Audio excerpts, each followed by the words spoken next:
unless you're, I don't know, weird or crazy, you can't help but love Willie Mays. Right. He played the game with such joy.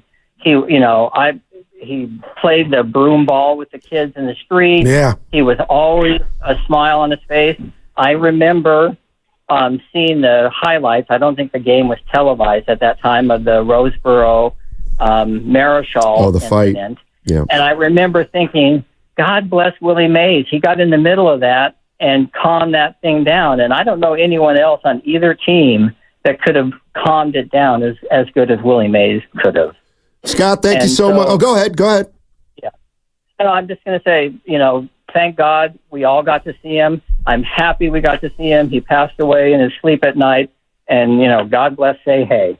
Yes, sir. Well said, Scott. Man. That's Scott in San Anselmo talking about Willie Mays. Yeah. Willie Mays passed yesterday at 93 years old. And that was respect, Steiny, when you're not a fan, but you respect. That's, man. Who, I wonder, and I don't want to, 888, I'm not doing 888-957-9570, who's Willie Mays today, but it takes, there's always a special reason why there's somebody on another team that you both fear and you kind of like. I have one. Yeah, go ahead. He's Mike Trout. Okay. I think the world respected him. Hadn't played in many games, Steiny, but when you talk about a five-tool player or somebody of that caliber, Mike Trout, for me, is that type of player, and Willie was that. Let's go to Jag. Jag is in Vallejo. What's up, Jag? How you doing? Hey, what's going on, guys? Thanks for taking my call. Yes, sir. Man, this is, I'm calling in. It's a little different perspective. I'll be honest, man. Good. I'm not a baseball fan. All right. I follow football, diehard Niners, Warriors. I still rock the Giants hat. So I just want to thank y'all for really dedicating this show to Willie Mays. I'm 42 years old. So, born and raised in the Bay, but I don't follow baseball. But, man, just listening to the show, honestly, listen to y'all, listen to the callers, listen to a lot of the OGs calling in, choking up about this man. It's just inspired me to learn more about him. His contribution not only to the game, but to this world. So thank you all for doing that today. And maybe, like I said, it's me. I'm older, but I'm sure there's a lot of younger people that don't know too much about him. But just listen to this show today, and for y'all to dedicate this show to him. Thank you all for doing that, because it's inspired me to, really kind of look him up a little bit more and learn more about him, because, I value life. I value people's contributions, and I'm just listening to everyone, you guys, the callers. It's been very, very inspirational. So thank you all for doing that today. You're welcome. Yeah. You're welcome. No doubt about it. It's all we can do, really. Yeah. We owe it to you guys and the legacy. It's been coming in waves. We lost to great Bill Walton, Jerry West, and now Willie Mays, man. Yeah. 888-957-9570 is the number. Willie Mays passed at 93 years old yesterday. Fixture in the San Francisco Giants organization, one of the greatest players of all time. You can just kind of run down the litany of all his accomplishments. Here's one that's it's just not. Well, give it to another us. little dumb thing. So when I think of Willie Mays, you know what I think of? I'm trying to guess. But well, you no, can't. Go ahead. You can't. Right. I think of Matty. I think of the phrase Matty, and that is Matty. And the reason I think of Matty is because, if you've listened to this show, you know that my mom is a family friend of Rocky Colavito, who played in Willie Mays' era. He didn't. Thank you. We can always smile on a day like today. There's nothing against that. Celebration. Nothing wrong with that. Obviously, Rocky Colavito played in the American League and Willie primarily in the National, but they played in the All-Star game against each other. And whenever I would ask, and I still can, ask Rocky Colavito, hey, Rock, how good was Willie Mays? He would always start out, Matty. He was the best. Matty. He was the fastest player in Matty. Unbelievable. Matty. He was the best player I've ever played against or seen play. Matty. So that's what I always think of when I think of Willie Mays. I think of a great like Rocky Colavito talking about him. And in a way, without giving away, without getting into detail about him, you kind of just realize, wow, he must have been above everybody else in terms of stature. And it feels like that's essentially what we're talking about, Goo, is a man whose stature was greater than the game itself. Yeah, and you know what, Stoney? When you look at his numbers and Willie Mays, the icon on the field, those speak for themselves. But I'm telling you, we had John Shea on last year talking about the doc, the Say Hey Kid. Every video, everything that I'm watching here, NBC Sports Bay Area did a great job running all these great interviews with Willie Mays, Stoney, and the one constant I take away is he was the same in every interview. He treated regardless of what your position was, he treated everybody the same, and that is what I call a real one. Like, where did you get that from? And I'm watching Willie Mays talk about his upbringing, Stoney. His mom and dad broke up early, and his two aunties raised him, but Pops was still in his life, and he'd go to work, and he'd come home. Willie Mays, 5, 6, 7 years old. You know what they go do, Stoney? Pops would take him to the ballpark and teach him about every position. And that's when I tell you about I failed as a father, would put myself in this with Daryl and Donovan. They played the game, but they didn't love it. Willie's dad passed the love of baseball down. I believe they called his dad Cat. He passed the love of baseball down to Willie, to where Stoney, he never got a big head. His teammates loved him. He was the captain. But even when he retired, he was always at the yard because LOVE. He loved the game of baseball. Yeah, whatever they call a baseball player who's a gym rat, that's what Willie Mays was. This from the 925 on the Xfinity mobile text line, and when we're sharing thoughts and the impact Willie Mays had. 888-957-9570. You can hit the Xfinity mobile text line or actually talk on the phone and tell us about his impact. But it said, 925 says, on a day and week like today with Juneteenth as the celebration of the end of slavery, the impact of the Negro Leagues with the game in Brickwood, Rickwood. Yes, Brickwood. Rickwood. I'm just reading this, and I shouldn't have read it until I proofread it first. In discrimination and the impact on the African-American community in Birmingham and the state of Alabama, Willie's passing truly transcends the meaning of legends and iconic, the love of the purity of life. Having a long-standing, true living legend, the impact of these passings just brings to light how tremendous these amazing human beings created the foundation of athletic competition. R.I.P. to a man that is a founding father of baseball, but mostly a genuine joy. Sorry if I messed that up, but I'm trying to play it as it goes here. Let's go to Daniel. Daniel's in Southern Cal. What's up, Daniel? How you doing? Oh. Hey, Daniel. Oh, hi. Yeah, hi. My name's Daniel. Sorry about that. That's all right.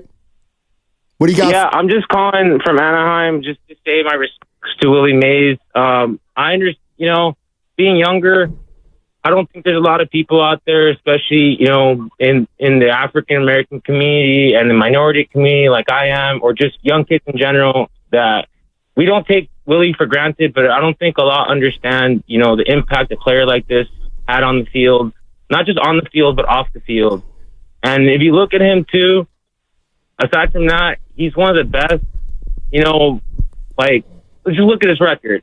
Hall of Famer, 2-time national MVP, 12 gold gloves, 1954 World Series champion, four World Series appearances, 660 home runs, 301 batting average, 3,000 plus hits, 2,000 All-Star, 2-time All-Star Game MVP. And when you look at him, you could say he's not just one of the best, but probably one of the best who ever lived.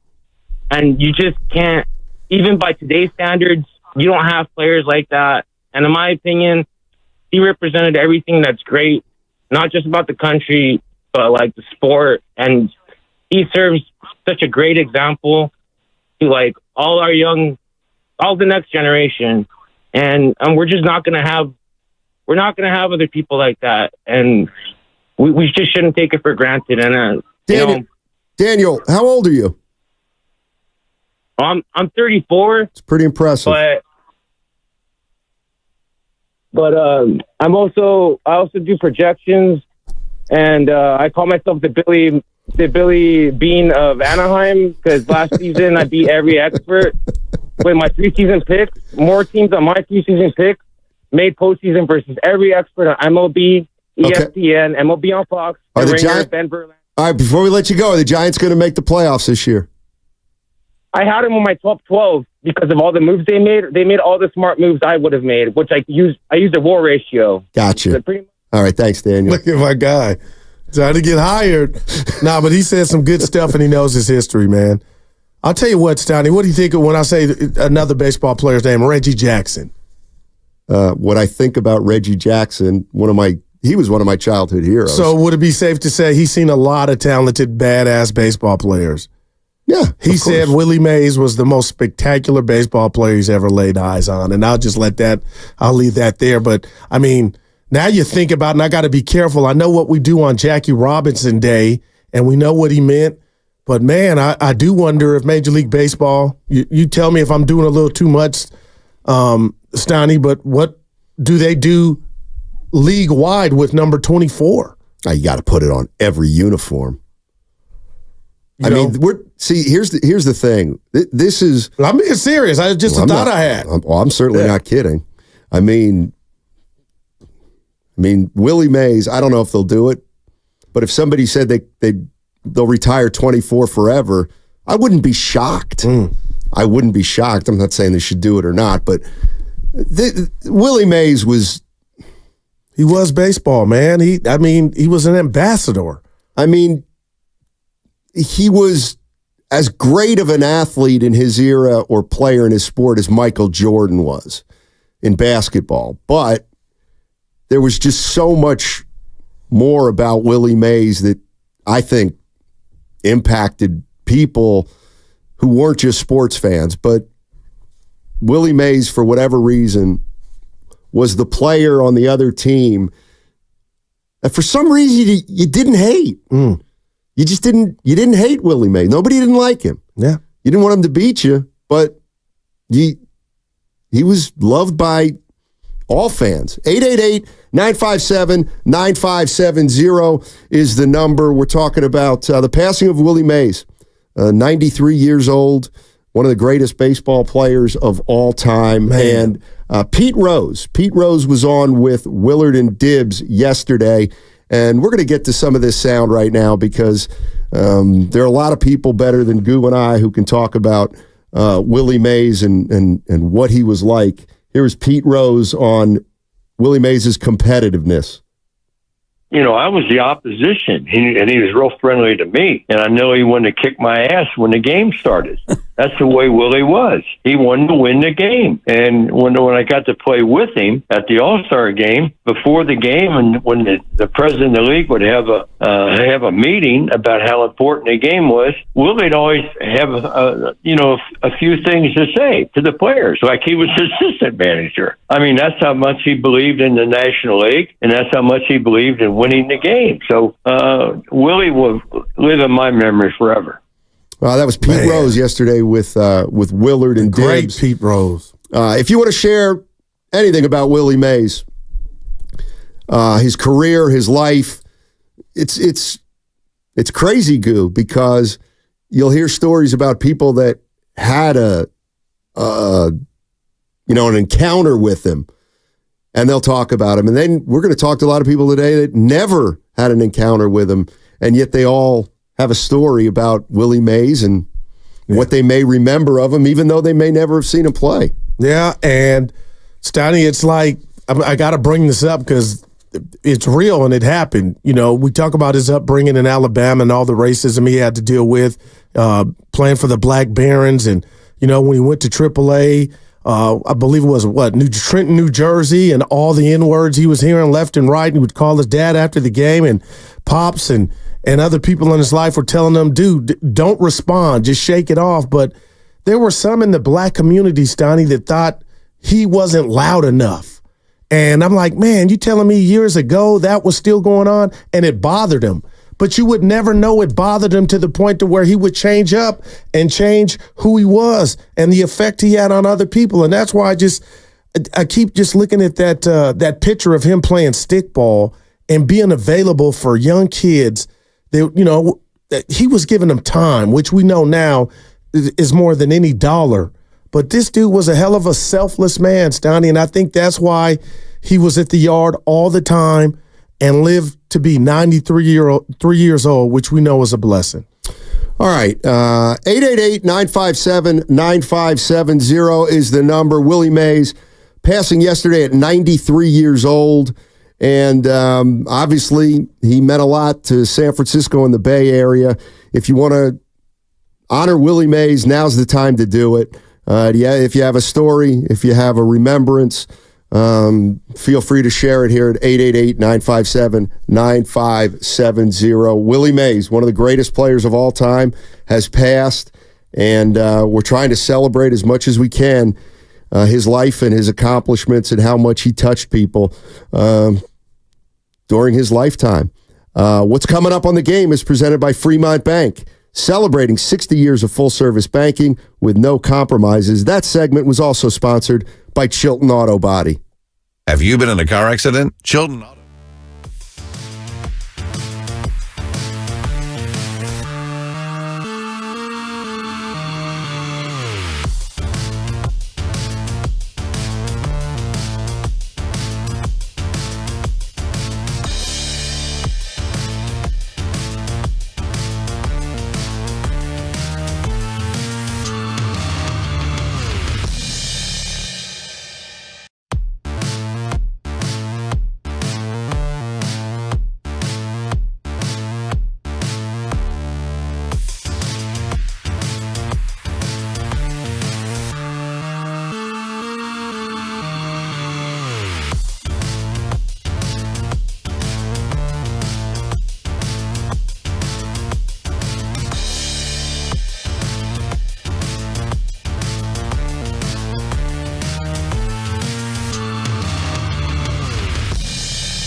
Here is Mays, who has hit 4 balls right on the nose today, 3 for homers and 1 a line drive for center. Now the 2-0 delivery, and Mays sends another one. Tell it, bye-bye, baby. Aaron doesn't even move.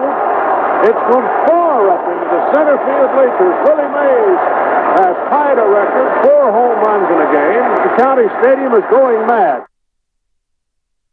Now, back to Steiny and Guru on 95.7 The Game. It was Willie Mays' 4 home run game. I don't know the details of that, but if he said County Stadium, it must have been in Milwaukee. Opening day.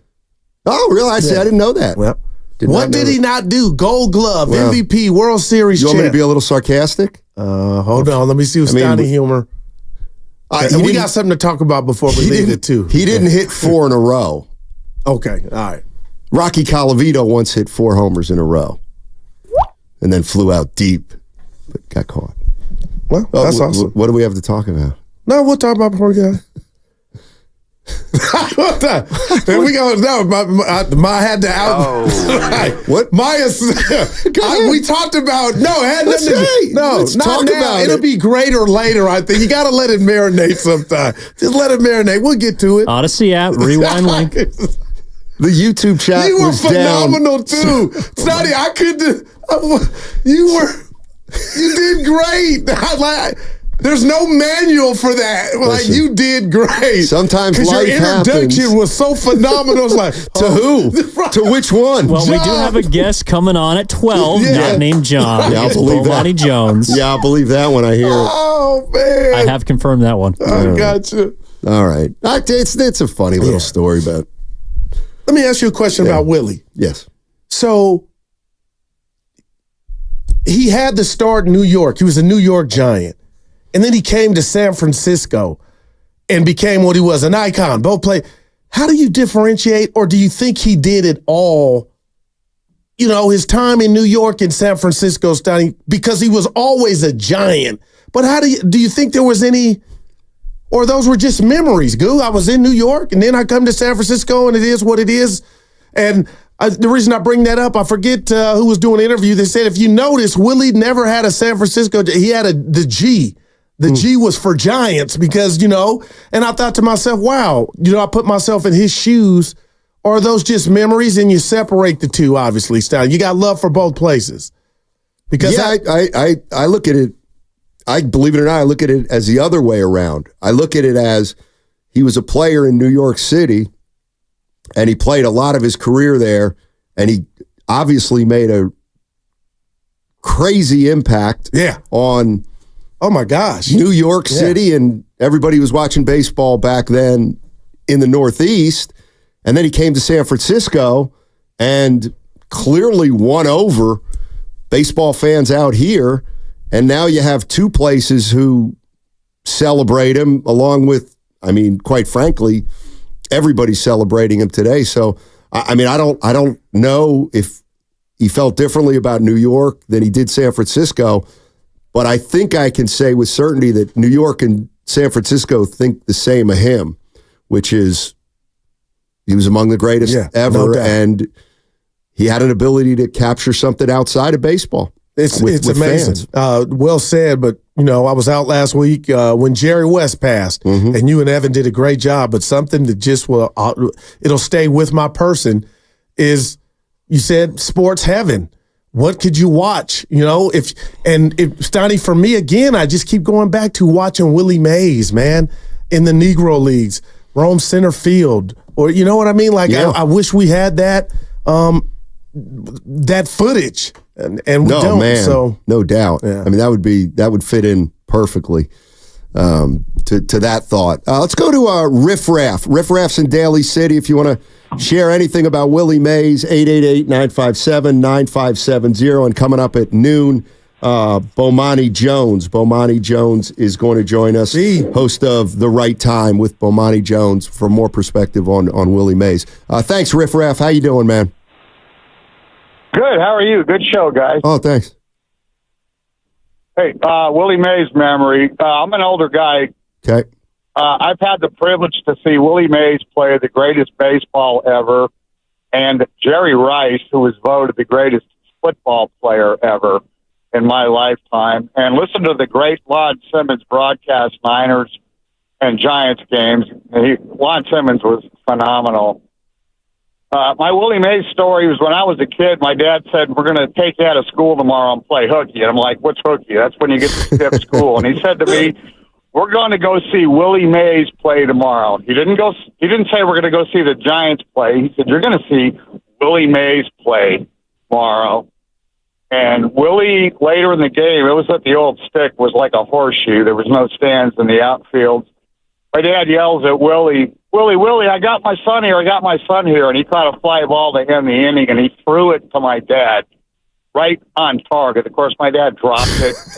Somebody else got it. So I don't have that souvenir. But I got to see some of the greatest athletes ever right here in the Bay Area, and Willie was the greatest baseball player of all time. Thank you, guys. Thank you, Riff Raff. Appreciate it. I'll tell you what, my dad drops that ball. I have even a worse relationship than I had already with my dad. He had a good relationship. Come on, Pop's got to catch that. So you remember going to the yard to watch baseball back in your day with you and Pops? You know what? Not like that. Okay. But yeah, we'd go with the whole family and stuff. All right, gotcha. But that's what yeah. I remember going to games with my Pops. I don't mean to dissect that sentence. Absolutely. Went to baseball games. If it would make a trip to Philadelphia 2 times a year, watch we'd always go up to Yankee Stadium 1 time a year too. Not that anybody cares. 888-957-9570 is the number. Willie Mays is passed at 93 years old, one of the greatest baseball players of all time, and obviously was a fixture here in San Francisco and much beloved. If you want to jump in and share anything Willie Mays related, 888-957-9570. And just for kicks, if anybody out there's got any kind of memory about John Sally, any John Sally Best memories. Damn Sports Show. Remember that? I watched every night. You can also I got a question for the Willie Mays fans. And okay. Hopefully, like Bowmani, I know he's not from the Bay, but, hey, he might know. So, Joe DiMaggio from San Francisco, right? This was his town. There was no Bay Area baseball, no California baseball till the Dodgers and Giants came. So Willie Mays is a star in New York. Stoney, I do wonder, and Evan, how long it took for him to get accepted by the city, or was that right away? I got to feel some type of way. Was there a delay? Or, you know what I mean? Or was it just instant? I could guess on this one, but if I'm wrong, this was Joe's town, Stoney. But if I'm wrong, I'm happy to be corrected on it at 888-957-9570. I mean, when they moved to San Francisco, Willie Mays was already an established star. Gotcha. So I gotta believe that San Francisco was, and I know DiMaggio was from here, but DiMaggio played with the Yankees. You're right. When Willie Mays came here, I gotta believe it was essentially getting an expansion team, and you get the expansion team with the greatest player in baseball. I gotta believe it was love at first sight. Right. I'm just guessing, but if I'm not right, I'm happy to be told I'm not right on this one. But I gotta believe that San Francisco just fell in love with him right away. Now, the reason I bring that up, I got to believe there were Yankee fans here in San Francisco because of DiMaggio, and maybe you know what I mean? There was, and he won them over. Not all, Stoney, you're right. I'm sure it was love at first sight because you knew, this is a bad dude, but we're talking about DiMaggio, Stoney. I mean, people were in love with him, and rightfully so. Just a thought I had. 888-957-9570 is the number. Let's go to Juan. Juan is in San Mateo. Hey, Juan, how you doing? Hey, just fine. This is my first time and last time calling because I think this is something significant to say. Okay. I was about 12 years old, and I caddied for Willie Mays and John Brody in a double. Wow. And I met, this is serious business. I met him at the Swanky Club on the Peninsula. I'm not going to mention his name because I don't want to slander it. But the same club he played at, they would petition to keep him out of there. And the only reason I met him, because my father shined shoes there and cleaned the lockers. And him and him and Willie Mays were only black things out there. So he kind of had a kindred with my dad. My dad set me up, and I got this caddy job with him one time with him and John Brody. But I'm thinking, it hurts me today because I didn't understand what this man was going through back then. I know they treat my father bad out there, kind of. Right. But they treat this man who had the money and the reputation, and they still treat him like he was dirt. Still like that. And to this day, I didn't have the concept back then, but I cried last night because what this man was going through, and I didn't even pick it up. But I understand now, and that's why the bitterness in my heart now. A man has so much money, so much talent. He goes to a club on the peninsula here, and they petition to keep him off there because of the color of his skin. Crazy, man. So, Goo, this is especially you, bro. Where black men went back to there, the players today, they don't even have half the battle. So, there's no way in the world you can compare today's black athlete to yesteryears. There were men, and what they went through set the standard for the guy today to make that money. But God bless Willie, Aaron, especially the black men who Aaron and May said they were even better than they were. They just didn't get the chance.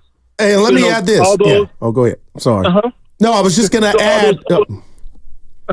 My bad. Go ahead and finish, man. I'm just excited. So all those black men who we never heard of who were also great athletes, may they rest in peace. And I hope that I carry their honor with me every day with pride and just carry myself well as a black man. Yeah, you guys have a good day. Yeah, you too. That was beautiful. That was beautiful, Stoney. I was just going to add, there were reasons for him to be maybe pissed off or have a chip on his shoulder. Him and a lot of other black ball players, Stoney. I'm talking about the great Willie Mays having to start with the Black Barons, but he didn't. It never seemed like that. Like if he was dealing with it or was upset, it was behind closed doors. People just gravitated to him because it felt like Stoney. Every breath he took, every step he took, he enjoyed it. It was like life was baseball to him. Yeah, no doubt about it. I'm looking up at the TV screen and seeing some great black and white footage of Willie Mays, and that's the other thing. I love seeing those old clips of great players. The uniforms too, man. 888-957-9570 is the number. Willie Mays, one of the greatest baseball players of all time, passes yesterday at 93 years old. And somebody had texted in on the Xfinity Mobile text line, why would anybody cry over somebody that they never met or never maybe saw play even? But that story right there from Juan is why. And I get it, Juan caddied for Willie Mays, but what I'm getting at is whether you met him or not, he seemed to impact regardless people out there. 888-957-9570 if you want to share any Willie Mays thoughts. Let's go to Maureen. Maureen's in San Jose. Hey, Maureen, how you doing? I'm fine. Hey. I'm Miss Gilbert's sister. Miss Gilbert's sister. Oh, that's my fourth grade teacher. Yes. Wow. Welcome. That's right. Thank you. So I'm her older sister, and currently she is back spending a couple of days at the Field of Dreams house. You can rent it and spend time there. So the last text photos were of her with some ghost player who comes out of the field at night at the Field of Dreams. But I had a Willie story to share. Our younger sister, when we were living in Sacramento, she was 5 years old, got into a massive fight with the neighbor boy because she explained to him that our family knew Willie Mays. And Victor kept saying, you don't know Willie Mays. And finally, our brother had to set Lori straight that, no, we didn't know Willie Mays. Lori's defense was that she heard Willie talked about so much in our house, she was convinced he was a family friend. That is a great story. Now, but there's a follow-up because years later, she goes into sports writing and was able to be around Candlestick when they were transitioning out of Candlestick. So one of the days she's there to cover the closing of Candlestick, Willie and Willie are there. So she's out of her mind, having grown up hearing about Willie and Willie. And she forgets that she's a press gal. She goes over to Willie, explains the 5-year-old Lori story that she thought We knew him personally because we talked about him so much in our family home. Willie takes her hand and says, well, now you do know me. I am a friend of the family. There it is. How beautiful is that? Wow, that's a great story, Maureen. I could picture him smiling, Maureen, saying that. Maureen, thank you so much. Like, that's a great story. Yeah, you remember we took a picture with my at Oracle. We were doing pre and post my fourth grade teacher, Miss Gilbert, and she's still doing well. And I don't know if you remember us three took a pic together. Oh, sure, absolutely. Mm-hmm. That was her sister. Remember like it was yesterday. At the Field of Dreams. Go get it. Oh, can I ask a question about that? Because so you're telling me the Field of Dreams house is now a hotel or something that you can actually stay at? That's what it sounded like to me, but I didn't know if that's the case. Can somebody confirm? It sounded like somebody you can stay at the Field of Dreams house. I'd love to get that confirmed, but I'd love to get John Fogerty confirmed too, but I couldn't get that. Randall in Fairfield. Hey, Randall, how you doing? Hey, fellas, how you guys doing? Hey, just a quick story about Willie Mays and what he did for me and my dad. My dad and a lot of African Americans moved here from the South, and they were not treated in the best way when they got here, including Willie. When Willie got here, my dad used to say, they shunned him. It took him a year or so for them to even accept him. I mean, of course, he was a great ball player, but there was a lot of prejudice here. And what he did, not only on the ball field, but for the other men who came here and women and families from the South who worked on the shipyards and that sort of thing, he gave them motivation to hang in there. Look, we're going to make it no matter what. They're going to accept us no matter what. And that's what he did. And I remember my dad took us to the ballpark in Candlestick with the old cyclone fence. They used to give you badges because it was so cold out there. If you could stick around past the seventh inning, you got a badge for being out there because it was so cold. Wow. And Willie Mays, we used to have these baseball cards. Last thing I say, and I still have it. I have a Willie Mays baseball card and Willie McCovey and Bobby Bonds. And here is Willie Mays in action.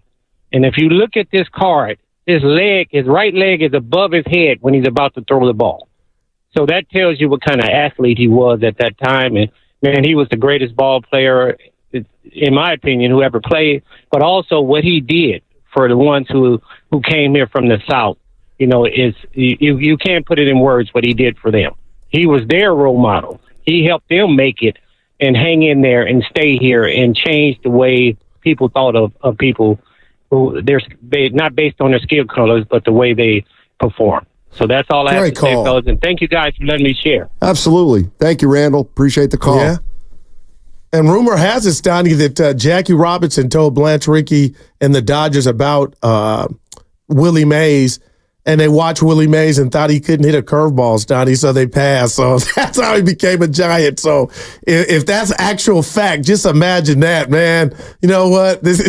Stoney ain't got it, and then you end up being, man, one of the best to ever do it. Like, can you think of a better center fielder just in regard to tools right now off the top?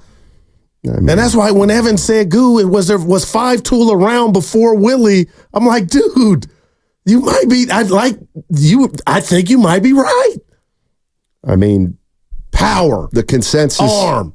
The consensus is he could do it all. All right. Absolutely. Let's go to Hans. Hans is in Half Moon Bay. Hey, Hans, how you doing? Good. Thank you for taking the call. As a child, my dad took my brother and I to go see him. I was born in 1954, the year he won the World Series. And what I remember is just that he had this extraordinary spirit. I mean, his love for the game, you could just feel it in the park. And any time he came to the plate or a ball was hit to center field, everybody just stood. I mean, you just wanted to see what he was going to do. His love for the game just came like an energy outside of him. And he was just so exciting to see. And I've never seen a player that affected me like that ever since then. Thanks for sharing. Amazing. Thank you for sharing, Hans. Appreciate it. You know what it sounds like to me? Forget off the field, because I can't really speak to that. Because it scares me when I think about that. Go ahead. I'm sorry. But I'm talking about on the. I always say this, on the field. One of the things that I can remember of all my sports memories is when I'm at a game and there's a guy on the court or on the field that just stands out, and you watch the game for 3 minutes, and you might not even know, and you're like, that's the best player on the court, and it's not even close. That's the best player in the field, and it's not even close. And I get the feeling that when you saw Willie Mays play for a couple innings, and you saw him bat a couple times and maybe run down a fly ball, steal a base, whatever, you thought, this guy's better than everybody on the field, and we're at the major league level. That's kind of what it feels like, or how good he was. 888-957-9570 is the number. Willie Mays has passed, 93 years old, one of the greatest baseball players of all time. Quite frankly, was a living legend and a fixture in the Giants organization and out here in the Bay Area. Anybody who loves baseball knows who Willie Mays is, and because he was so close to this area and a lot of people in this area. He was around. 888-957-9570 if you want to share any of your thoughts on Willie Mays. What about last night? I want to give credit to John Miller, Fleming, and Hunter Pence, Donnie, because they got that news on the fly. And John Miller, great stories, all of them. But, I mean, that can't be easy. This dude is, like, when you say San Francisco Giants, again, I think of Willie Mays, Donnie. Not Barry Bonds, Willie Mays. And then we hadn't even talked about that. His godson is arguably the next baseball player to some that ever do it. Yeah, you know how he got his nickname, the Say Hey Kid? The reporters in New York would say, "Hey." I'll just read. Throwing up two. I don't know what that. It's Mays' famous nickname is the Say Hey Kid. Yeah. He earned the label in his rookie season with the New York Giants in '51, thanks to Barney Kremenko, a New York Journal-American sports writer. Mays would regularly say who? Say what? Say where? Say hey.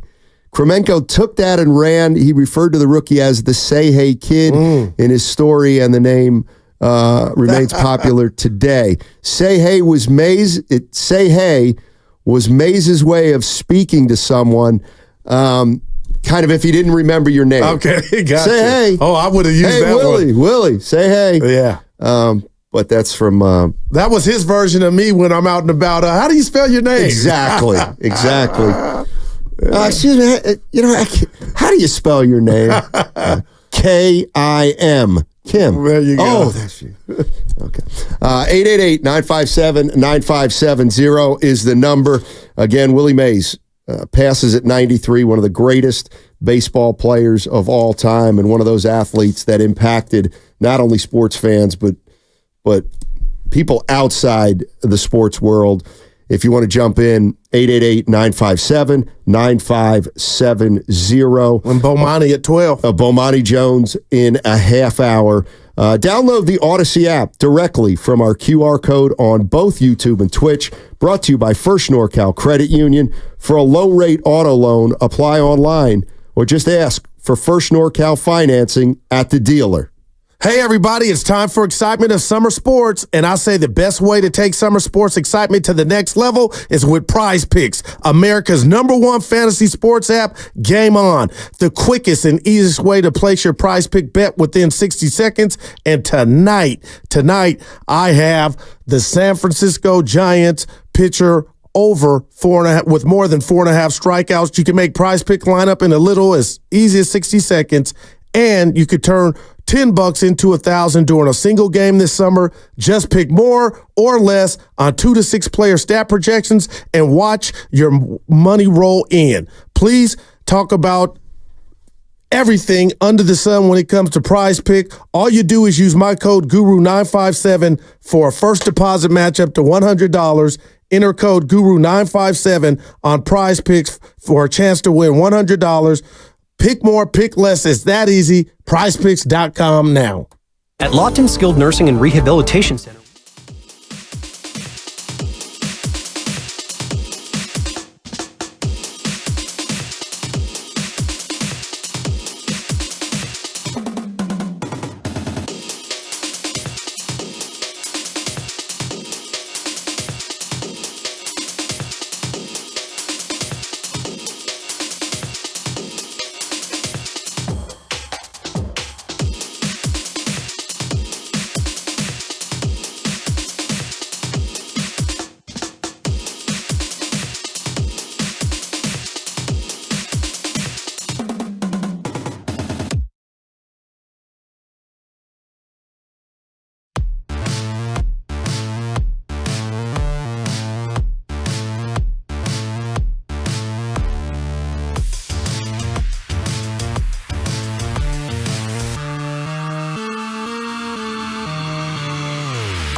fielders, and Willie plays all fields. Now, back to Steiny and Guru on 95.7 The Game. Oh, okay. Hey, Willie. Yes.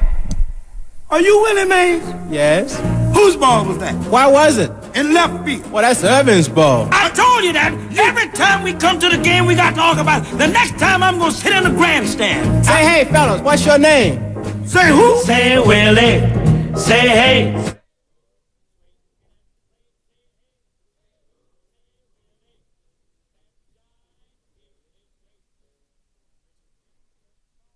Can you explain to me what it is? If I throw it, I don't know what this is. That's the only thing. All right, Matt Steinmetz, Daryl the Guru Johnson. Wow, with listen you. to that soul. Willie Mays has passed at the age of 93. Baseball icon. Made a big impact here in the Bay Area. And if you got stories or memories to share, today is the day to do it. Willie Mays, 93 years old, and he passed yesterday peacefully at the age of 93. We have some calls, and I'm going to get to them. Right. John Miller is also an icon in baseball in his own right. Yep. And I want to take a listen to John Miller remembering Willie Mays. A baseball legend, an American icon. Willie Mays, the Say Hey Kid, was a true giant of his time. Born in Westfield, Alabama in 1931, Mays began displaying his athletic prowess at an early age. Before he even graduated high school, he was playing center field for the Birmingham Black Barons of the Negro Leagues. In 1951, Mays emerged as a rising star for the then New York Giants. He won Rookie of the Year honors just 4 years after baseball's color barrier had been broken. For the next 23 seasons, his achievements would cement his title as one of the greatest players to ever play the game. In New York, he dazzled crowds at the Polo Grounds and led the team to a World Series championship.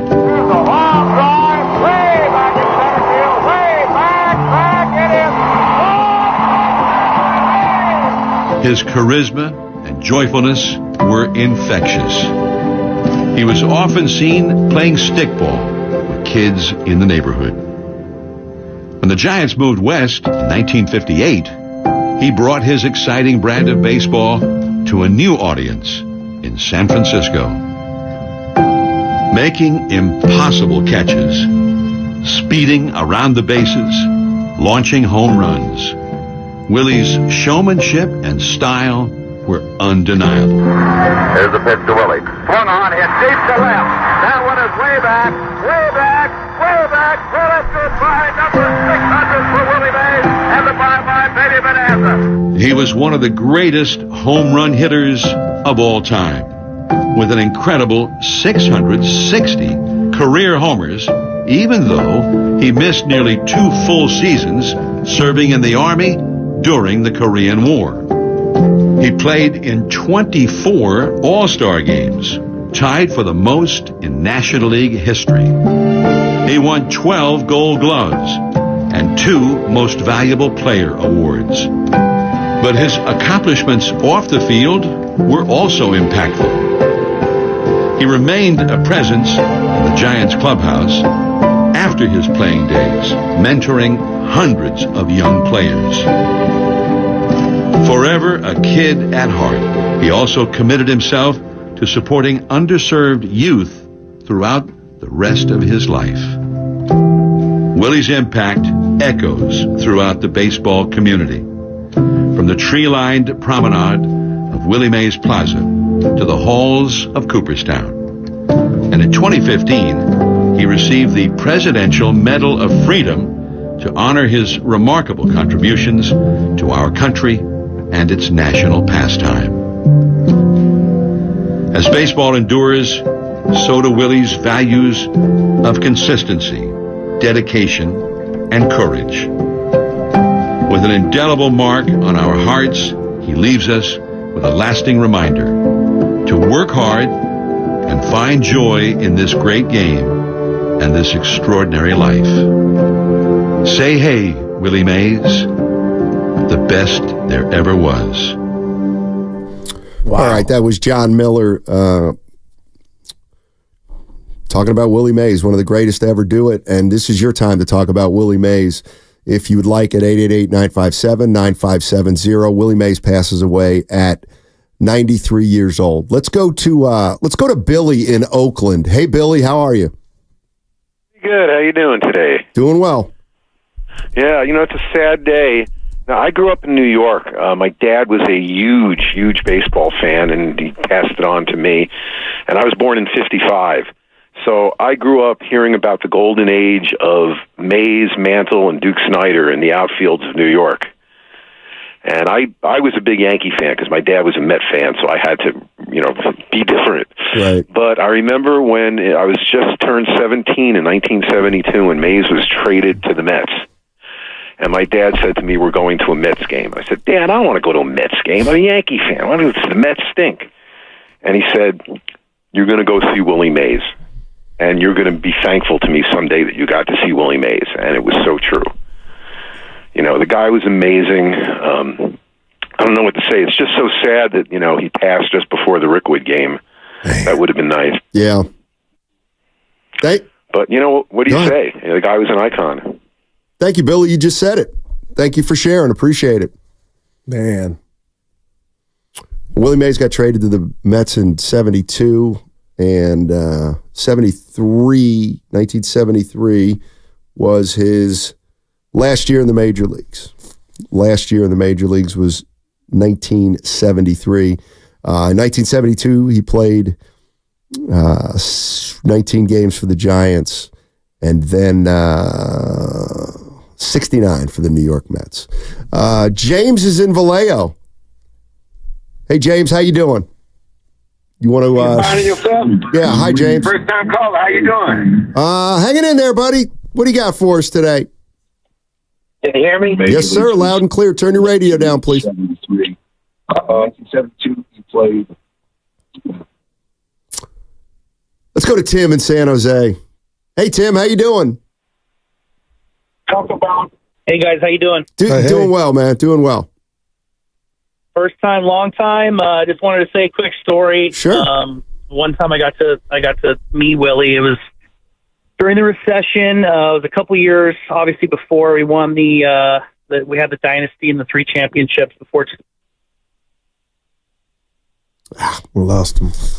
Fest now, but back then they would have it spread out throughout the property. In the middle of the infield, out in some of the hangars as well, and in the different lots that used to be there. And he was a big attraction, right? Everyone was at his table to try to meet him and get his autograph. And it was coming towards the end of the day. He had been there for multiple hours, and I had noticed that it cost $100 to donate to his foundation to get his autograph. And I didn't have that much cash on me. I was on a cash budget back then, and I was kind of contemplating, do I get in line? I mean, it's Willie Mays. How many times chances are you going to get to meet this guy? And I ended up waiting to the very end, let the whole line pass, and they were starting to wrap things up.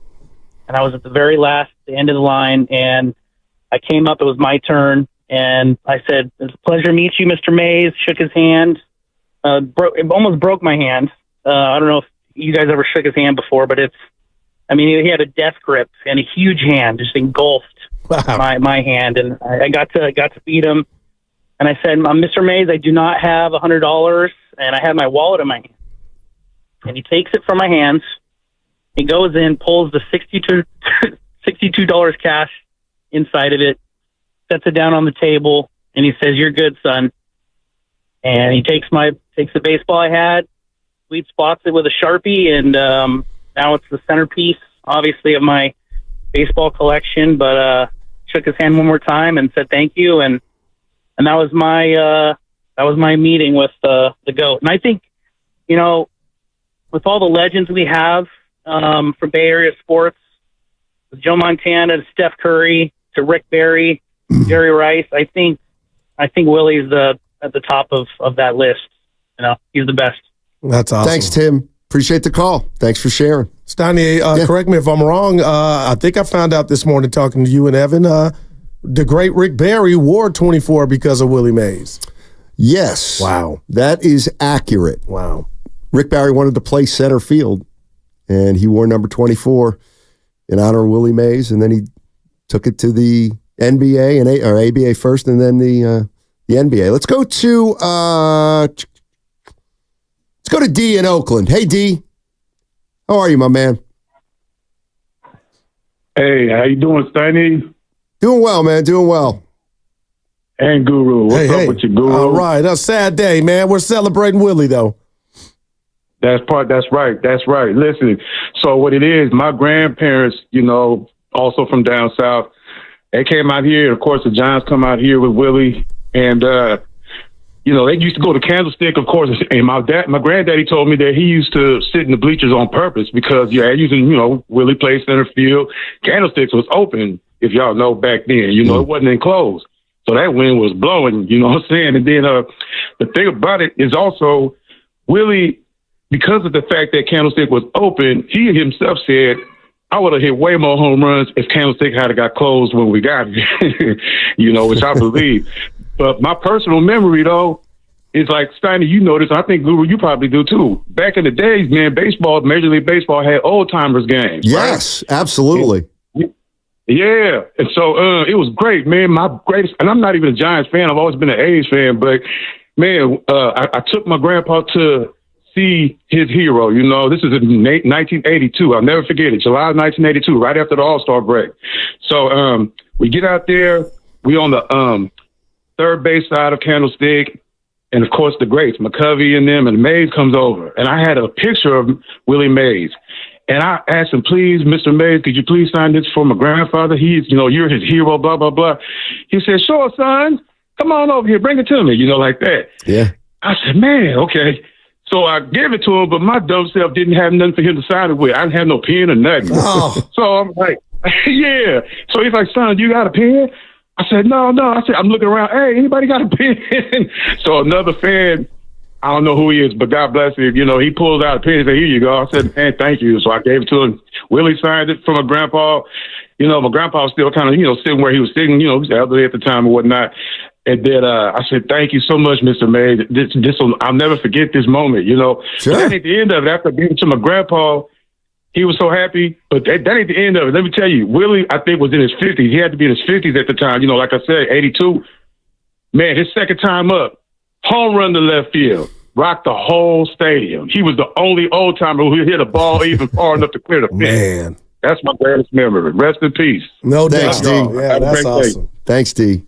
Man, I love that. Yeah, Evan, you listening? I just wanted it.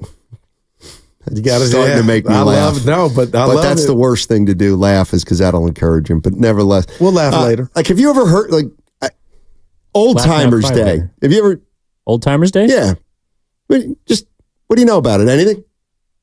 I feel like the closest thing to that I've seen is like a fantasy camp, where old time players come out and you can pay to go down and basically live like a ball player for a day or two. Yeah, back in the day, a lot of teams had Old Timers Day, and they would actually play a game or at least 3 or 4 innings with old time players. The Yankees used to have probably the greatest old timers Day, where it would be 1975, but Billy Martin and Mickey Mantle and Whitey Ford are playing all-stars from other teams, and they actually played the games. Incredible. Yeah. Can you imagine right now? Like Barry Bonds would be playing. How old's Bonds? Probably 50. He's in good shape. 50-something. Like Bonds. Dusty Baker. It would be as if the Giants invited all their legends back and would actually play a game. It seems so crazy now to even think of kind of old-timers doing that. Let's go to Spencer is in Oakland. Hey, Spencer, how you doing? Hey, I'm great. Thanks for taking my call. I just, I feel like I remember there was a push to change the NBA logo. You know what, Spencer, call back because we didn't have the greatest connection there. Yeah, he was going logo. I just automatically thought of the catch at the Polo Grounds, Donnie. Like, man. Let me ask you this: what do you think of this line? Every day is an old timer's day for Evan. I saw that. Yeah. Pretty good. Yeah, it is. It is fun. Drew Down also wanted me to ask you, Stoney, do you think Willie Mays? Now, this is hard. Before I read it, Willie Mays is the most universally loved athlete of all time. He's in the club because it's so hard to give somebody that, right? The most universal loved athlete of all time. He's in the club.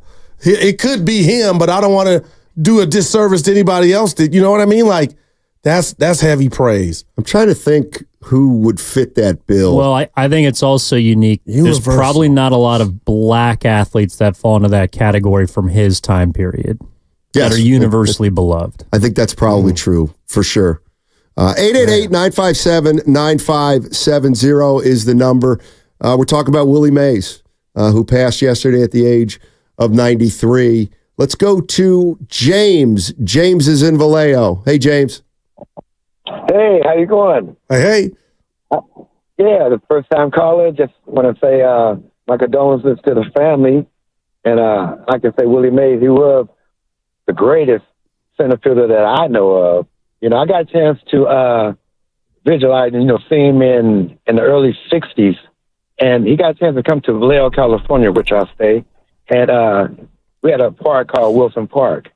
And so everybody said, man, Willie Mays coming to the Wilson Park. So I wanted to make sure I was down there just to see, right? So when he showed up, people crowded all around and got all around him, and I was just happy to see him. And so he put on the exhibition, by hitting a home run over the fence, right? And I was like, wow, look how far he hit that ball. Look how far he hit the ball. So everybody was excited. I was really excited. I think I was around 15 years old at the time, And then another time, my wife and I, just getting ready to move out of the house. And so we had to clean up, and so through the attic, we were cleaning up and we came up on this Willie Mays drawing, right? It was so crisp. And if you look at it, it's like, he's looking right at you, right? And I said, man, I wonder who did this. And it says Bettis, but I don't know, Batis. And I said, wow. And so my wife said, you know what? Willie Mays is going to be, I think, somewhere in San Jose, and he's going to be signing autographs. I said, oh, please try to get that, to take it over there to him. And so she got a chance to take it to him, and she got a chance to get him to sign it, right? And so when she approached him, he looked at the picture he said, man, wow, where do you get this from? In so many words, right? And so it was strange. And so he said, okay. He said, my husband wants you to sign it real big. And he signed it so big on the picture, and he put a stamp on it and everything. He said, is this big enough for you? Wow. And so those are the kind of, I love Willie Mays, and through the World Series, I got a chance. I was a season ticket holder for, I guess, since they came to Pac Bell, and I got a chance to see all the World Series. So I got a chance to see Willie Mays a lot, from the first base side, and when he came on the field, he'll be announced. So that was. It's great. We're going to miss him, but we're not going to forget him. So may God rest in peace, and God bless you. Thank you, sir. Yes, thank you, James in Vallejo. Appreciate it. Yeah, that's awesome, Stoney. And this park that they're playing at, Rickwood, is the oldest baseball diamond in the States. Incredible. Like, they kept it up. You know what I mean? Like, wow, I can't wait to watch. That game's got a little extra significance now. That'll be played tomorrow, Giants and St. Louis. And coming up in 10 minutes, Bowmani Jones is going to join us, and he's the host of The Right Time with Bowmani Jones. We're talking Willie Mays. How can you not talk about Willie Mays? Passes at 93 years old, and someone who's just synonymous with baseball, Goo. Yeah, and, we sit here and talk about community, taking care of one another, and what the world was like and what he had to deal with being a black man during the Jim Crow era and racism and all that stuff. But, Stoney, we have the old ship. He had the Red Rooster in New York and Small Paradise. So they had a table after game days. He would seat about 10, Stoney. So he'd go hang out, and they'd get a call. He'd get a call about 9 p.m. Willie, you got to go. Because he had to leave. They wouldn't let him get too loose so he could be ready for tomorrow. But he said he had no problems in New York, man, because they took care of him. They knew who he was, and he was just a good dude. But I found that fascinating. Go hang out, dance a little bit. Hey, you got to go home, bud. And they'd get him out of there. Spencer is in Oakland. Hey, Spencer, how you doing, man? Welcome back. Hey, thank you. Thanks again for taking my call. Yeah, I just wanted to touch on the logo piece. Sure. I don't, if you ask kids of this generation, maybe they've never seen or other than say the Legends days, out at the ballpark and things like that, maybe they never saw any highlights or saw him play, but everybody has seen the catch. Whether it be, at the beginning of a ball game or something like that, everybody's seen, even if they don't know it's Willie Mays, they've seen the catch. So I really do think there should be some consideration there with him having, a logo. Maybe it's not the official MLB logo if people really have a problem with that, but, they can have it as a part-time thing or use it for specific events or something like that. And I just want to state, for Bay Area folks, I know it's two different generations, but probably saw, two of the greatest outfielders in Willie Mays and Ricky Henderson in the Bay Area of all time. No doubt. I mean, a lot of people will put both of them in the top 5 players of all time. And to have them both, I know they're different generations, but to have them both, I was very much, a little kid yelling, "Run, Ricky, run," at the Coliseum. But, my dad did have a lot of, Willie Mays memories and, would always speak very highly of him, even though he was an A's fan. So I think we were very blessed to see both of them play and, have that kind of history here in the Bay Area. And, rest in peace and God bless him and his family. Thank you very much. No, thank you, Spencer. Appreciate it.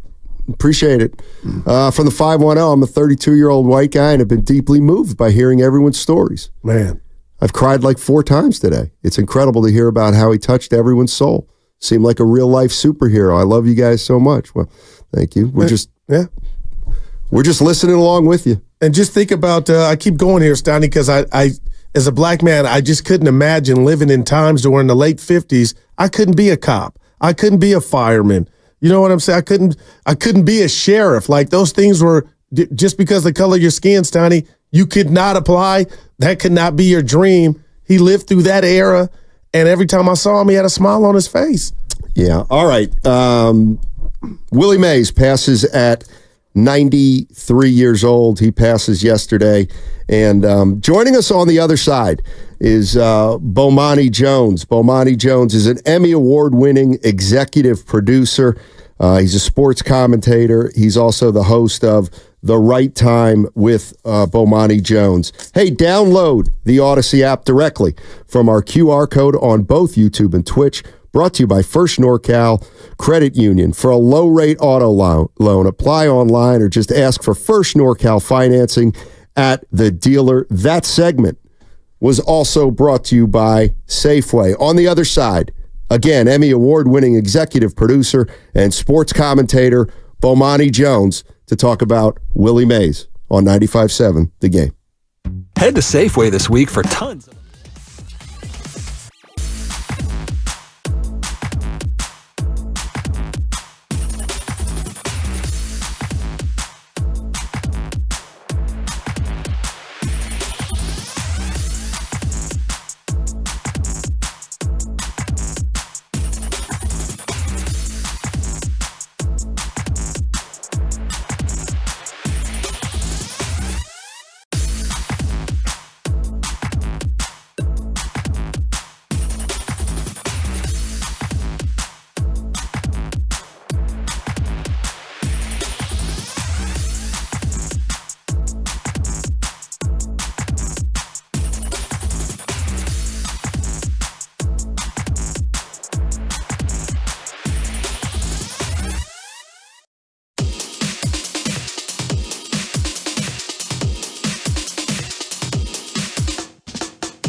Mays passed. He was 93 years old.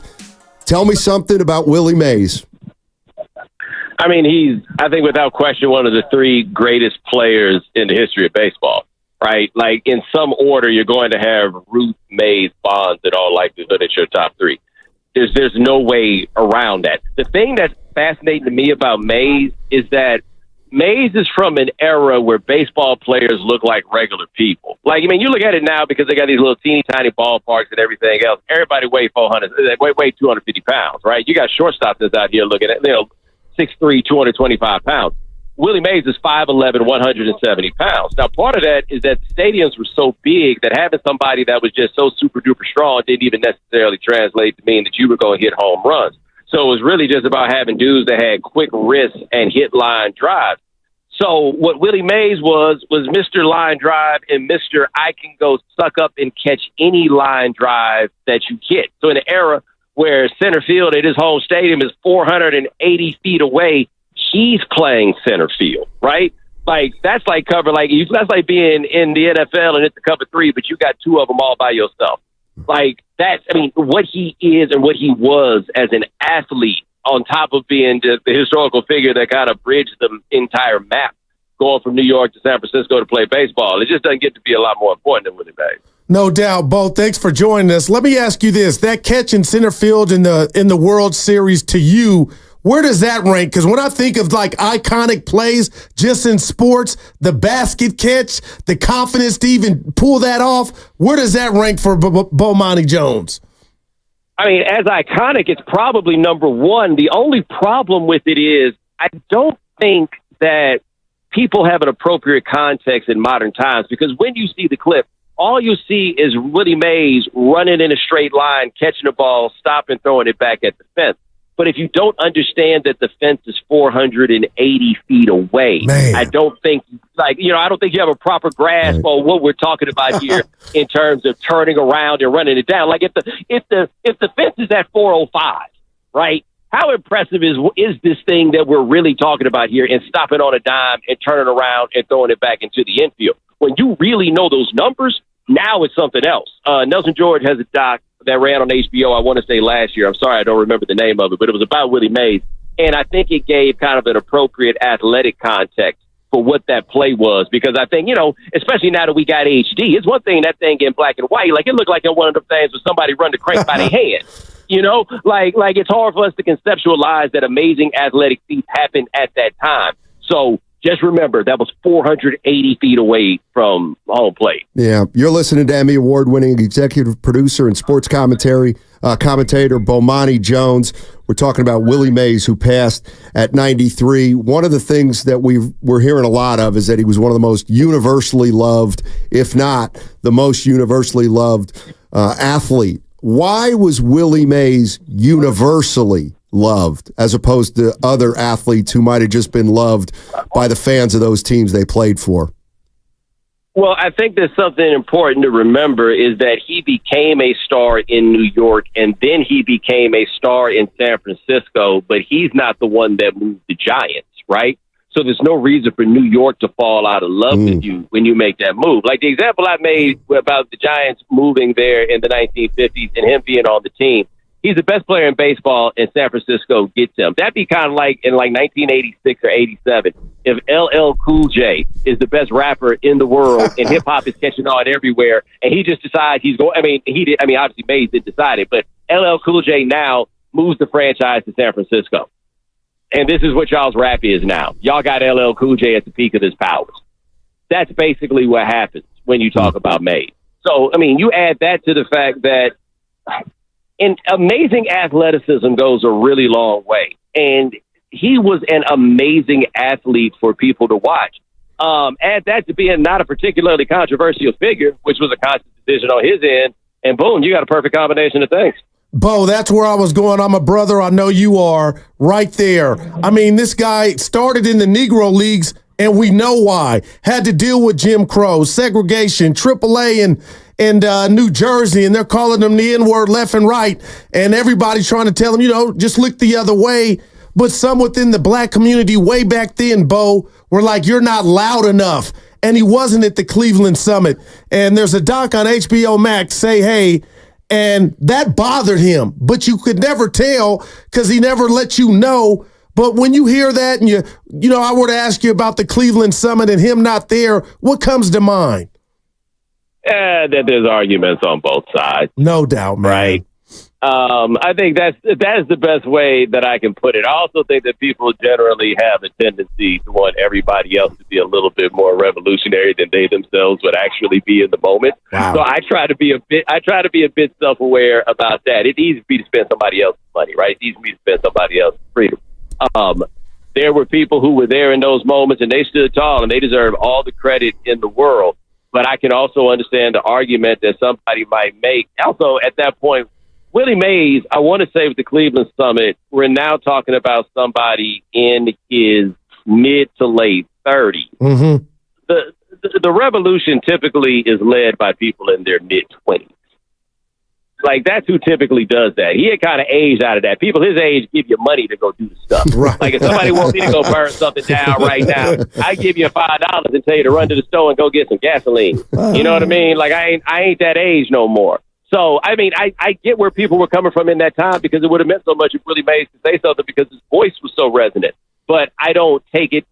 I'm only willing to make so many assumptions about somebody who makes the decision that he made at this point in my life. There was definitely a time I probably would have called him some names. Bowmani Jones is joining us on 95.7 The Game, Emmy Award-winning executive producer and sports commentator. If you were in charge of baseball, how would you honor Willie Mays? I don't honestly know if there's anything that you can really do in that regard. Like, I guess you name a trophy after him or something, or like name the Gold Gloves after him, perhaps. But there's the thing that baseball has is names and numbers resonate, and his is a name that rings out. Like, there are younger people who know who Willie Mays is and have no idea why they should know who Willie Mays is. That becomes its own sort of thing. Baseball does a great job of mythologizing its own. So I don't even know if they need necessarily to do anything very particular as it relates to him. The Giants have already done quite a bit, which I think is a very important thing. Bo, my mama told me never question the Lord, and I won't. He makes no mistakes, but the timing of this is just, it's mind-boggling to me. They're going to play at Rickwood Field, the field he played in 2 days. He passes away, and my producer and friend says, you know what? Maybe that just gives us more time to celebrate him. But the timing and what that game was about and who it was for, just share with us your thoughts. Yeah, I think it's almost, very recently, Franco Harris died right before the Steelers were finally going to retire his jersey, right? Like, it feels very similar to that. And I was talking to Roy Wood Jr. today for my podcast, and he's down there doing some work with MLB. And what he said, though, was that no matter what, this was going to be a celebration of Willie Mays. Like, Willie Mays is one of the three living Negro Leaguers, and they're doing this in his hometown. This was always going to be a celebration of Willie Mays. And so I think as it works out, look, man, Willie Mays is 93 years old, right? It's sad when somebody dies at 93, but it ain't tragic. This is a man who lived a long life, and that, I think, lends itself well for a time like this. There will be grieving, certainly, and there is mourning, but it becomes, I believe, easier to celebrate. Bowmani, thank you so much for joining us. Really appreciate it. Your insight is appreciated. Hey, no problem, fellas. You guys have a good one. All right, that's Bowmani Jones. You can hear him on The Right Time with Bowmani Jones, and he is executive producer and sports commentator, Bowmani Jones. Yeah, Stoney, I keep talking about the basket catch, but I didn't tell you how far he ran. Like, you do need context of just how much of an athletic play it was. 888-957-9570 is the number. Good afternoon, everybody. We are talking about Willie Mays. And Willie Mays passed yesterday, 93 years old, obviously a baseball icon, a San Francisco Giants icon, and I don't think I'm speaking out of turn by saying an American icon. And he touched a lot of people throughout the country, especially people out here in the Bay. And if there's ever a day or time for you to share your stories or your memories of Willie Mays, if he meant anything to you, now would be the time. 888-957-9570. We've had a lot of people call in to today's show, but I can't stop thinking about the first call, and that was Priest. And Priest started talking about Willie Mays, and he couldn't continue. Yeah, no doubt. And so, in a way, that's more insightful to me than a story of somebody meeting Willie Mays. Not that I want to minimize that, because I don't, but I mean, what greater indication of what somebody meant to somebody than Priest is having a hard time with this goo. Yeah, and I go back to the texter, I believe, that text you, how can you be emotional on somebody you haven't met, but you can be touched by somebody you haven't met. And that's what Willie Mays did to a lot of people, Stoney, that knew him and didn't know from afar.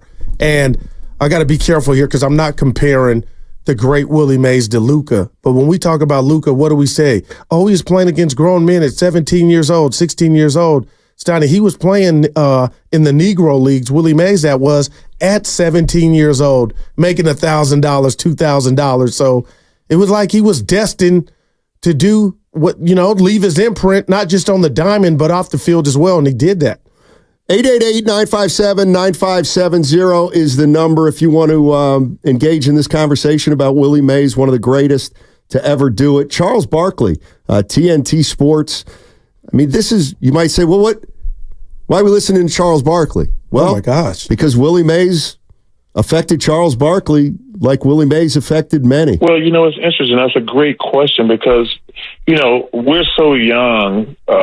Most of us black athletes, we have no idea what these guys have been through. We can see, on the pictures, we can see the movies, but I can't imagine what it's like to be black and just trying to play your sports. And obviously, shout out to baseball just making all the Negro Leagues records relevant. Because I can't imagine, Kellen, I've been able to stay at any hotel I want to. I've been able to go to any restaurant I want to. To try to be great at a sport and dealing with all the racial strife that these guys had to deal with, that's what makes them heroes. It's easy for guys today to be heroes. When you're making $30, $40, $50 million and playing a sport, you can say what you want to, you can do what you want to. But trying to be great at a sport, well, like I say, when you can't stay at a certain hotel, you can't go to a certain restaurant, and trying to be great at your sport, that's what makes Mr. Mays, Hank Aaron, Larry Doby, and those guys, that's what make those guys heroes. Wow. It's another reason we love Barkley right there. Tells it like it is. Yeah, no doubt. Tells it like it is. 888-957-9570 is the number. Willie Mays. If you want to talk about him now's the time. Let's go to Shaka. Shaka is in Berkeley. Our guy. What's going on, Shaka? How you doing? Hey. Oh, man, how y'all doing, man? Hey. When you talk about Willie Mays, you talk about straight greatness, man. That's how I became a Giant fan. That's why I became a Giant fan. It's because my grandmother came from Texas when they were young, and the mass exodus of people leaving the South in the late 50s, early 60s, and the Giants come forming a team in San Francisco, from New York to San Francisco, and the Dodgers coming from Brooklyn to L.A. So so many people relied on him every day for his greatness. It inspired them. Like my grandmother, I used to listen to the radio, the Giants game when they had Tito Fuentes, Chris Spire. I was like 7, 8 years old. Gaylord Perry, Juan Marichal, Barry Bobby Bonds. And I think that he was class, straight class in perseverance, man. He was a quality individual. It was a trip because my grandmama passed in 93, and he just passed the other day. He was a tremendous human being. Dr. Saller in Berkeley, he has a dentist. That's his godfather. So, man, he touched so many people with the way he handled himself. And you look at him, he had 660 home runs, right? Yep. He missed 2 years. So if he wouldn't have missed he would have had 74 home. All he needed was 54 home. What is that? 40 plus 14, 54 home runs. So he would have been a home run champ if it wasn't. He started his country. So people are slipping on his greatness, man. That man was so great, man, and a quality human being, man. And so many people from the South, man, were moved by him, man. This comes from California, like the old Beverly Hillbillies song. you load up the truck, so you move to Beverly. You know, California's the place you out of. No, yeah. So you got to look at, man. He that man is a legend. Is not even a word for him, man. I can't even imagine the words you could use for him because he was so great, man. I just want to say that. Hey, man. Shaka, before you go, you added the extra home runs, but what if he didn't have to hit in the stick? How many he might have had? It's just a thought. I used to go to them games. Yeah, me too. The newspaper. I mean, the rappers. You see them all on the field. And Wayne was everywhere, man. Yes, sir. And he was playing center field with Bobby Bonds. You know, that's his guy. Barry is his godson. So the man just did so much, man. And the loyalty he had for Barry, man, was tremendous, man. Great stuff, Shaka. Appreciate it, man. Appreciate it. One of the things he was loyal to Barry. I'd like that. One of the things I kind of have at my fingertips here is a lot of people talking about Willie Mays. I haven't heard a lot of this, so hopefully you all will be okay with us kind of going through some of this together over the course of the rest of the show. There's just so much here. We just heard Charles Barkley talk about Willie Mays. What he went through was so much more difficult than what Charles went through as a black athlete in this country. Here's Charles Barkley on meeting Willie Mays. Oh, my God. One of my great friends, her name is Beth Marshall, she introduced me to Hank Aaron, and I got to meet him probably 5 to 10 times. And I got to meet Mr. Mays probably 10 times in my life. And I was like a little kid. But they were so humble and so gracious. And I was like, I'm getting to meet Hank Aaron and Willie Mays. And they were both, you want your heroes to be a certain way. And when I was around Mr. Mays and Mr. Aaron, man, it was one of the greatest experiences of my life because, Caitlin, you've been around stars and they were not nice people, and it kind of breaks your heart. But when you meet a hero and they're even better than you thought they were going to be, it's pretty special. And, 93, he lived an amazing life. So this is more of a celebration and reflection. Because I always say it's only sad when young people die. But to live as long as he did, and hopefully he got his flowers. He got it from baseball, and hopefully he got it from some of the young black baseball players today. Oh, Chuck. Charles Barkley speaking on Willie Mays. And, Goo, let me just throw this at you because, like I said, we have a lot of sound about Willie Mays. And I'm just looking at the people who we have sound of. And it's Pete Rose. We've got sound from Barkley, Logan Webb, Mike Yastrzemski, Keith Hernandez, former President Obama. John Shea wrote book on. Could I hear the Willie Obama, Mays. Steiny? This is President Obama awarding Willie Mays the Presidential Medal of Freedom. Willie also served our country, and his quiet example, while excelling on one of America's biggest stages, helped carry forward the banner of civil rights. A few years ago, Willie rode with me on Air Force One. I told him then what I'll tell all of you now. It's because of giants like Willie that someone like me could even think about running for president. That's heavy, man. And that's a fact. What I'm, we're trying to keep everything in perspective today. I'm wondering why Obama didn't get the drop. Saying Willie rode on Air Force One with me. I was waiting for the whoop. You know what I mean? Right, Obama name dropping Willie Mays. Yeah. That's all you need to know about Willie Mays. The president talking about Willie Mays. And he's name dropping the athlete, not the other way around. And I don't have to, and I keep going to this, but it's part of the story, so I'm not going to be ashamed, Steiny, but it's not like his life was all peaches and cream, He didn't grow up with, there was some vicious stuff going on in our world, things you could do to black people and get away with it. And what's blowing me away is just every time the more I'm thinking about him, the more I see him and watch the elegance in which he speaks with, Steiny, there was never any bitterness on display. And that's a skill in itself, or a person that got through those things and just wakes up every day and is thankful for the 24 hours they have ahead of them. How can a guy like that, you have to be programmed like that to touch multiple people and the ones that haven't even met you. Well said. Jeff is in Oakland. Hey, Jeff. How you doing, man? How you doing? Doing fine, bro. I want to share a story. I grew up with Mays and Mantle in the late 50s and 60s. Okay. And out on the playground, we played stickball, and I was always arguing with my friends, Mantle's better than Mays. In my heart, I knew he wasn't, but, Mick was my man, so I stuck up for him. 1984, I did a presentation at a convention in Minneapolis, and that was a time when Mantle and Mays were making extra money, and they were signing baseballs at the convention. So they were doing it real early in the morning. It must have been 9 or 10 in the morning. I got there real early, waited in line, and I wanted to see my hero, meet my hero, Mickey Mantle, get an autograph. I had a baseball with me, and so I go up to the line, and there he is, Mickey, sitting down. He was bleary-eyed, bro. He had a glass in front of him, looked like water, but I'm sure there was something else in it, and my heart sank. Because there's my hero who I love, and the he's already drinking early in the morning. Get the autograph, turn around. Willie is up there with a big smile on his face. I walk over to him. He shook my hand disappeared in his hand when I shook it, man. It was big. And he had this beautiful energy and smile.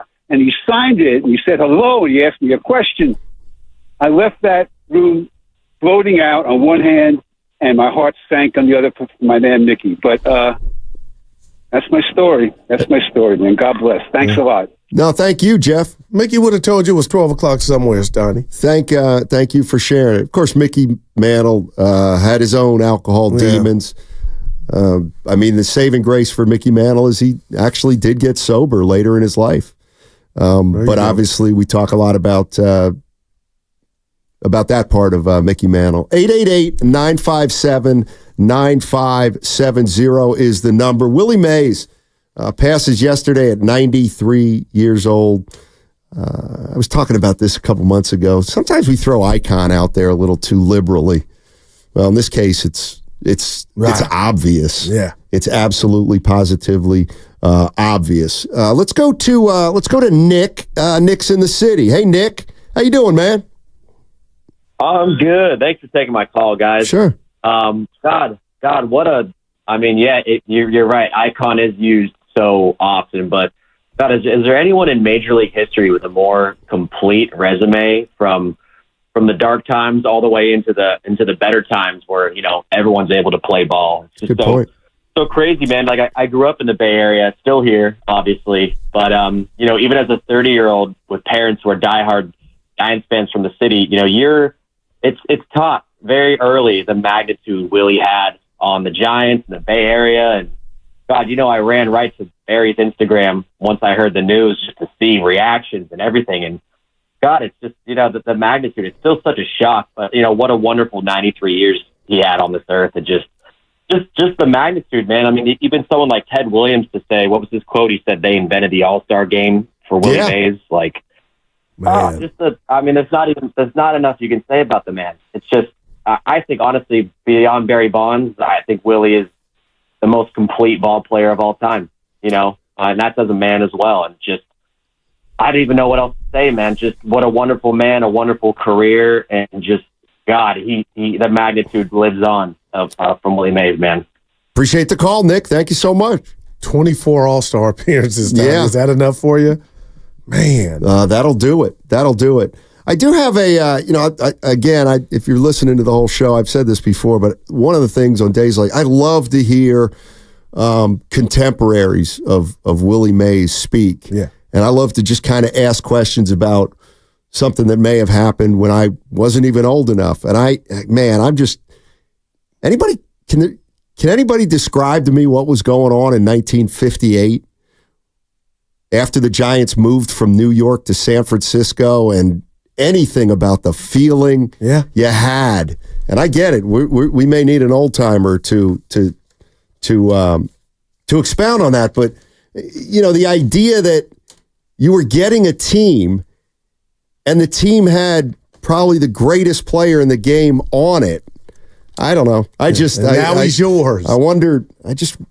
Something that today we might not even be able to fathom. But anybody got any insight on that? I'm taking it today. Also, we'll hear from more people whose lives were touched by Willie Mays. If you want to jump in, 888-957-9570. R.I.P. Willie Mays.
this game here. It allows you to meet some tremendous players and people, and I got to spend a lot of time with Willie and my tenure up there. And sad day, but he was a guy I talked to a lot, and we talked baseball. He had a little office right by mine up there, and so I was fortunate to be able to spend a lot of time with that man. And of course, what a legend he is. Could be the best, greatest player of all time. That's how good he was, with some of those greats.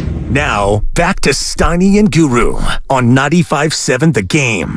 Well, that was Bruce Bochy, Texas Rangers manager. Of course, he managed the Giants' 3 World Series teams here in 10, 12, and 14. And anytime you spend time with the San Francisco Giants, that means you were affected by Willie Mays because he was around. He was always around. Yeah. And to hear people tell it, Goo, whether you were a guy trying to make the team in spring training or one of the best players on the team, you could go talk to Willie Mays. Yeah. Or he would summon you to the room like Rich Aurelia, who was not Rich Aurelia yet. He was just coming up, and he'd give you advice on what he saw about you at the plate. But Steiny, we talk about the birth certificate all the time and just God-given talent. But at 34 years old, 1965, he was the MVP, and he hit 52 bombs. And we keep hearing these stories about how big his hands were. Steiny, he was strong as an ox, and there was no lotion or clear back in the day. That was all natural. 660, man. If you want to just see 34. If you want to see some numbers that are truly remarkable, just go to Willie Mays' baseball reference page. And all you have to do is kind of look at the numbers and the years, and it'll lead you to ask questions about what he did. Led the league in triples 3 times. That tells me he's one of the fastest guys in baseball. All right, that's one tool. He led the league in stolen bases 4 years. Same tool. He led the league in runs twice, led the league in hits, led the league in homers. Man. Oh, by the way, he was a great defensive player. Willie Mays. Let's go to Will. Will is in the East Bay. Hey, Will, how you doing, man? What do you got for us today? I'm doing well this afternoon. How are you guys doing? All right. I was just thinking, and I've never been a proponent of the having all these teams in the playoffs every year. My feeling is, especially in baseball, you don't necessarily get the best team that rises to the top and wins the World Series anymore. As a Dodger fan, I know that very well over the last few years.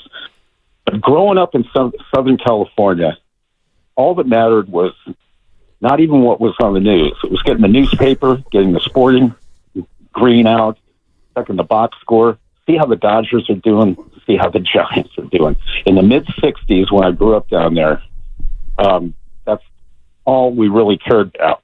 But the reason I'm calling, in an alternative world, imagine if they had the playoff format back in the 60s. And, we could take this back, through all of baseball history. Can you imagine the great players, though? Yeah, we could have seen Clemente, and we would have seen Willie, of course, Henry Aaron. Some of these players that, you didn't win the pennant. That was the end of the season. Yeah. You're done. And all we did was look forward to the World Series, and a lot of times if your team wasn't in there, you really didn't have much of an interest. But, anyway, I think in a Quentin Tarantino alternative world, if he ever made a sports movie, it's like, what if, we did go way back. What if we did have playoff teams? Can you imagine the exposure and the joy it would have brought the fans of these cities? Anyway, it was just a funny thought I had. I had spoken to you guys last week on another loss of an icon. But, Jerry West. Anyway, I just felt like weighing in. Thanks, Will. Thanks, man. That's what it's for. Yeah. Appreciate it. See, I guess this is where I'm a little contrarian. So it's kind of the difference between optimism and pessimism, I guess.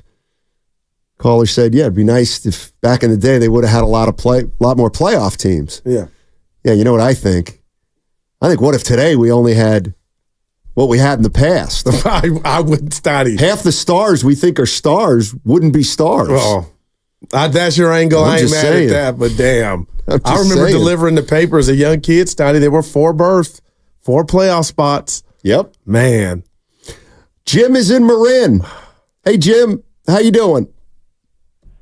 And thanks so much for taking my call. Sure. I had the great good fortune of moving from the Midwest to Manhattan in '49. And so I actually was in New York when all 3 teams were in New York. And actually, I was in classic discussion. Yeah, Mickey Mouse, center fielder. Oh, Willie Mays is the best center fielder. Duke Snider was the best center fielder. That was the argument that was amongst kids at the time. And 2 things. I had the great good fortune of walking in from school, and I saw Bobby Thompson hit the home run. And then I also saw Willie Mays make that catch against Vic Wertz.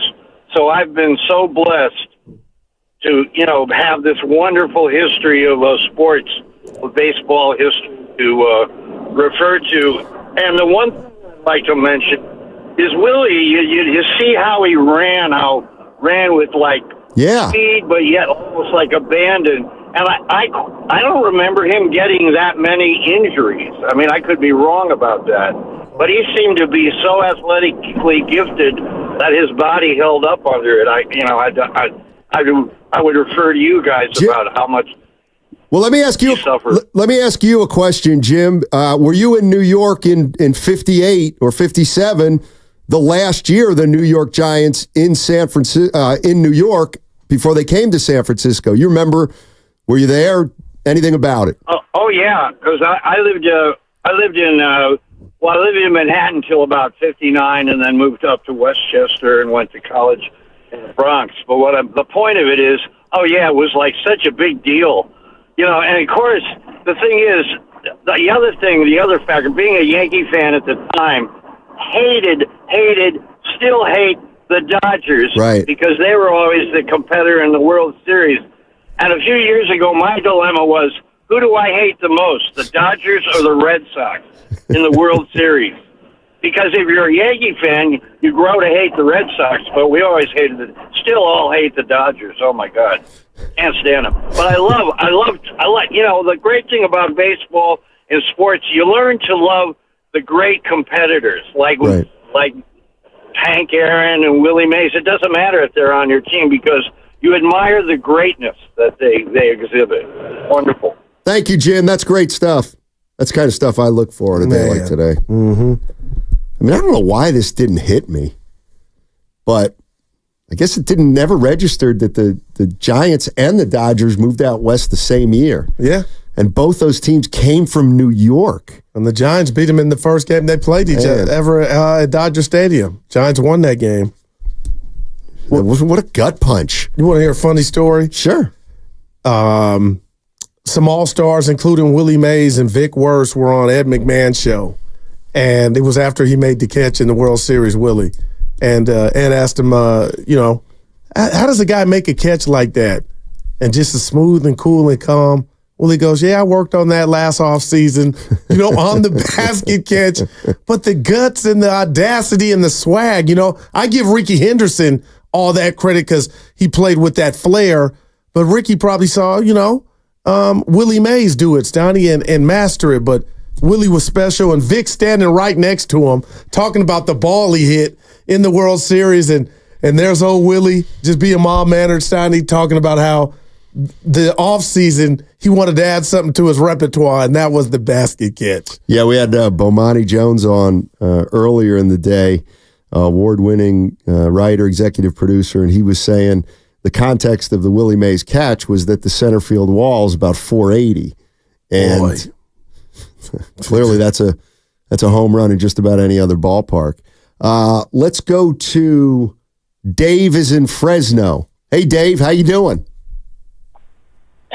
You guys, I'm doing all right, man. God bless Willie Mays and his family. Yeah, a lot of great stories being heard all day, and I love to hear it.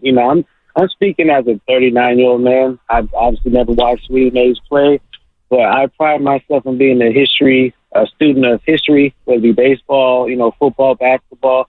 You know, guys like Willie Mays, Jim Brown, Bill Russell. I just, you know, when I see them walk into a room and athletes and people are just in awe, it's like they're staring at a god. So I want to know more about them. So I love hearing these stories. And I would just say, you know, to people, younger people, don't lose sight of history. I know within passing it's going to bring back a lot of memories, but, you know, there's more than just the now. You know, there's more than just Aaron Judge, Mookie Betts. You know, there's guys that paved the way. And, you know, if you're an athlete now, like I would strive to be like Willie Mays. Like when he walks into the room, it's Mr. Mays. Everybody's in awe. Like I'm just like, it's so crazy that, you know, guys like that, Willie Mays, Bill Russell, Jim Brown, it's just like they were, that's GOAT stuff. We talk about GOAT all the time, our talking heads, but that when Bill Russell walks in the room, Michael Jordan's and all, that is GOAT stuff. When Willie Mays walks into a room and you got all these old time baseball players, Barry Bonds and all that are just an awe. To me, that is GOAT like, you know. So I just want to share my thoughts as somebody who obviously didn't get to see him play, but still appreciative of history, man. He's definitely history, and just hearing all the great things about him on and off the field, and you know, all the numbers. The numbers don't really tell the whole story. It's just the respect, just the respect people have for him, and I love that, man. And I appreciate you guys taking my call. Absolutely, Dave. Is it fair to say, Stoney, Willie got his flowers, even though he, you know, he's not able to see what's going on tomorrow? He got his flowers, and he knew that people knew or had him as the best player to ever do it on a baseball field. Yeah, I mean, the one thing that the last caller just makes me think of, the last caller said he was 39, but he's done his history, done research. You know, it's like Evan, who's the greatest athlete?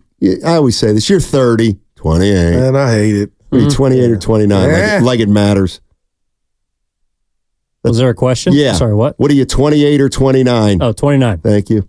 So who's the greatest? So Steph Curry. Let me use Steph Curry as an example because he'd be perfect. Imagine in 30 years, someone your age who's never seen Curry play, and you're going to have to tell that 30-year-old how great he was. What would you say?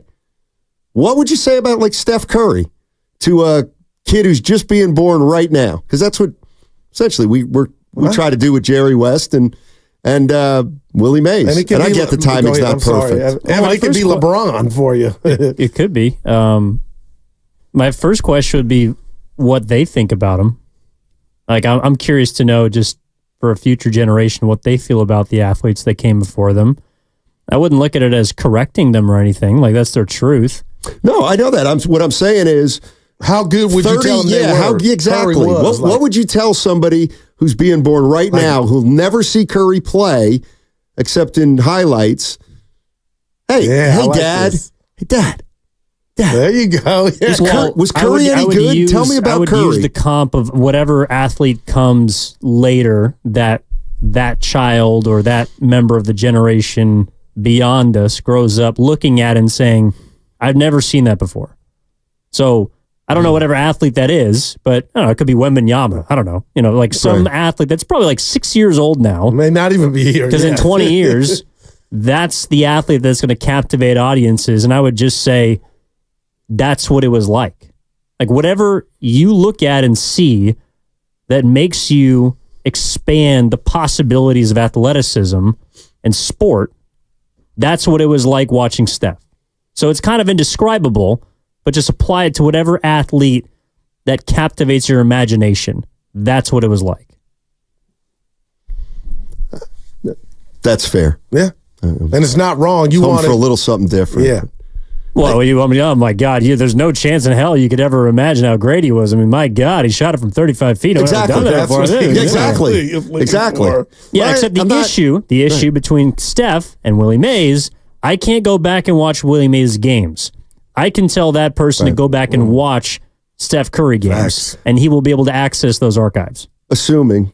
No, that's wow. Well, And I'm mad at the youngsters in my, to be able to in do my that. perfect world, let's say, I would say, if people said, Dad, Uncle Steiny, old man Steiny, 30 years from now, I can't say, it was Curry, what was Curry like? I'd say, man.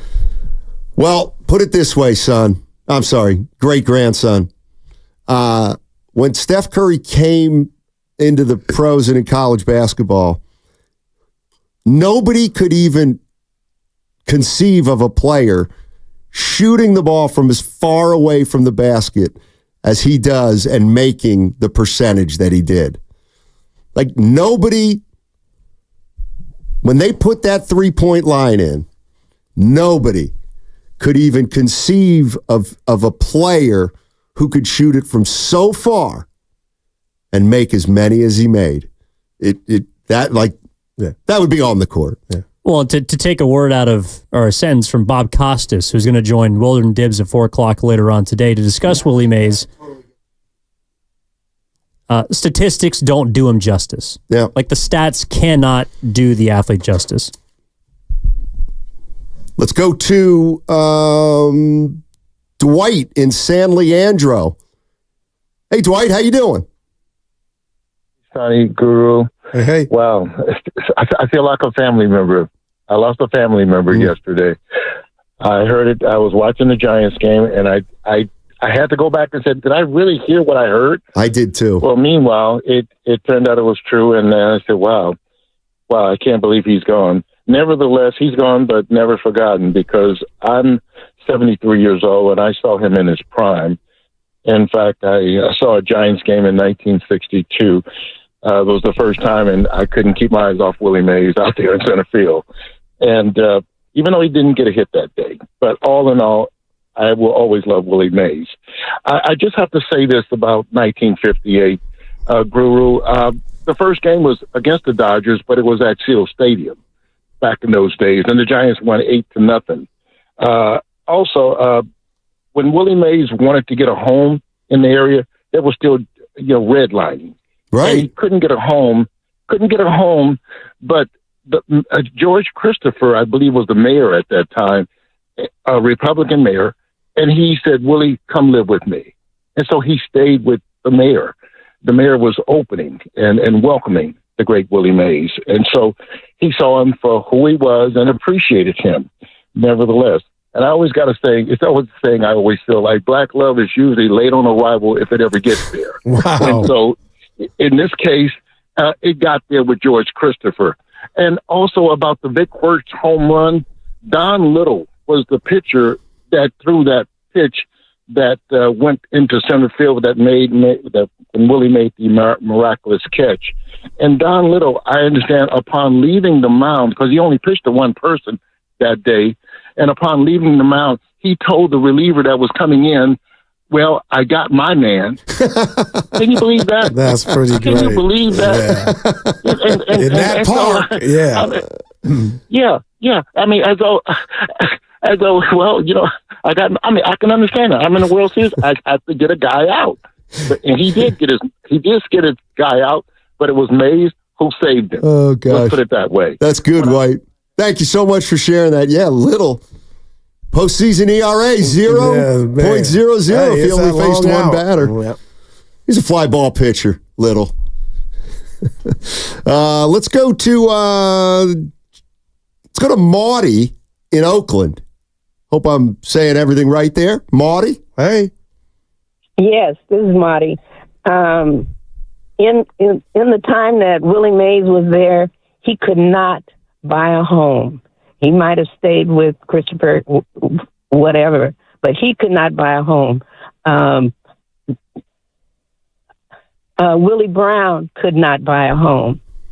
Johnny Mathis could not buy a home. At that particular time, you weren't even allowed to go to the city swimming pool, the Fly Shackers pool. Black people couldn't get in that pool. Wasn't until the real late, maybe 58 or 59, that they broke it and let people give it. And Willie Mays was monitored. Stoneham kept control of his money and gave him an allowance. Grown man gave him an allowance. When he married, his wife had the audacity to go to Joseph Magnus and buy a pair of shoes for $100. And it was on the front of the paper that this woman had done this, and they are the people that broke up that marriage because they dogged her. You know, why would she waste Willie's money buying a $100 pair of shoes? In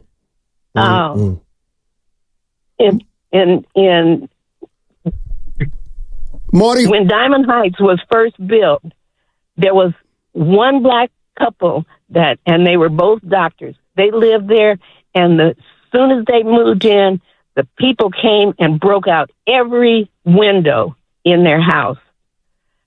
It was a hard time. Black people couldn't go to these restaurants and stuff and just go. You always had to have a white escort. Wow. You know, and that was in Willie's time. Jeez. He wasn't allowed to go to other places. And a lot of those stores down there on Market Street and Powell Street and black people could not go in and try on clothes. You had to know what your size was and take it and take it out. If it fit, it fit. If it didn't, oh well. Wow. But when they dogged out, that man dogged his marriage out. I think his wife's name was Marguerite. It was his first wife. Over $100 pair of shoes, even if it was in the 50s. I was buying shoes, not $100, but that was not no big thing. Right. Especially if you were shopping in stores like that, because that was the Joseph Magnus and I Magnus. They were high-end stores. You would think a celebrity who's supposed to be making so much money could just go in there and you know, sure. Just thinking about how it was in that particular time. You couldn't go anywhere to the parks.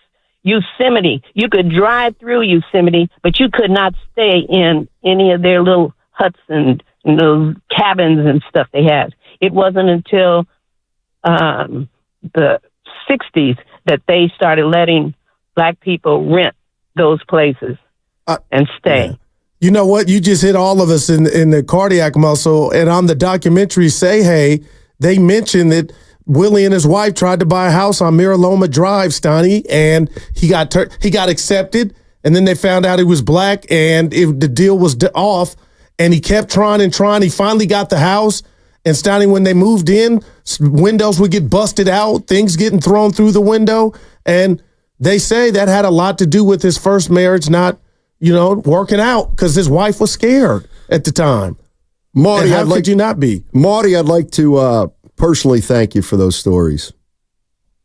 Those are riveting stories. And some of the stuff you talked about is kind of incomprehensible in this day and age for us to think about. Marty, thank you so much. 888-957-9570 is the number. We're trying as best we can to honor Willie Mays. He passes at 93 years old yesterday.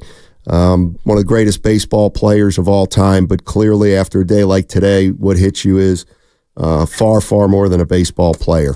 888-957-9570 is the number. You want to share anything about Willie Mays? Enlighten everybody. That's what today's about on 95.7 The Game. For Fremont Bank.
people had for your dad. There's a photograph of your dad with Dr. King.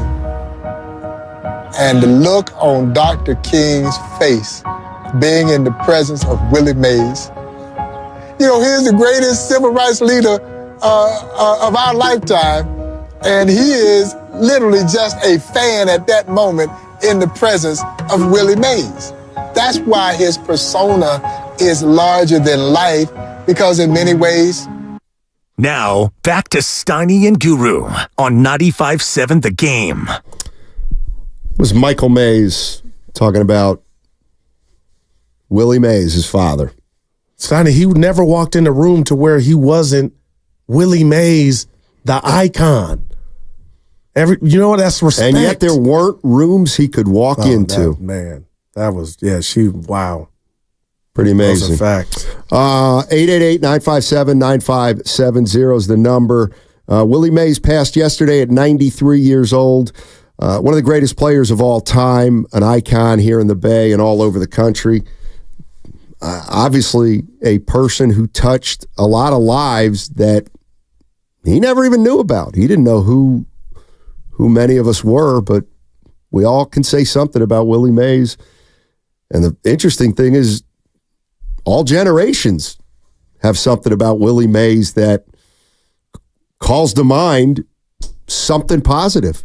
Let's go to Ryan. Ryan's in South San Francisco. Hey, Ryan, how you doing? Yo, Guru, Steiny, how you guys doing, man? Hey, doing well. Hey, so I actually just had a story. The first time I got to meet Mr. Mays. So when Oracle Park opened up, if you guys remember, ballpark opened up in 2000. It was Pac Bell Park back then. I was one of the first guest services that was hired, right? So it's the first year being there. And I remember one of the times, so the player tunnel and the employee tunnel were all the same. So we shared the same tunnel with the players, but we were always told we weren't allowed to ask for autographs or pictures. We had to keep it professional. So one of the times I was leaving the ballpark, this is 2000, right? So I'm a sophomore in high school, and I'm walking out the tunnel, and someone behind me says, "Hey, your pants are falling down." And I stopped and I looked around, and I was such in shock that such a iconic person is standing behind me telling me my pants were falling down. I was so embarrassed. I pulled my pants up. I put my hand out. I said, "Mr. Mays, it is truly an honor to meet you. I'm so embarrassed that you had to tell me this." And from that day forward, I stopped sagging my pants. I was so embarrassed that someone in that stature had to tell me something like that. So, my condolences go out to him and his family. It's a huge loss for the Bay Area, and what a great person that we've lost. And he taught me a lesson to stop sagging my pants. So that's just something I wanted to share with you guys. You know what? All you fellows out there. Yeah. Thanks, Ryan. Absolutely. There you go. Thanks for taking my call, guys. Yeah. Say, hey, kid. I mean, that's it right there. That story right there is it. Unbelievable. Willie Mays. Let's go to Joe in Napa. Hey, Joe, how you doing? Hey, how's it going? Hey. I got a Willie Mays story for you. Give it to me. Okay, it was back in 1962. My father sold the car to Lon Simmons, and they brought us, me and my brother, to Candlestick Park. And so we're up in the booth with these guys, and they're doing whatever. They said, your boy, send him down there and to get a couple autographs. Right. So me and my brother walked down to the field, and then we realized we didn't have anything we didn't have paper, we didn't have pen, we had nothing. Right. So we got to the dugout, and the guy was greasing up the ball, and he goes, "What the hell you guys, what are you two doing down here?" And he called up to the booth. "Oh, yeah, okay, go ahead." And he threw us a ball from the bucket and gave us a pen, a green ink pen. And I walked up to the field where McCovey was playing catch with Mays. And I'm like 7, 8 years old. I almost got hit in the head. Mays goes, "Hey, get back, boy." And I remember handing the ball up to McCovey because he's so huge. And he signs it.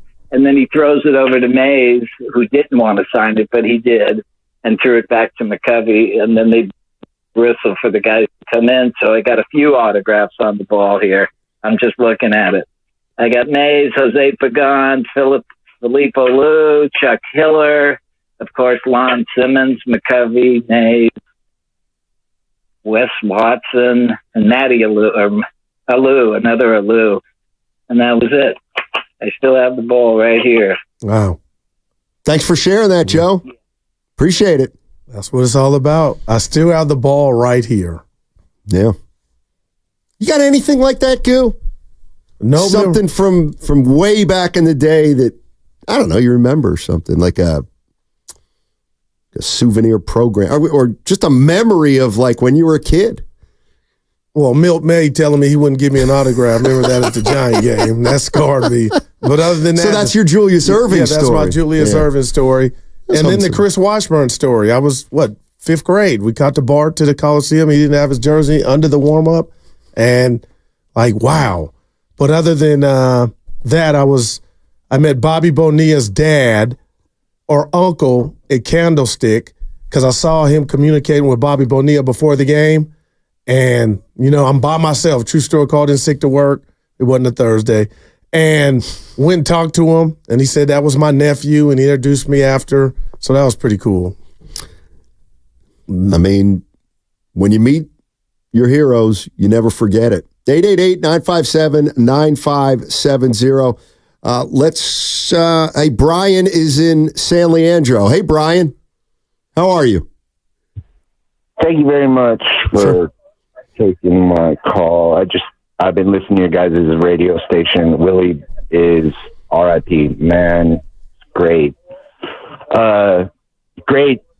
Great show. I'm going to keep it really simple. It's just a easy, I don't even know if it's a question. So the Golden Glove Award was not created until 6 years after Willie has already been in his career, right? That's my understanding. Right. So my question is, obviously that stat is wrong, but did they not create the Golden Glove Award because of Willie? And go ahead and try to answer it. My answer is Willie. That's why they created that award. I got you. You get an award that is created because of you. That's freaking greatness. Or maybe a role they created an NBA role just because of you, like the Rodman role. That's insane. That's insane. Think about that. So why did they actually create the Golden Glove Award? And tell me it wasn't because of Willie Mays. Go ahead. No, thanks. I'll take your answer off the air. Appreciate the call. I mean, I'm just looking at the internet. It says 1957, Gold Glove manufacturer Rawlings created the Gold Glove Award to commemorate the best fielding performance at each position. We got a younger historian kind of in our midst. Is that your understanding also, Evan? So that would mean that the Gold Glove Award was created, let's say, 7 or 8 years after Mays broke into the league. I'm sorry if I'm putting you on the spot, buddy. But all I know is that the award, like now there's the outfield spot used to be specific positions. So like Willie Mays was always going to be in center field. Right. Clemente was always going to be in right field. My God. And then they eventually created it, or I guess framed it so that it's 3 outfield spots. But as far as the origin, I don't think there's anything specific about it being for a player, because even though Willie Mays has 12 Gold Gloves, which is the most of any outfielder along with Clemente of all time, there were a lot of great players around that era that did lock that spot in. For example, like Brooks Robinson won however many consecutive Gold Gloves at third base. So I don't know if it was specifically for Willie Mays. Gotcha. If it was his point too, Stoney, correct me if I'm wrong, Evan, if it would have came earlier, he would have had more than 12. Oh, for sure. Okay. But it is interesting, and I don't know, I'm guessing, but here's where some of our listeners are money. I mean, Clemente was known for his arm and was a great right fielder. Maybe Clemente, when did was just going to ask you when Clemente broke in, but I'm sorry to put people on the spot right away. But maybe Clemente had something to do with it. I mean, I know like Al Kaline played the outfield. Maybe it was just that golden age of baseball when you had to start to honor the guys who defended. What did you do this morning real quick? You said, go look up at the picture of Aaron, Willie, and Roberto. Oh, my goodness. Exactly. Let's go to Ned. Ned's in San Jose. Hey, Ned, how you doing? I'm doing well. Can you guys hear me? Loud and clear. Thank you. We got you, buddy. I'm sorry. Can you guys hear me? Yeah, Ned, we can hear you. Hello. All right, let's go to, we could hear you. Let's go to, Hunters Point Ray. Hey, Hunters Point Ray, what's going on, man? Thanks for jumping in here. Hey, fellas. Thank you. How you guys doing? Doing well. Good. Man, I got a story about Mays. Back in the day when we were coming up, we lived over in Hunters Point, and so we would go down to Candlestick Park, and, we would sneak into the games.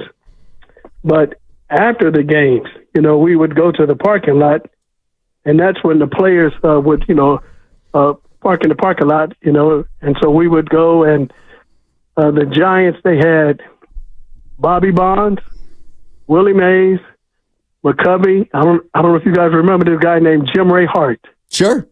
They all played for the Giants, and so we would meet them in the parking lot, and so we would go up and grab their bags and walk them to the car, and chit-chat with the players. And all of them, was, very receptive to that, except for Bobby Bonds.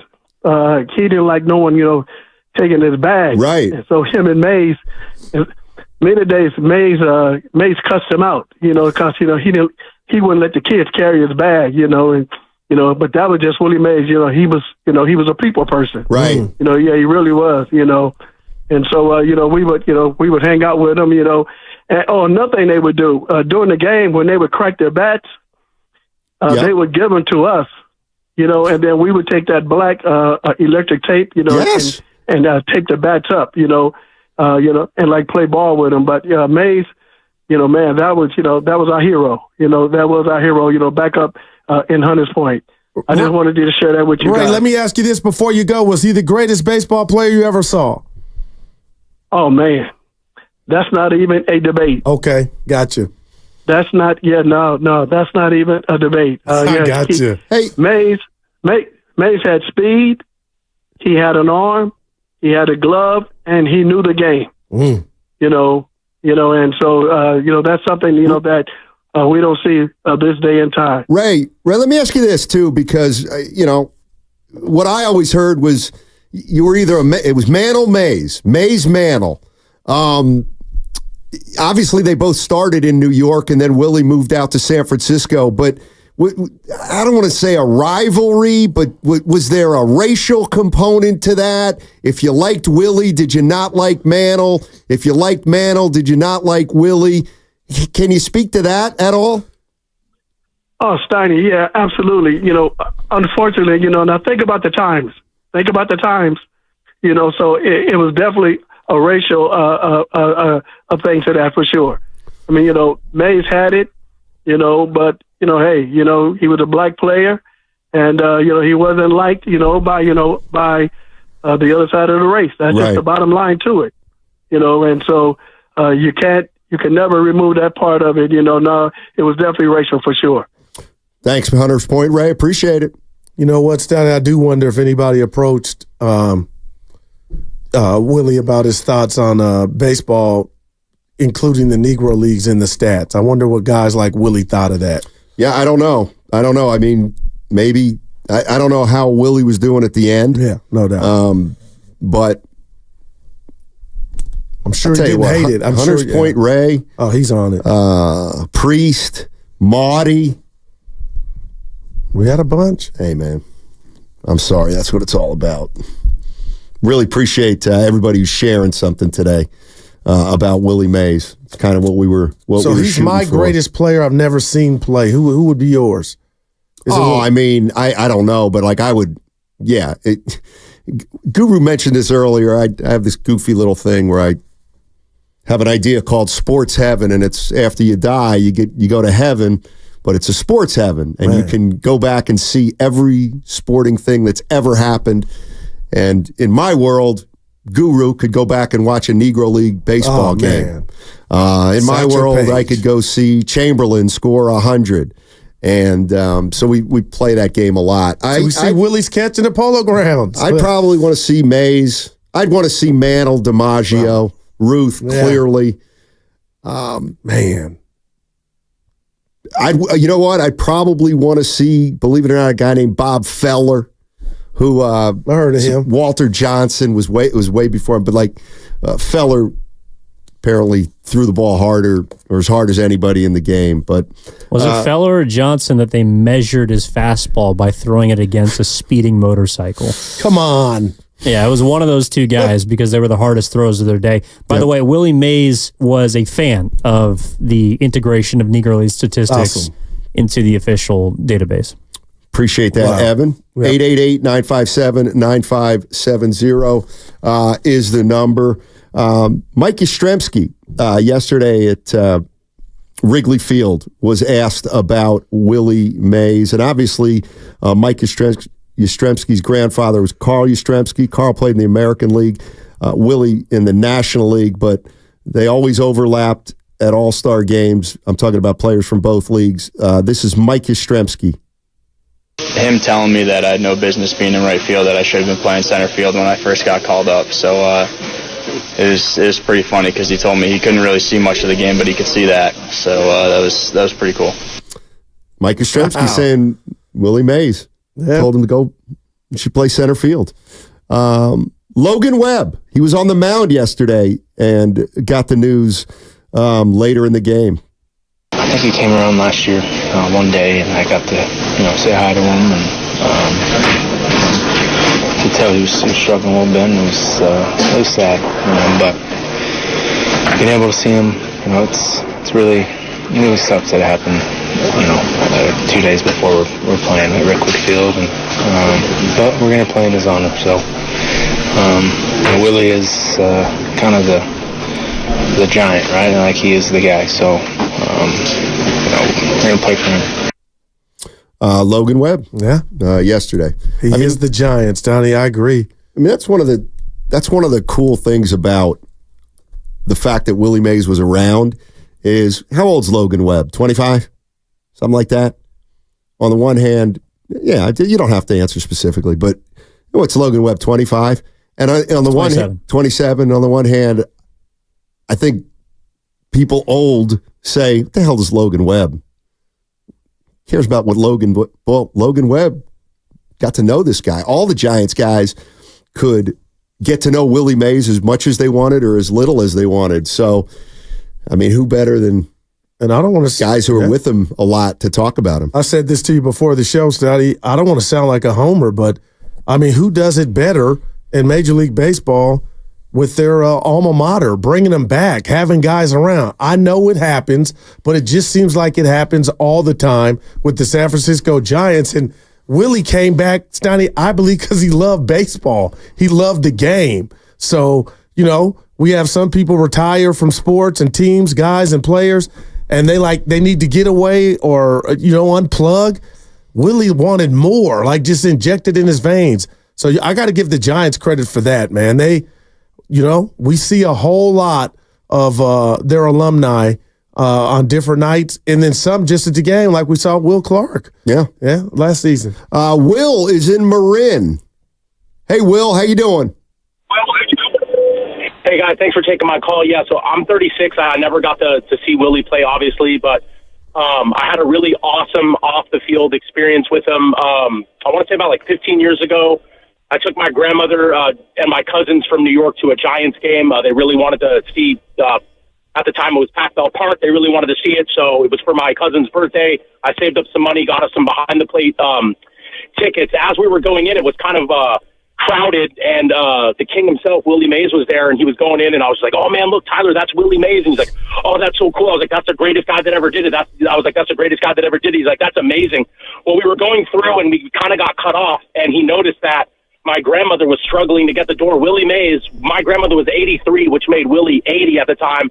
He was such a gentleman that he went back, opened the door, and held it open for my grandmother and let her in and made sure that she was good to go. That's just the type of guy that he was off the field, and it was just so awesome to see. Just one of the best guy to ever do it was just a human like us, and just to see the humanity and humility of that and just the respect that he had for everybody off the field was just amazing. It was really cool.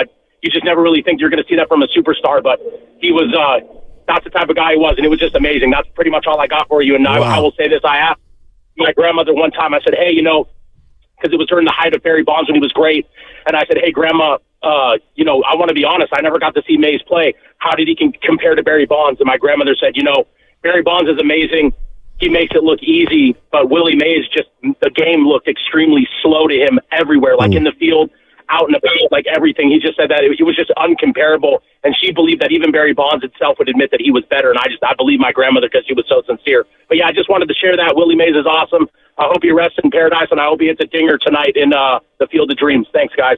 Thanks, Will. Appreciate the call. Wow. I tried to play. Oh, go ahead. No, go ahead. I tried to play that video of Vin Scully talking to 2016, talking to the great Willie Mays, and he was telling them, why do you treat every ball in the outfield that's on the ground that you're going to scoop up like your life's on the line? And Vin was just telling them he appreciated that, and they talked about his uncanny ability to get the ball back in the infield.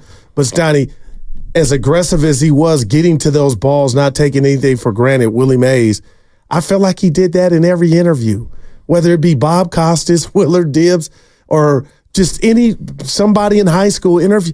He treated everybody the same, it felt like to me. Yeah. It's funny because when you hear the story about, and I think we're going to play with Bob Costas, Willard and Dibbs at 4. Willard and Dibbs will have Bob Costas on at 4 o'clock. 4 o'clock today. I think might have said 4:30 an hour or so ago, but that's been changed to 4 o'clock, or I mistakenly said 4:30. 4 o'clock. 4 o'clock for Bob Costas. I always feel like, so Will just told a story about, okay, Willie Mays was 80 and he held a door for a woman 83. Well, I mean, I'll be honest with you. Part of me says, big deal. Big deal. But then you think about it and you think, no, that is a big deal because it's Willie Mays. Yeah. And, whoever the hell Will is, and I mean that affectionately, and whoever the heck his 80-year-old mom was, well, that's a big deal to them. And it's something they'll never forget. That's why Willie Mays was a big deal. And he's from that old school generation, Stoney. Chivalry and respect. That's why I told the youngster, pull up your pants. Exactly. Ned is in San Jose. Hey, Ned, how you doing? Good, guys. Sorry I got lost there for a second. You guys hear me all right? Yeah, loud and clear. Okay, so in 1986 or thereabouts, I was working at a car dealership in San Jose, and Willie shows up at the dealership, and he's going to trade in a couple Lincoln Town cars for a 560 SEL. So the cars were registered at Bowmani Casino, so we had to call Bowmani to see if he could trade them in, and they initially said no, but eventually they said, okay, he can go ahead and do it. And then during the process, there was a cash difference they were working, so he brought in a couple duffel bags from his autograph shows on the shirt, and they closed the drapes to the finance office, and for like 2 hours, they were just counting cash to make up the difference. Well, you know what, Ned? Ned, and thanks for adding that. But, it's funny. People might not really know what Ned's talking about. I'm pretty sure I do. He's talking about Bowmani Casino, and the bottom line is that these guys, I'm talking about the old-timers, they signed autographs for the kids all the time. And then the autograph business became a little lucrative, and a lot of the old-time players, they would do tours. I remember athletes coming to Reading, Pennsylvania. What'd they do? They sat at a table and you got their autographs, and they got paid for it because they'd gone their entire careers without that kind of money. 888-957-9570 is the number. What's coming up Next on the game is presented to you by Fremont Bank, celebrating 60 years of full-service banking with no compromises. Hi, I'm John with Jack's Restaurant and Bar. My brothers and I recorded our first commercial a while back. Got a little chaotic, so I'm here today. What's going on here, bro? Are you recording a commercial without us? Guys, no, I'm just trying to what? Take all the credit for our half-pound all-natural burgers? Or the best fish and chips or around? 7 mac and cheeses and 14 sandwiches, including a French dip that will change your life? Or homemade meatloaf, pot roast, and next-level lamb chops? Or that people can order takeout and delivery by visiting...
95.7 The Game. All right, that was the announcement at Wrigley Field yesterday to the fans attending the Giants-Cubs game that Willie Mays had passed. If you were watching the Giants game yesterday like I was, John Miller brought the news to us. I think it was the 4th or 5th inning. But that's who we're honoring today, Willie Mays. He deserves it. One of the greatest players of all time and an icon, again, not only here in the Bay, but everywhere. I got some sound here, Goo, that, Let's do it. Okay, here's a piece, and I don't think I've heard this story, or if I have, I hadn't heard it in a while. This is the Red Rooster story. Some of this sound, guys, and I'm talking to you all out there, I haven't heard either, so I'm listening to it for the first time, and hey, I'll give you my thoughts as you think about what you're hearing too. Willie lived on St. Nicholas Place, just a block and a half from the Polo Grounds. But his main hangout was the Red Rooster on 7th Ave in the 130s, which was part of a vibrant strip of bars and nightclubs. The Red Rooster was a short drive or walk from the Polo Grounds. Willie would go there. He liked to play pool. They'd give him a table in the back where he could eat after the game and socialize. He didn't drink or smoke, but he liked to hang out there and enjoy his celebrity. Supposedly, the uptown gamblers, they wouldn't let him hang out too late. They made sure he went home and got his sleep when they bet on the Giants. Red Rooster, that was the restaurant. That was George Ward's. And George, I don't know, somebody must have called him because every night about 9, here he comes. You got to go home. And I said, what do you mean? I got to go. It's just only 9 o'clock. No. You got to go home. Because I had a big table for about 10 in the back of the restaurant. So they parked my car right by the back door of the Red Rooster. And they made sure that I didn't get in no trouble. There it is, the Red Roosters, Tony. That was his old ship. That's from the Say Hey documentary. It was great. And if ever there'd be a time to pop that on, it would be right now. And just to share with everybody what's going on. I'm looking at what they call a soundboard here with sound from a lot of people paying their respects to Willie Mays. And I'm just looking at one that says Keith Hernandez. Well, Keith Hernandez was the former Met great. I want to hear what Keith Hernandez says about meeting Willie Mays. Here you go. You had the honor of being in Willie Mays' company on more than one occasion. Yes. Fly ball into shallow right, and Marte comes on to get it. 1 out. At Shea Stadium when he was younger, and I also was in his company when he was older and he was legally blind. And what always came off was, and he was the say hey kid. He had that ebullient personality, infectious and genuine. And I got to tell him that he was the greatest player I ever saw. Wow. Words we've been hearing all morning, Stoney, infectious. God, that's unbelievable. Man, I'm hearing all this as you guys a are lot of people for the first time. I mean, Keith Hernandez was not a contemporary of Willie Mays, but he loved baseball. Exactly, yeah. Exactly. John Shea, formerly of the San Francisco Chronicle, actually probably still works there. Has written several books and is widely considered the Willie Mays expert. Here's John Shea on the discrimination that Willie Mays faced during his career. Forest Hill is the fall of 57 after he learned the Giants were moving west. He lived in Harlem and walked to the Polo Grounds. He was part of the community. And then he comes to liberal San Francisco with open arms, right? Well, no, they did not sell this house to him. And Mayor Christopher at the time comes by and say, hey, I've got a house. Stay with me until you find another place. And the realtor came over and said, hey, let me find you another place, different neighborhood. And Willie said, no, I want this house. And he got the house. And it wasn't just for him. It was for the next generation of minorities who won't be Willie Mays, who won't make a national headline if he doesn't get the house. So Willie got the house. And then Willie Brown talks about how Mays helped integrate parts of San Francisco with new laws. So, and again, he didn't march to preach. Yeah. But he sure was stubborn and got his way because his way was the right way. Yeah, that was John Shea, who's written a book on Willie Mays. Became a friend of Willie Mays, quite frankly, John Shea did. Mm-hmm. And that was John Shea talking about Willie's early years in San Francisco. The book is called 24. The book is called 24. I want to keep playing some of this sound, if you don't mind, Stu.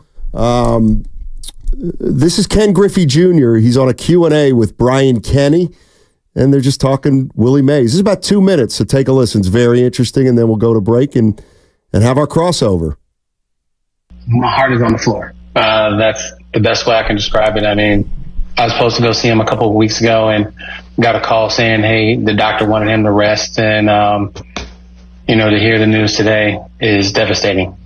How often would you come across Willie Mays? Again, your father, obviously, with the Cincinnati Reds through those years, and you're a kid coming through, later getting into the Baseball Hall of Fame. How often and when did you first start coming across Willie? I knew him as a little kid, just the fact of being around. But him pulling me aside at 17 started, a mentorship that only few have. And I'm just grateful and thankful that I was able to spend the time I had with him, because he is a true giant on and off the field. Yeah, what were those interactions like? Because you as a gifted center fielder, and again, we're often told that, Willie was, more than just fast in center field. He was intuitive. He was smart. What did he tell you? Just number one, be yourself. Go out there and play as hard as you can, because, everything hit to us is fair. So you have to have a fear of running into the wall and diving and making plays. So go out there and play as hard as you can, have fun, smile, and just be you. And I think that, the things that my father always told me, he was there. And as a center fielder, just making sure that you're in the right place at the right time all the time. And, the game doesn't start when the first pitch is thrown. The game starts when you're warming up, when you're thinking about the opposing team. You're probably in a spot now, too, because I think of you as a young guy, but, having been around for a while now, you'll probably find yourself telling a new generation that never saw him play, that could only, hear about him, the importance of his life and his career. What would you tell someone who only knows Willie Mays now, maybe a young person only knows him through watching these highlights? I would say, number one, he's the godfather of center fielders. When he came into a clubhouse, he made everybody feel welcome. Didn't matter what color you were, race, where you came from, you were in that clubhouse, you deserve, and you wanted to have some time with him, he would talk to you. And he would talk more about, life and stuff and how he grew up and the things that he had to overcome, and still did it with dignity and class and a smile. All right, so that was Ken Griffey Jr. talking about Willie Mays, who he had a relationship with through his father, Ken Griffey Sr. In case you're just joining us, we've talked all day about Willie Mays. Passed yesterday at 93 years old. Maybe the greatest player of all time, and obviously someone who means a lot to the San Francisco Giants organization and the San Francisco community at large. Coming up on the other side, we are going to be joined by Willard and Dibbs, and they have Bob Costas joining them at 4 o'clock today. But Willard and Dibbs will be on the other side. And that segment was sponsored by Chilton Auto Body. Have you been in the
Now, back to Steiny and Guru on 95.7 The Game.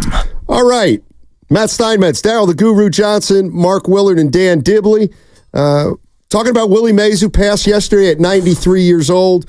One of the greatest players of all time, if not the greatest, and somebody who is, as known and impactful an athlete this area's ever seen, probably. You would think, right? He's the best.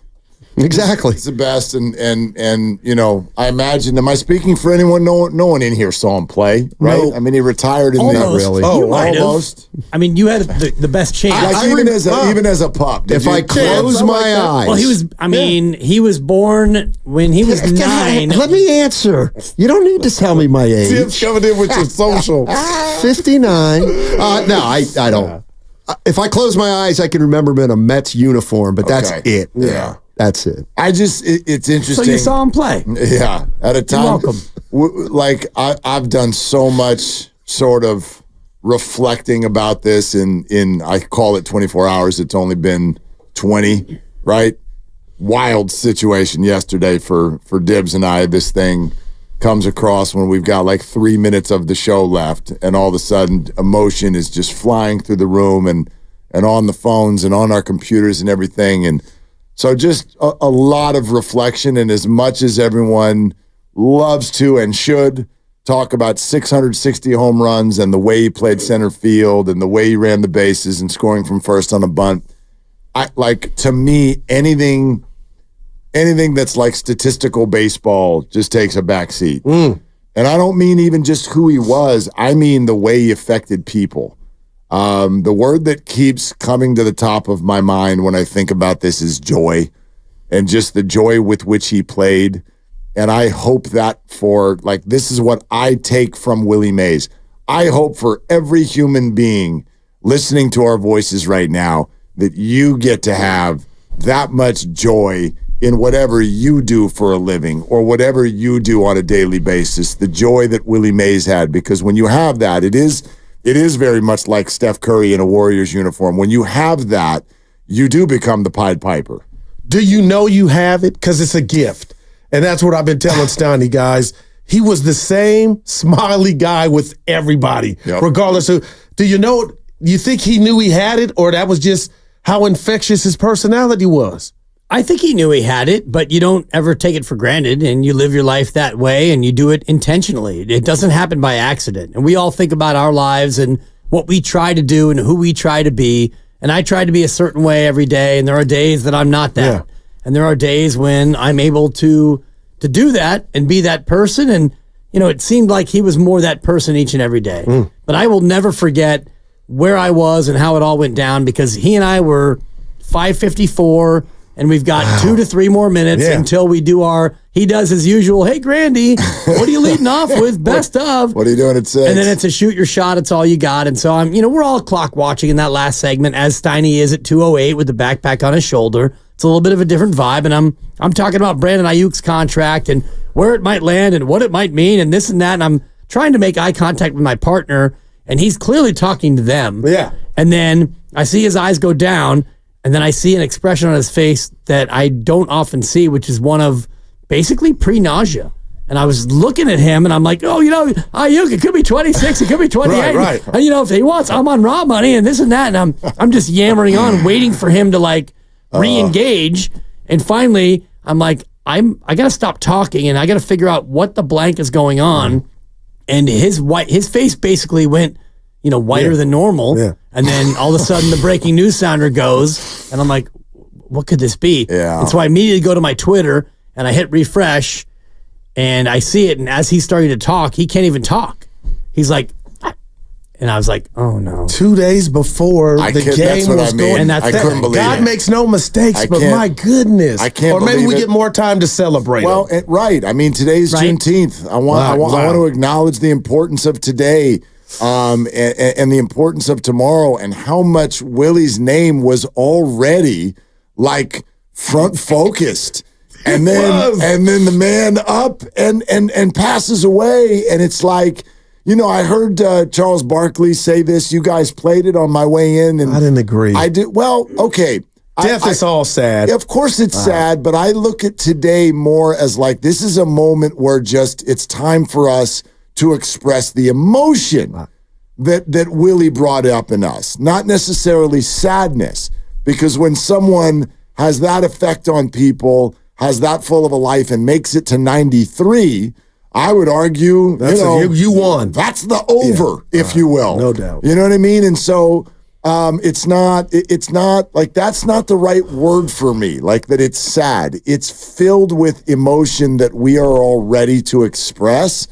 And now that's only like doubled because of the week that he left us. Because it was already his week. No, it was. It was already his week. It's where he played in the Negro Leagues. Yeah. I mean, what a complete story. Oldest park in America. What a full circle deal. The guy started, he basically lit this place up when he was 17 years old in 1948. And as we get to a point where it's Juneteenth and we're going to celebrate Willie and all the other players that went through this building, and this is 3 weeks after the Negro League statistics are added to Major League Baseball, and it was almost like, I wonder, I don't know this, but wonder if Willie just put his feet up yesterday and went, we did it. You know, like what a great full circle thing that I hope felt really good to him. You know, I mean, I don't know really what to say. I'm kind of out of things to say, but maybe, people were, because it's okay to be lighthearted in this. You know, we were talking about Jerry West. He was getting inducted into the Hall of Fame for the third time, and if you know Jerry West, he want to be inducted this again. Yeah. He was a player, an executive, and he also was part of the 1960 Olympic team. Gotcha. Anyway, I'm sure Willie Mays probably wasn't doing well, but it's the timing is could there be perfect timing? I mean, in a way, this game tomorrow is almost more impactful because it's going to be linked to his death. It just is. Yeah, the whole day almost becomes about him. Yeah. Which, that's a great thing. I want to certainly acknowledge all of the other players who came through there that are a huge part of this as well. And I hope that doesn't get diminished in some sort of a way because of this. But my goodness, I just got to imagine for all of the people who are going to be there tomorrow, there's so many dignitaries who are going to be there, the living Negro League players who are going to be in the building, who no doubt played against Willie and know Willie, and just the halls that echo through that place with Willie Mays in 1948, and how much of that was all going to be about tomorrow, and now to know that everyone is also celebrating his entire life. I just, I got to think this is going to be overwhelming for some people. No doubt about it. So I'm very glad the Giants are there, are going to be there. And I think that was intentional, not knowing that, Willie was going to pass, but the fact that he is, the greatest living baseball player, or was as of yesterday at this time, and the fact that he played in the Negro Leagues and he played at that field and he's from Alabama, it all seems so perfectly aligned with it's going to be about Willie and everyone else, but now it is more about Willie than it is about everyone else, more so than it would have been based on what happened yesterday. I mean, one of the things that I've talked about today is the bittersweet part is you learn a lot about Willie Mays on a day like today, or legends when they pass. I had no idea about couldn't buy a house when they moved the team to San Francisco. Man. 37,000. But he got the house. He ended up getting it. Incomprehensible to even me, and I'm older.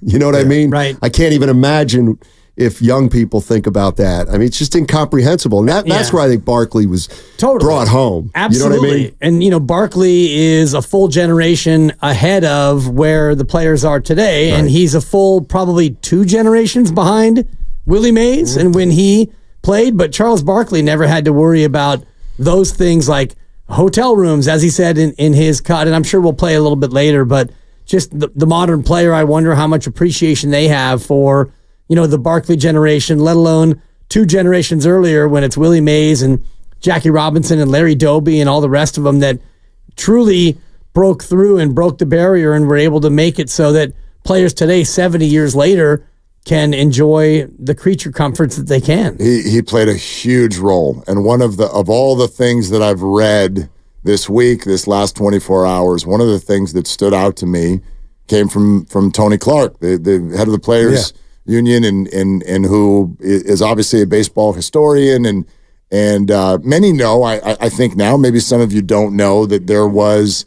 There's a little bit of discord at times between Jackie Robinson and Willie Mays because Jackie wanted Willie to be louder. Yes, he wanted him to be more, as he put it, on the front lines. And what I think that's done is it's led us down the road where some feel that Willie just didn't want to be a part of it. And I actually don't think that's fully accurate. He just didn't want to sort of tell everybody what he was doing. But he did have a quote years after what Jackie said, calling him out. And he said, I'm very comfortable with what I've done. Yeah. I've just done it without sort of letting everybody know. And getting back to what Tony Clark said, I love this. He said, both men were exactly who we needed them to be. Mm-hmm. Both of them were exactly what this movement needed them to be. They both did it very, very well. And both were a total necessity. So I certainly hope in that piece that I know kind of in the documentary, the idea that Jackie was not thrilled with the way Willie handled it, I hope that doesn't resonate with people into thinking that Willie didn't do a lot. And he Willie spoke did on a that. ton. Yes. I text Donnie yesterday, I fired up the Say Hey Doc, HBO Max, John Shea, great job, but that hurt him. But he never changed. You would never know that cut him, Dibs. And we had Bowmani Jones on earlier. Willie was not at the Cleveland Summit, where Kareem, all the heavyweights were there. He was in his 30s, 35, and Bowmani was just making the point at that juncture that was a young man's fight. So Willie wasn't there, but you would never tell. It never changed him, but he heard those words and it hurt him. But I go back to Miramani Drive or wherever he was trying to buy the house here in San Francisco. He kept trying to buy the house and his wife didn't want him to. Right. But I'm like, that's a different type of bravery, putting your neck on the line. Bottles coming through your window at night because they didn't want you there. But he did that. Well, you know what I'm saying? In life, I mean, anything could have happened. But he did that. But also think about this now, and this is, again, I don't want to there's no disparaging anyone in this kind of a conversation. Jackie Robinson grew up in Southern California and went to UCLA. Willie Mays never went to college and grew up in Alabama. Man. So who do you think, you know what I mean? Like, and I only say that not to, Jackie is Jackie, but I say that to say Willie experienced a lot.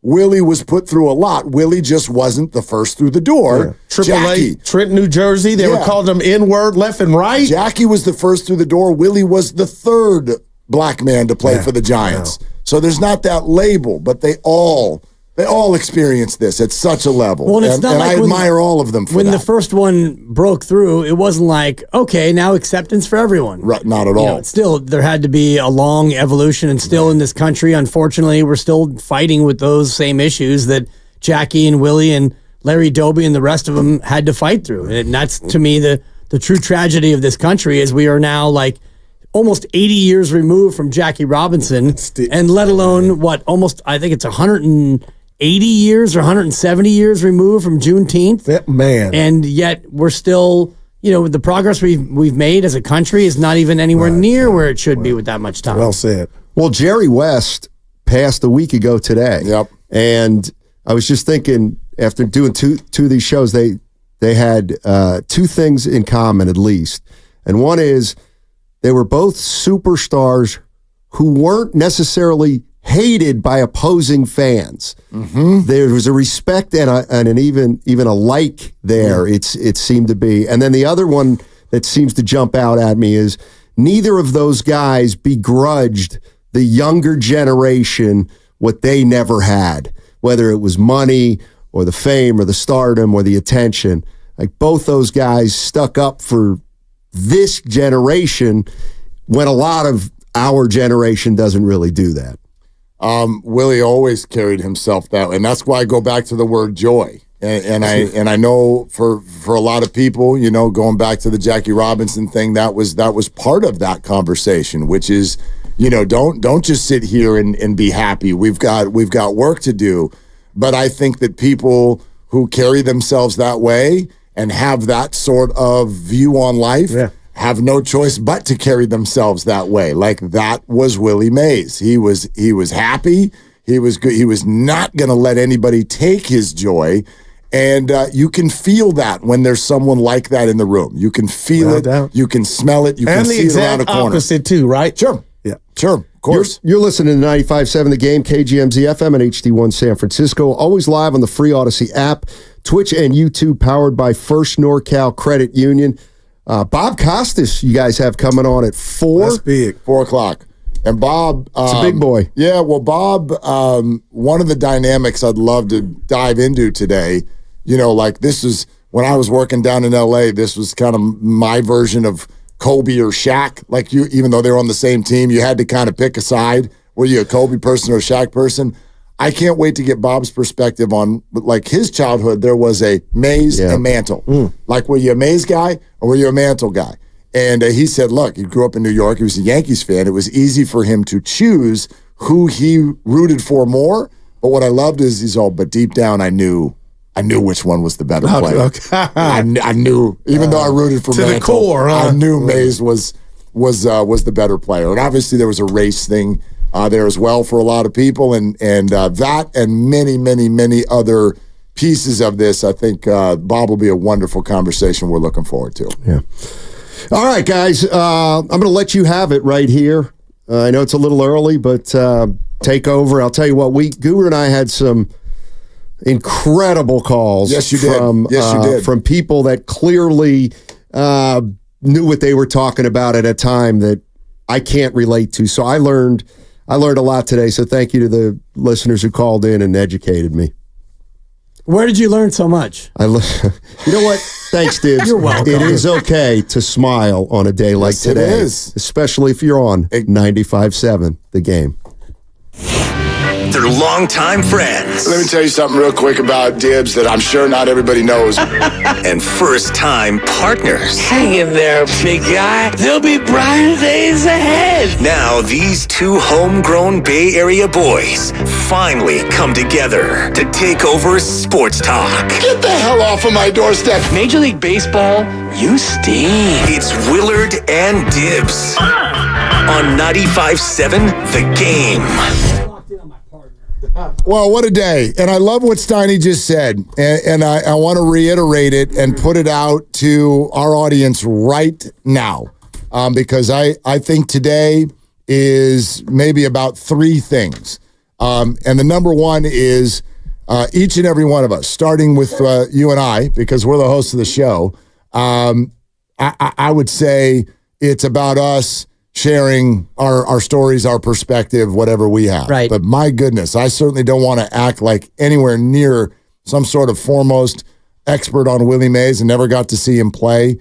We're going to bring some people on, Bob Costas, Danny Glover. We're going to bring on some people who have a very, very unique perspective on this, and more. There will be others, and they'll share their stories. But I think the third thing this is about is you. It's you doing that. It's you sharing your stories. 888-957-9570. And I mean this from the bottom of my heart. No story, no perspective is too small. Because you're listening to two people who never saw him play. Willie was retired before I had a breath on this earth. Right. Yet I love the player. I love the man. I love the team. I love the effervescence. I love everything about all of it. And I've learned as much as I can through the years. I know there's so much more to go. So I almost felt jealous when Steiny said, gosh, such great calls today. And I learned so much. I hope that continues throughout the afternoon. And as we take air, the Giants have lost to the Cubs by a final of 6-5. FP Santangelo is going to come on in a little bit. He became close with Willie in recent years. We'd love to hear from all of you. 888-957-9570 with the great Say Hey Kid passing away yesterday at age 93. And one of the things I learned today is that Willie Mays is the all-time leader in visitor home runs at Wrigley Field. Oh. And, that's from I just learned that when you said it. The Andy Baggerly piece that he put out on The Athletic, I think included that factoid. And so you start to think about all the great things that Willie Mays did. And we all know about 660 home runs and the thought that he is the greatest player of all time. When you start to really poke through the details, the minutia of exactly what he did in his career. And I was listening a little bit to the game yesterday on the drive home, and John Miller and company played the highlight of him scoring from first on a bunt from Willie McCovey. I heard it. And it's, Russ Hodges ridiculous. on the call. It is so ridiculous. It still doesn't make sense. But the shift was on, and I didn't realize they had the shift in 1961 or whenever it was. Who was running the analytics department back then? Crazy. Nobody. And McCovey with a push bunt that goes for a double, and Willie's on the move. Hey, he's got to score.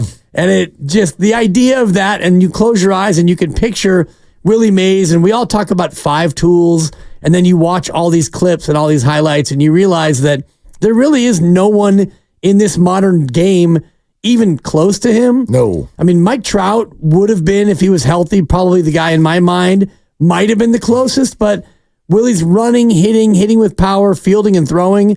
He's one of one. Well, I agree with you completely there, and I do not want to, by any stretch, diminish this part of it.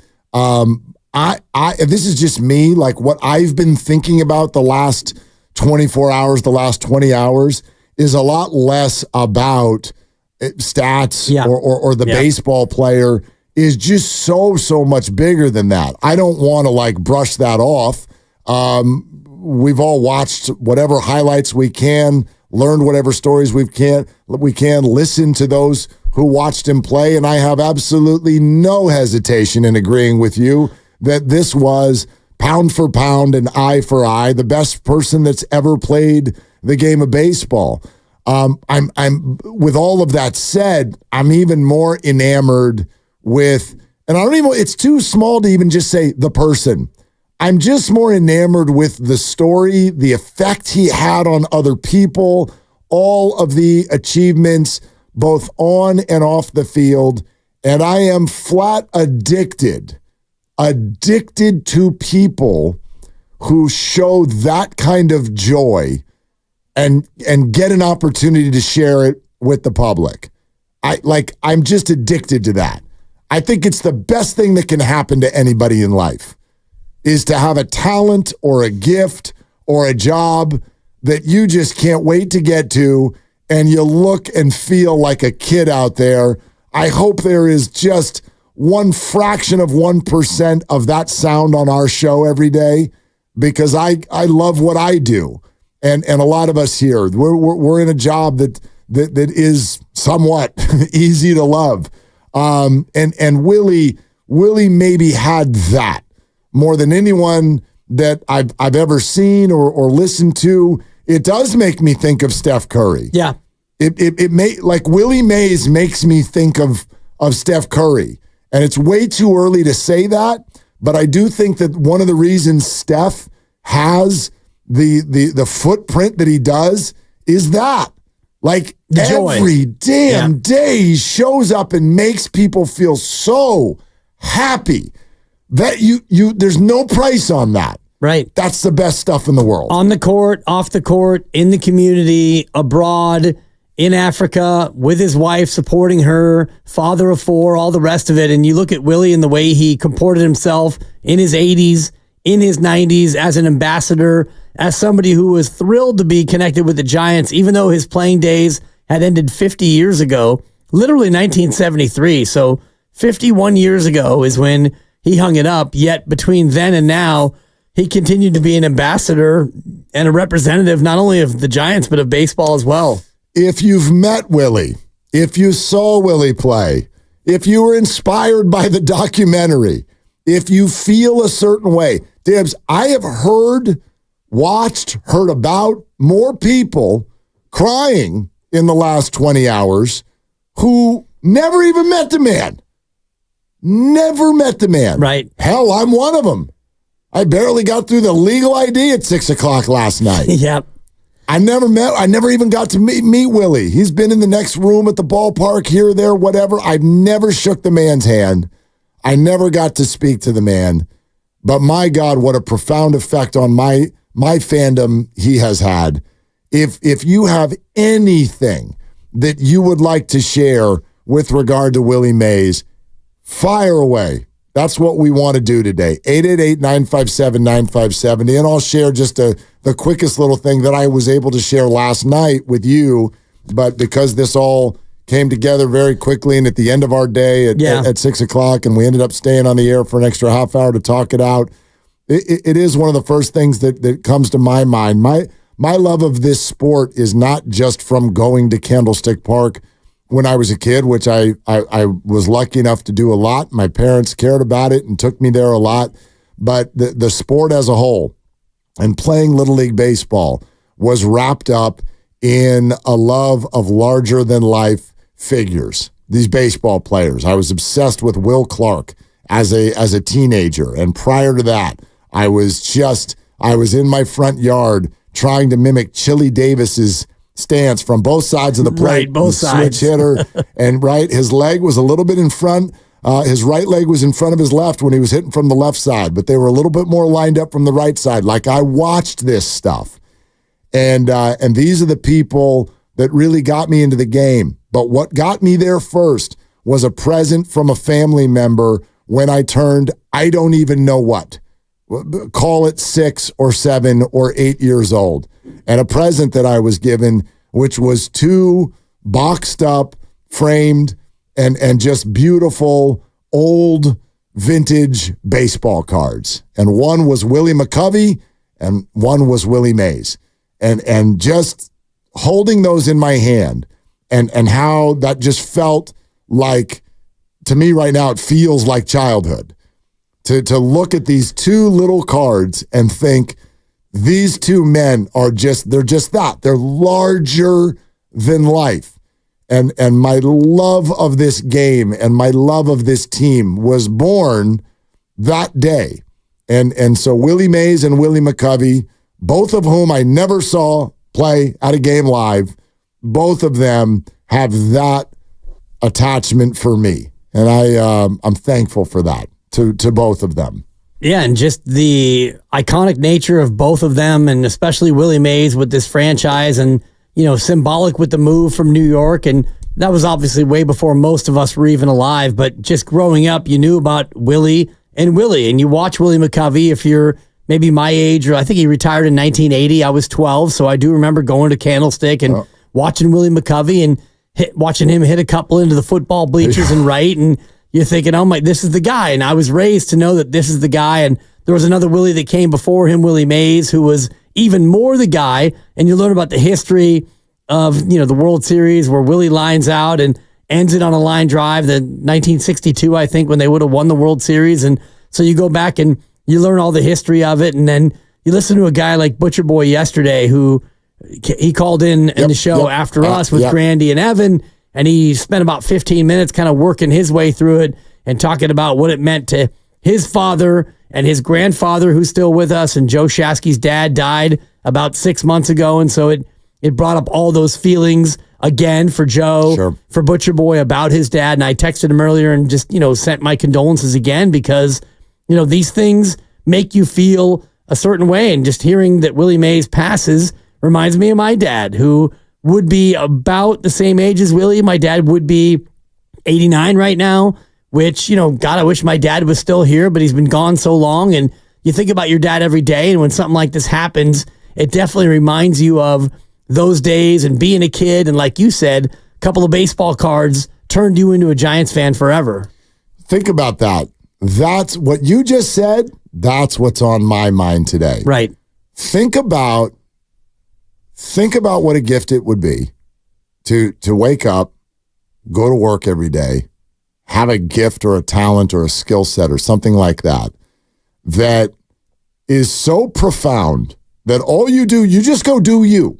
You just go, Willie just went and played baseball. Just go hit line drives. Willie was not like, you know what I'm going to go do today? I'm going to make grown men cry about their dad 80 years from now.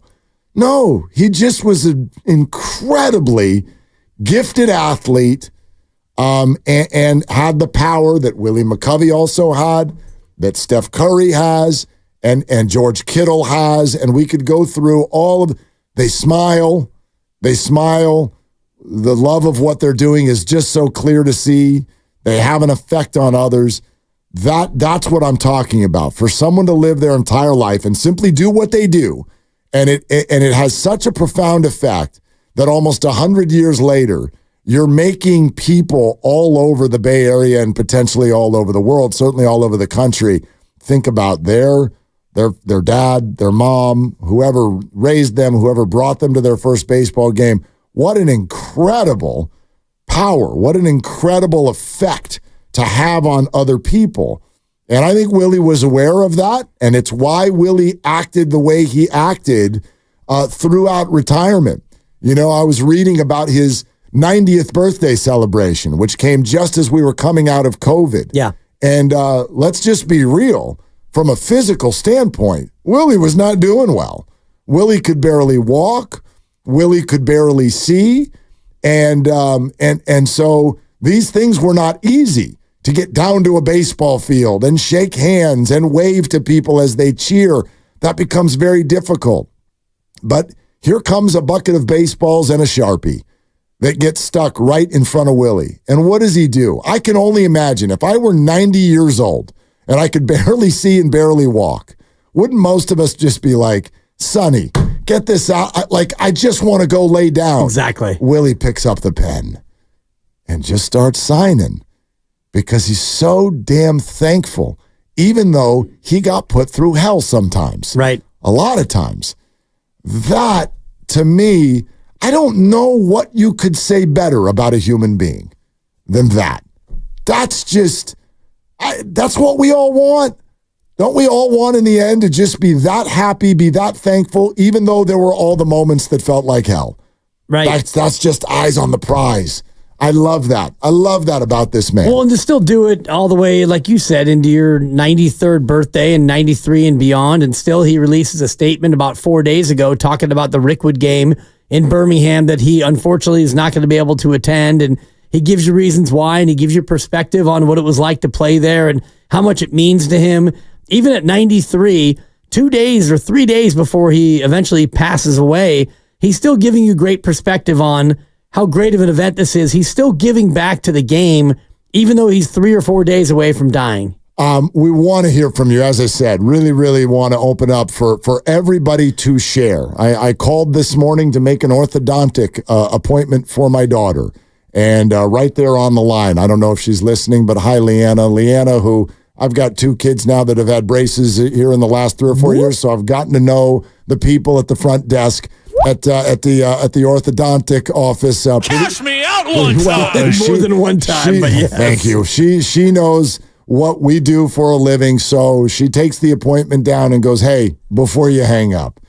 And she just wanted to talk about Willie Mays, and she said she got home from work last night and her husband's in tears, and wow. Just right, yeah, like this. I sat there on the phone with her for another 5 to 7 minutes because I'm like, I could do this all day. Yeah. Just want to listen to people talk and share. And I think it's so healing and just wonderful to just get it out. Yeah. Get it out. And it's so representative of so many things for so many people. It's, whether or not your parents told you as a kid about Willie Mays, or you're old enough to remember watching Willie Mays, or you're younger and you met Willie Mays, or you see Willie Mays, or heck, maybe you met your wife at Willie Mays Plaza, and you happen to meet a group of people there, and you looked over and there's a young woman, and you happen to strike up a conversation, and now you're in love, and next thing you know, you're both Giants fans, and now you're married, and you met at Willie Mays Plaza. There's so many different ways that Willie Mays could touch people. And that will also be forever, by the way. Right. Everybody in this city, if you've ever been to a game, you know damn well what it means when I say, meet you at Willie Mays. That's right. Everybody knows Third and King. Exactly what that means. You go to 3rd and King, and there's 4,000 people, right. And there's pictures, and you're milling about, and there's groups, and there's happenings, and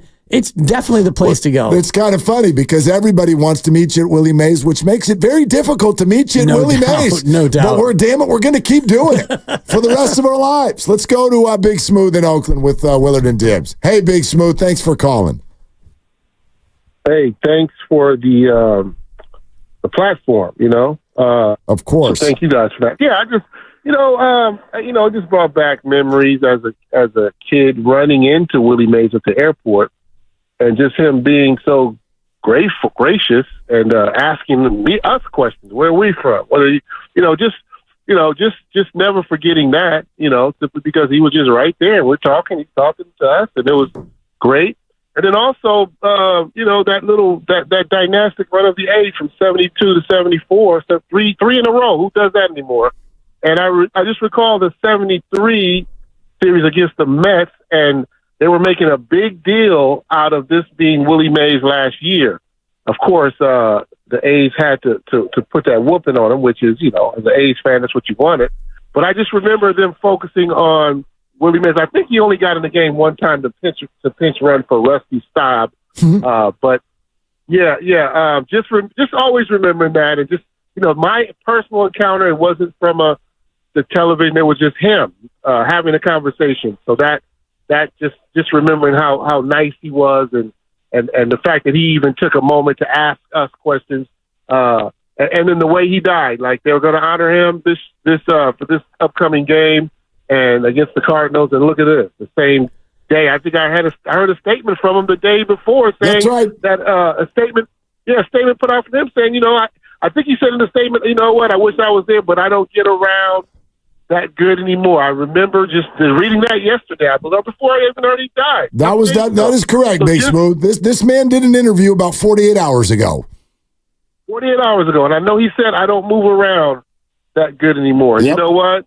All of us are getting older at some point, either now or back then. We don't get around so good, but it sounds like just hearing him talk about that, or the writing of it, it seemed like it was just yesterday to him, him roaming around in that park. And you know what? Good job to MLB, because MLB hasn't really been kind to African-American baseball players in the fact that they have, these were some of the best baseball players there were. And to have them make that gesture, whether it means anything to anybody, I'm sure it means a lot more to people like Willie Mays and others, because it wasn't just Jackie Robinson. He was probably not even the best ball player of the lot. But you know what? The fact that the MLB is trying to do something, hopefully we can reach out to this next generation of American-born baseball players, African-American players, and we can kind of come up with something that would make the game more attractive. Everybody's going to football, baseball, basketball. So anyway, thank you guys for the opportunity. I certainly appreciate it. Yeah, Big Smooth. Thank you, Big Smooth. Thank you very much. Appreciate that. Well said. I'm thankful. I don't know to what level this resonated with him or whatever. I know that he won't, quote unquote, see the game tomorrow. Right. But he was aware of it. You know what I mean? Like he got to the point. I bet this did mean a lot to him. He certainly expressed that it did. He got to a point where the world is acknowledging Juneteenth. He got to a point where the world and Major League Baseball are going to play a game at Rickwood Field, largely in his honor and the honor of others who went through that field and went through that time. He got to a point where stats from the Negro Leagues were accepted into the Major League Baseball books. Like, he got to see all of that. Wow, what an achievement. Yeah. He started that. He started those things. And they happened on some level before his passing. So I imagine that Willie Mays, that huge smile that he always flashed, I imagined it was still on his face as he took his last breath. Without a doubt. Yeah. And I think just the idea of it happening this week, right before Rickwood, and there's a certain amount of completion you feel at 93 to go through your whole life. And like you said, and you put it very well, all the things that he went through from coming up as a baseball player in the 40s to what baseball is now in 2024. And there's a game at Rickwood and all the other things that have gone on, not only in baseball, but in the world. There's a feeling of completion for Willie Mays, I would imagine, to know that he was more than a small part of what's gone on in society. We want to continue to hear from you. I love those stories. And those of you who are on hold, please be patient, and I promise we're going to get to all of you today.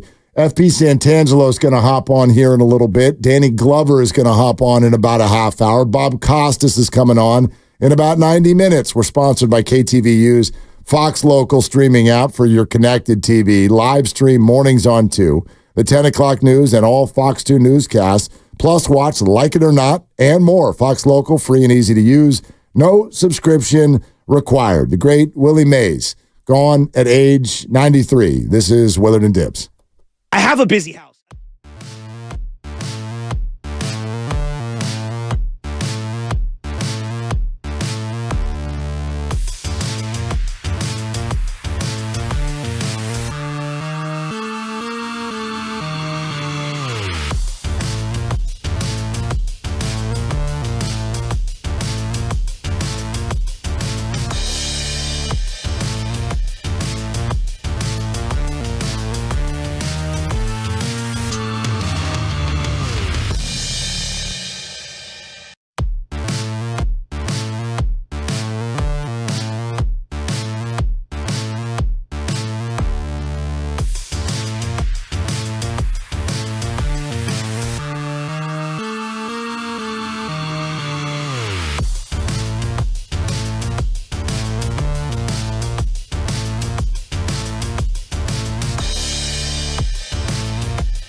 Now, back to Willard and Dibs on 95.7 The Game. Yeah, I'm so glad you're with us. Like, this is just, this whole thing, it's just the way it hits me.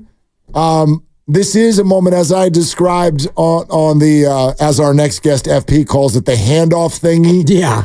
I described it as not sad, but a moment where all of us get to express the emotion that we feel and have felt through the years.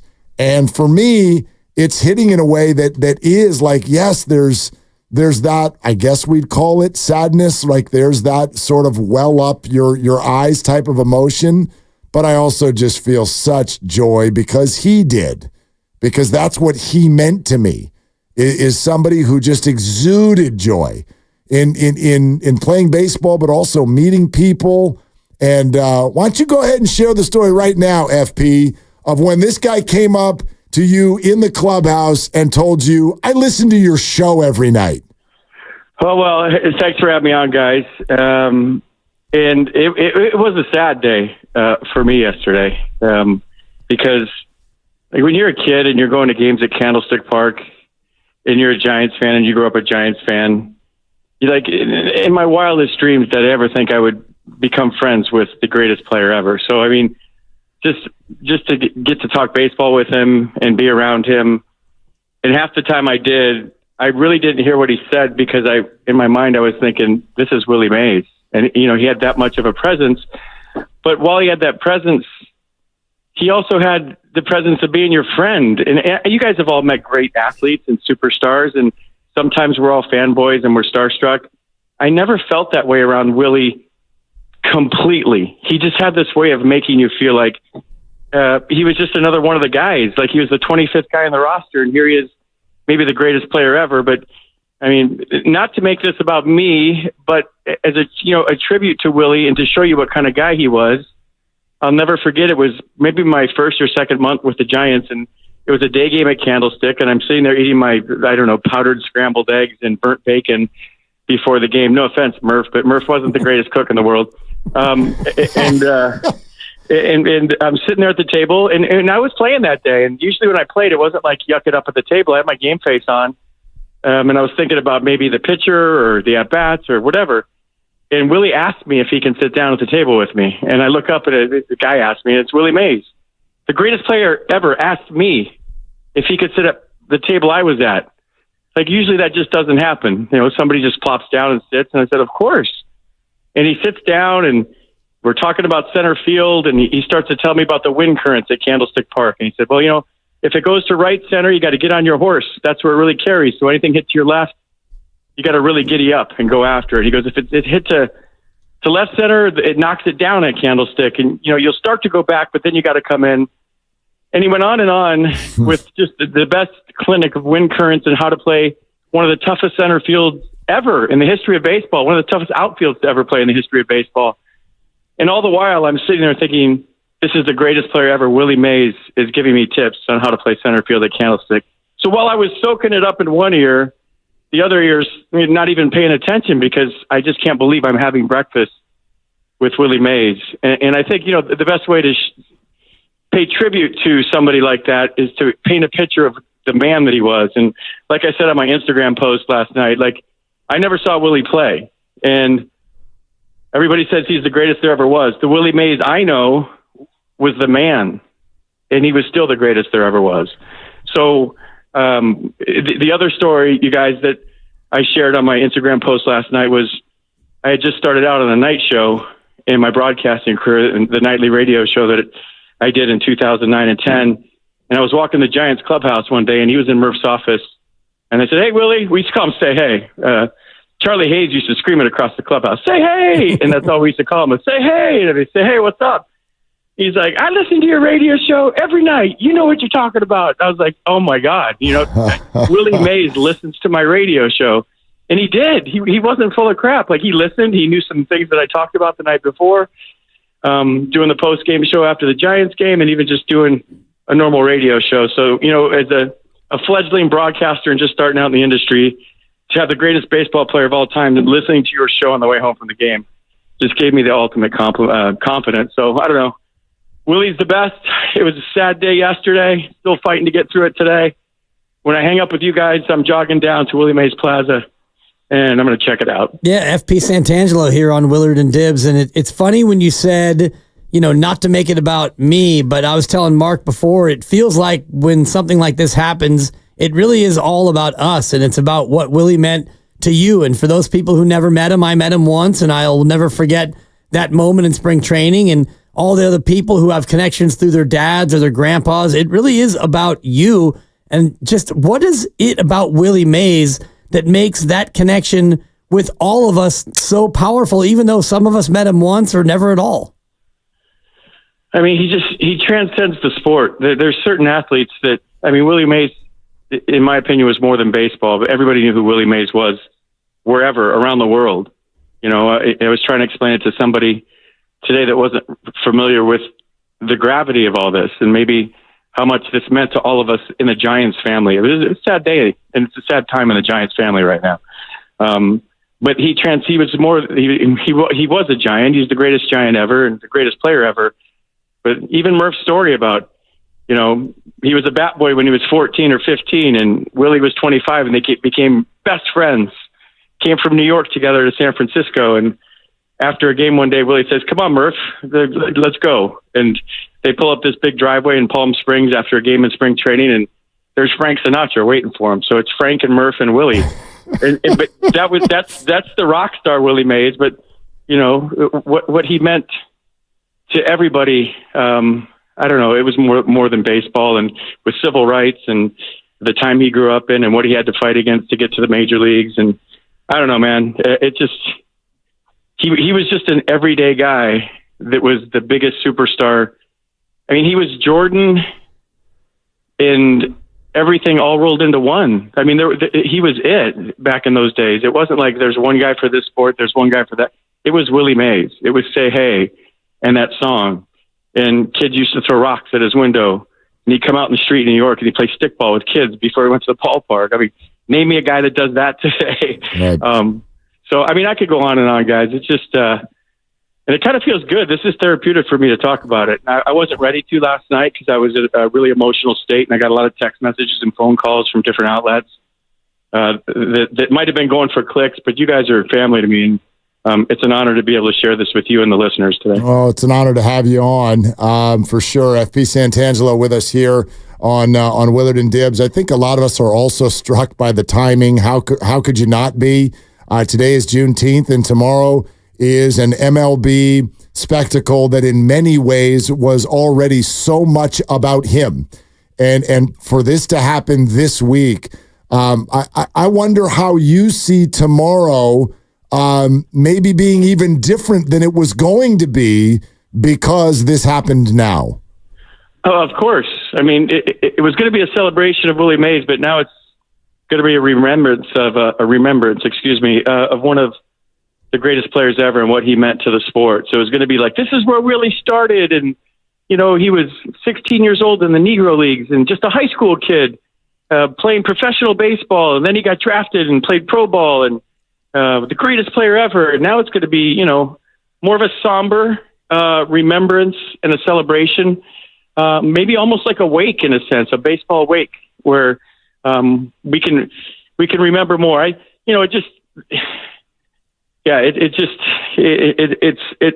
wish. I'm big on celebrating people while they're alive, so that they could see it. Retiring people's numbers while they're alive so they can see it. Inducting people into the Hall of Fame while they're alive. We do that with some of the people that passed away so they can remember it. And I know it's a great honor for the families and the people and the legacy and what comes after him, but it's just a shame that I think Willie knows all this. But it's a shame that he couldn't see all this, what's going to happen tomorrow. And then just a side note, I think this is a wonderful thing that Major League Baseball has done. We criticize MLB for a lot of things, but to celebrate the Negro Leagues and to have a game in Rickwood where it all started for Willie Mays, they really knocked it out of the park in this one. I'm excited to see it tomorrow. Yeah, and I do think that, Willie was probably super proud of what Major League Baseball has done and proud of himself for how far baseball and really the country have come since he had to, fight to get housing in San Francisco, and he had to wait to have somebody else break the color barrier before he could even play. You mentioned the sadness part of it, and I can't help but think about Barry Bonds not being in the Hall of Fame and that being something that Willie would have loved to be around and be alive to actually see when it eventually does happen.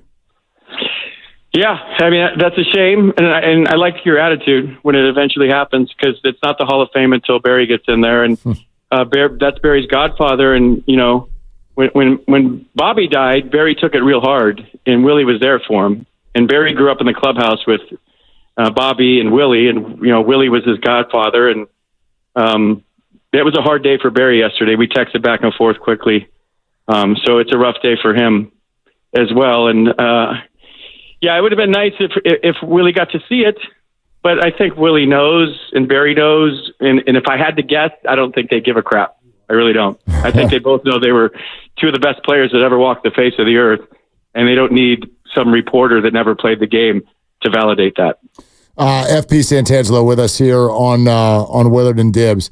FP, I'm almost even struggling to figure out sort of how to package what I want to say next. But I mean, have you ever seen anything like this with regard, what's really standing out to me over the last day or so is the effect he had on people who never even saw him play.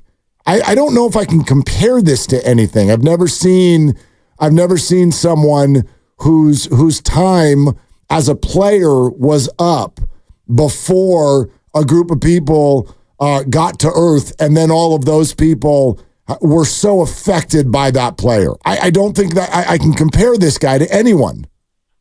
Because we all hear the tales from our parents and our grandparents about the great Willie Mays and how he used to run with his back to home plate and make these wild catches, and how he'd be on third in the blink of an eye, and how he hit 600 home runs when Candlestick was wide open in a chain link fence and the wind was whipping off the bay.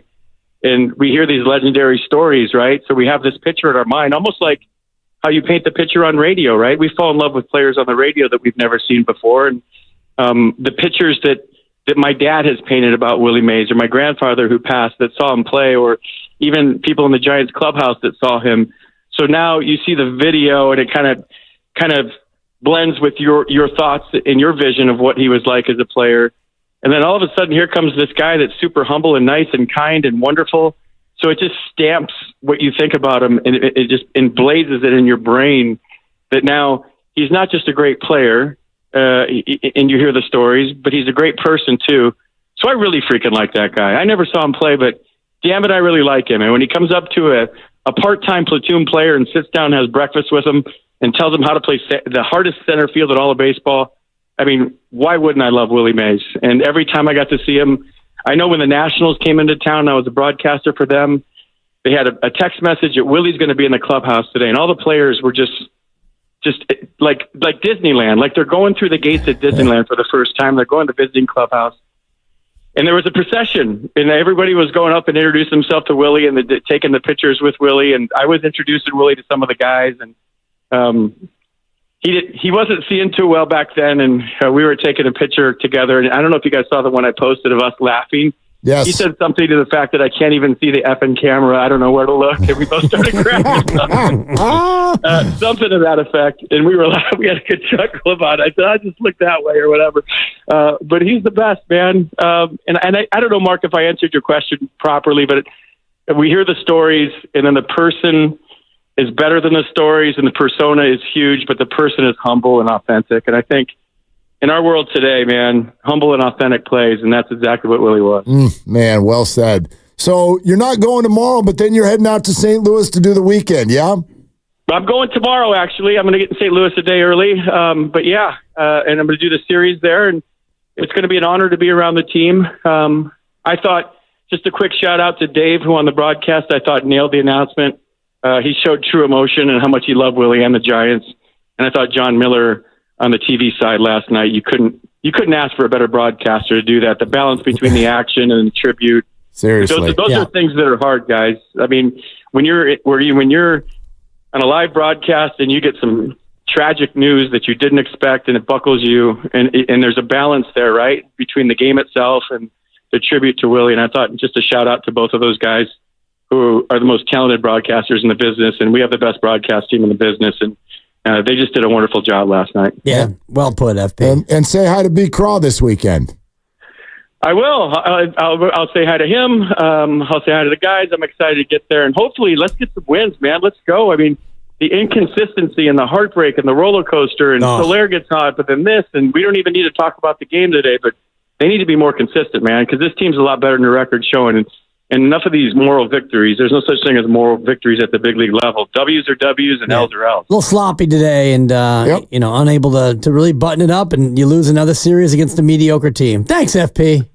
All right, guys. Have a good show. Thanks for having me on. Travel safe, brother. Travel safe. See you guys. Take care. Yep. I didn't know when he said they need to be more consistent. Was he talking about the team or the umpires? The team. Okay. He didn't even mention the umpires. No, he didn't. The umpires are the umpires. Yep. If you are sitting there thinking that the umpires need to be more consistent, they do. That's a you problem, because they memo to you and every other person who complains about the umpires. They're not that consistent. Well, and none of them are. So I don't want to go down that rabbit hole today, but that's it's not just a me problem by any stretch. But anyway, yeah, it was a rough series on that front and a couple of other fronts as the Giants lose 2 out of 3. Again, we want to sort of resurface the invitation to each and every one of you. Danny Glover, who is, of course, a San Francisco legend and a huge Giants fan and has attachments to Willie Mays that we will uncover for you if you don't already know them here in the next 10 minutes. Danny Glover's going to join us, Bob Costas, a little bit later on in the show, but whenever we're not talking to an esteemed guest, it is all you. Have you ever met Willie? Did you see Willie play? Did you go to YouTube? I don't know. Whatever the connection is to Willie Mays, our invitation is there to you to give us a call and share and put it out into the public for consumption. 888-957-9570. Let's go to David in East Palo Alto. Hey, David, thanks for calling. What's up? Hey, thanks for having me on the show. I listen to your show a lot. My dad took me to see the Giants at Candlestick against the Pirates in 1971. That was my first baseball game. And, I think when you think of somebody like Jerry Garcia or just someone who is the Bay Area, and the Bay Area wouldn't be the Bay Area without it. I mean, you gotta, I sometimes sit in the, Oracle Park now, and you just look around that Oracle Park, and if it wasn't for Willie Mays, we wouldn't have a San Francisco Giants, if I'm not incorrect about that. In a number of ways. Certainly, David, thank you. I mean, the energy of Willie Mays was a huge driving force in the Giants coming here to begin with. It was the face of the organization as they made their way here, and that was a big piece to the puzzle. And then obviously, just who he was is a very, very, very big part of the Giants brand. And so, I don't know if that was referring to the whole Tampa experience when the Giants almost left and the Brandon Crawford picture.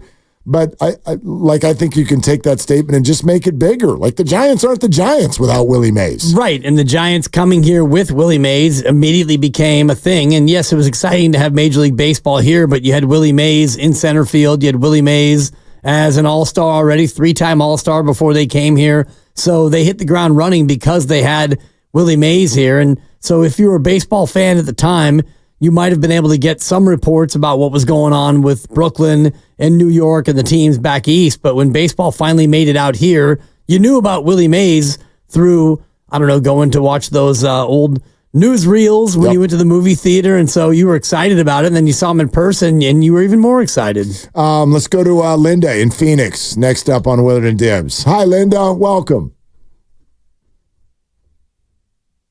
Linda, I'm a native San Franciscan. There you go, Linda. Start over. Yeah. We didn't have you turned up. That's on us. Go ahead. Start over. Okay. All right. I am a native San Franciscan, though I live in Phoenix. I'm in my 70s now.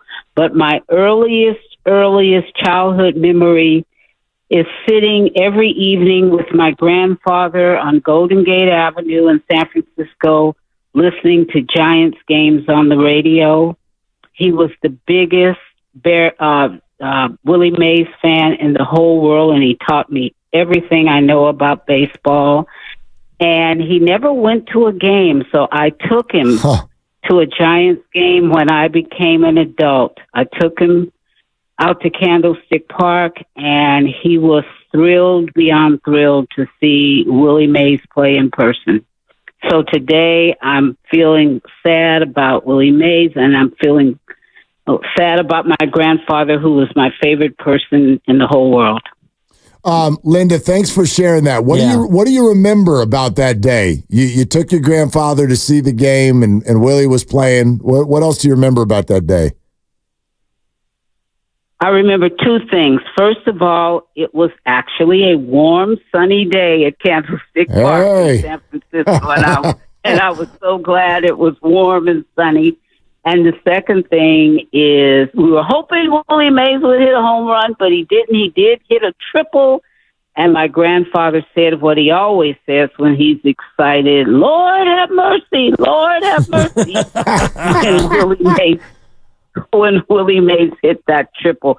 So those are still some of my best memories. And we still come up to the Bay Area 4 or 5 times a year, and we come to the ballpark to games. But I'm really thinking about Willie Mays and my grandfather today. Linda, thank you for calling. Thank you for calling. Thank you. All bye-bye. Right. Yeah, bye-bye. Linda in Phoenix. He hit a triple that day. Yeah, it's no doubt. I mean, Willie Mays with that speed, you would figure he hit a lot of triples in his career, and I'm just looking at his numbers, and I know his story is not about numbers, but he led the league in triples 3 times, including the last year in New York when he had 20 triples. I'm pretty sure he did that without an alley that was built for him to hit triples, too. Totally. Is that accurate? Triples alley. Yeah, exactly. He just did it with a regular fence. And he had 660 home runs. A lot of them were in Candlestick Park. Park, and missed 2 years to serve his country. How many more home runs would he have hit if he was not at Candlestick Park, or if he did not miss 2 prime years to serve his country? Could this man actually have been the all-time home run king for a period of time, at least? Yeah, he could have. He missed 1949, 1950, and 1953. Okay. So, 3 years. Those are years 18 and 22, 18, 19, and 22 years of age. Yep. When already with Birmingham, he barely played a little bit as a 17-year-old, and yet, if you had him now like Mike Trout's trajectory, which was, okay, you're a 19-year-old, now you're in the bigs, or even at 18, you would imagine he would have been well over 700 home runs. Or you figure at least the acceleration through coming up to the big leagues, obviously. Right. There was a period of time as he's coming up if he didn't even know if he would be allowed to play in Major League Baseball. So, look, the story it went the way it went, but that, to me, that's the beauty, the nuance of the conversation about Willie Mays. He was not the first black man to play Major League Baseball. He is not the home run king. Yet, so many people who never saw him play will still accept him as the greatest to ever do it. That says something to me. Yeah, and it's more than just the numbers, as you mentioned, and Bob Costas is going to join us at 4 o'clock, who will give us a great perspective on why he thinks that Willie Mays is the best to ever do it. If you ever met him, if you were ever inspired by him, if you have any stories of sitting around the radio with your parents, grandparents, whatever it is, we want to hear them all. 888-957-9570. Danny Glover, San Francisco legend, has voiced multiple tributes to Willie Mays, including videos that have played at the stadium. He's got some stories, and we cannot wait to share them with you. The great actor Danny Glover is going to join us next. We're presented by Fremont Bank, celebrating 60 years of full-service banking with no compromises. Willard and Dibbs. Hey, everybody.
Now, back to Willard and Dibs on 95.7 The Game. The Giants have lost in Chicago. Today, though, is all about maybe one of the greatest winners there ever was.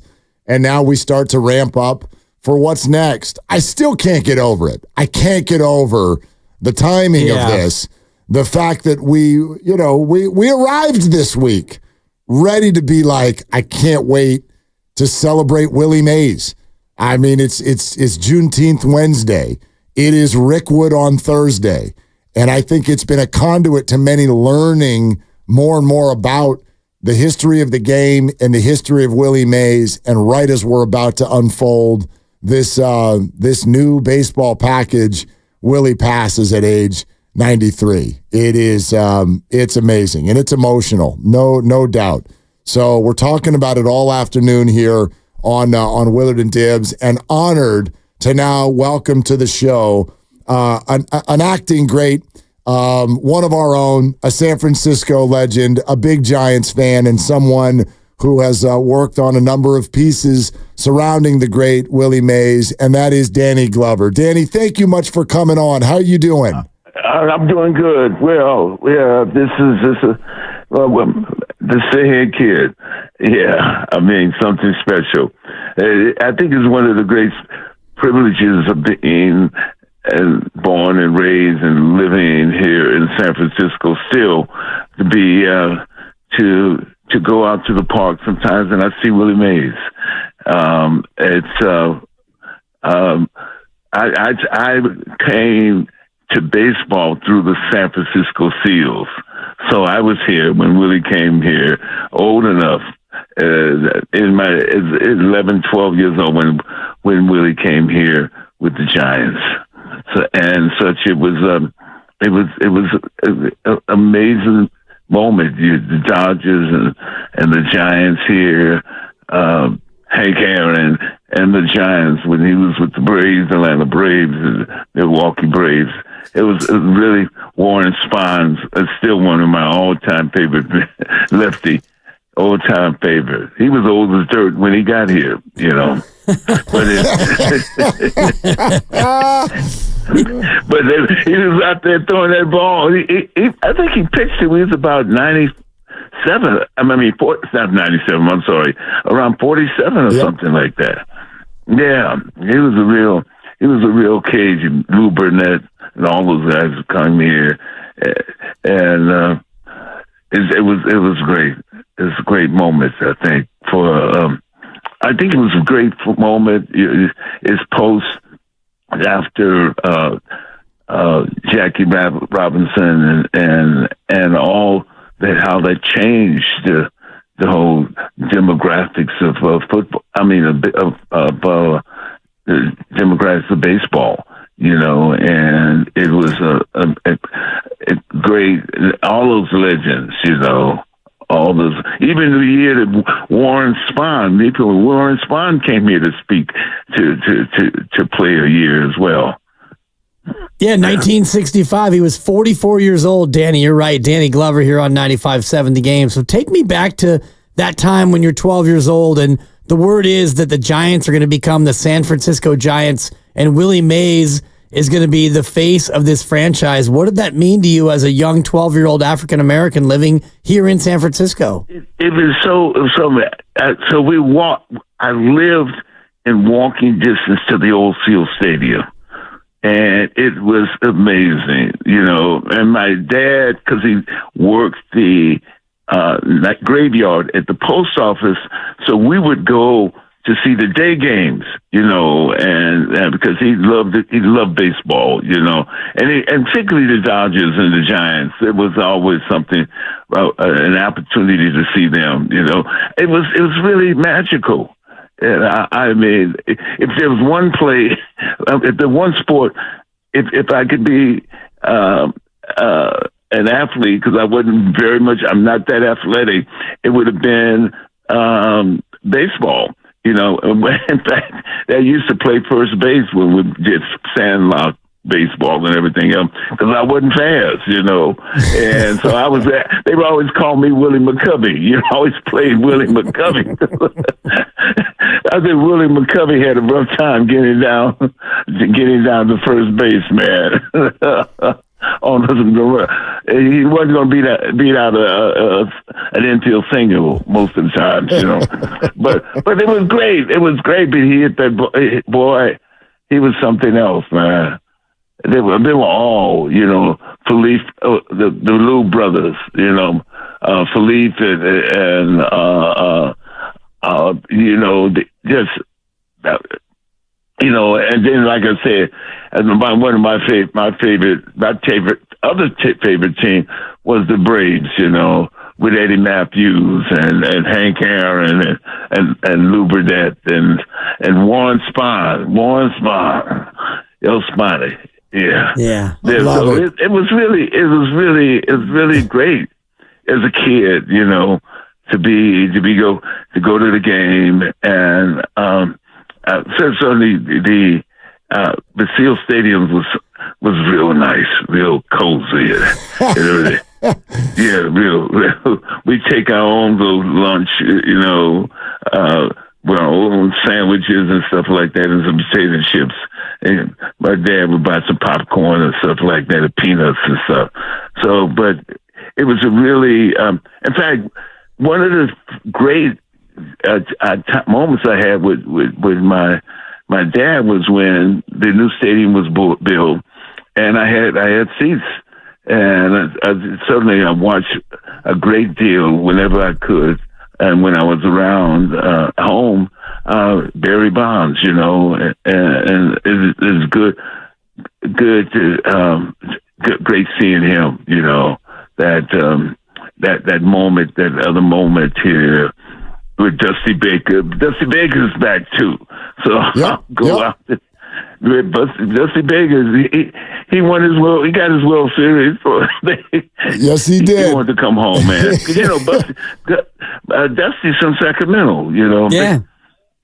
So it was great moment. Love it. Danny Glover, San Francisco legend, of course, is joining us here on Willard and Dibbs on 95.7 The Game. Danny, did you ever have a chance to meet Willie directly, and what was that like? Oh well, I mean, did I meet him? I've met him several times. There were, and whenever I go out to the ball game, you know, and I remember when my dad had to go to the restroom. This was when I was at spring training. And because I was involved with Planet Hollywood, and we opened up Planet Hollywood in Phoenix. So when I came to Phoenix, the Giants were there. So I had, you know, carte blanche. I can hang around with everybody, and of course, Willie Mays, you know, was always he always thought that. I remember I was trying to find a restroom for my father, and Willie, I came down to told me to go to the dugout, and there's Willie Mays simulating hitting the ball, with a bag. I mean, something that he's been doing probably since he was 12, 15 years old. That's something like he it wasn't. He didn't have a bat in his hand. He was just going through the movement. Imagine having your life, the majority of your life, teaching some other yourself playing as an athlete, and teaching another ball player how this shit straight, not just swing and all that. And there he was. And he turned around and he saw my dad and me, and he was surprised to see us down in the dughouse and everything else. But that was something that I think it was that right after Jackie Robinson had integrated in 49, 47. After that, Willie Mays came in 51. Hank Aaron came in 54. Yeah, that's stuff that I remember. And we would fight over the cards. The other thing about it was the collection as young kids, we'd always try to figure out, we'd buy the cards, the bubble gum and the cards that are out there.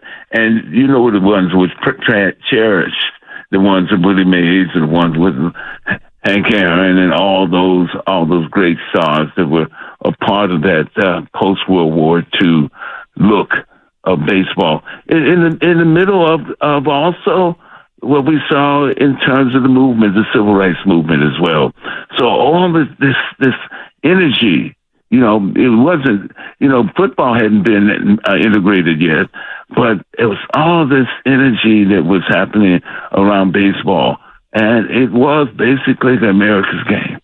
And how much is that maybe a bigger legacy for Willie Mays as we celebrate this Juneteenth today, his impact off the field and, following on the heels of Jackie Robinson and Larry Doby and others, how much does that impact become more lasting than even his on-field exploits? I think that's the part of his legacy. This moment, right in the middle of this, he's had these phenomenal players. There was so many. You talking about Jackie Robinson? They were the model. They were also the how do you say?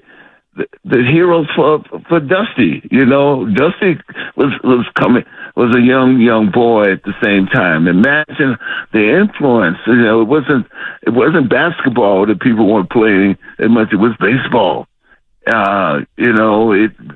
Something about baseball and it was just incredible. It's just to watch these incredible as Michael Jordan, how hard it is to hit a curveball. What I'm saying? You could be the greatest basketball player ever, which he is. I would make that argument, but he couldn't hit that curveball, man. So imagine that, and it's just I think it always in a baseball game, being able to see everything in front of you, right there. You see 9 out in the outfield and in the field. You see 9 on the mound. I mean, in the dugout. You see them on the field and see how multi-talented they are. Baseball players, be able to hit a curveball coming at you. and it's so beautiful. It's beautiful watching it even today, as I get older. But you see the magic of it, and the magic of the audience, the magic of the attendees and all of that, and the magic that happens when that double play or that great catch or that or that from going first to third, all those things are beautiful about baseball. Danny Glover with us. Hey, Danny, before you run, how will you remember Willie Mays? I'll remember him as we remembered him the first time he put on gloves, and put on had a bat in his hand, and something spectacular. The first time that his fat hat falling off his head as he runs to make that impossible catch, always, and his smile. There was always a kind of love that he had and joy that he had to the game, and it is the way he moved in the field, the way he moved on the base, and the way he stood there, and brought integrity, beauty, and all that to the game. Danny, it's awesome to hear your voice. Thank you so much for coming on and sharing some of that. Oh, yeah, but to say, hey, kid, you'll always be, you know. Yes, you will. Yeah, yes, thanks, you will. Danny. Thank you so much, sir. You're welcome. Okay. Bye now. Bye-bye.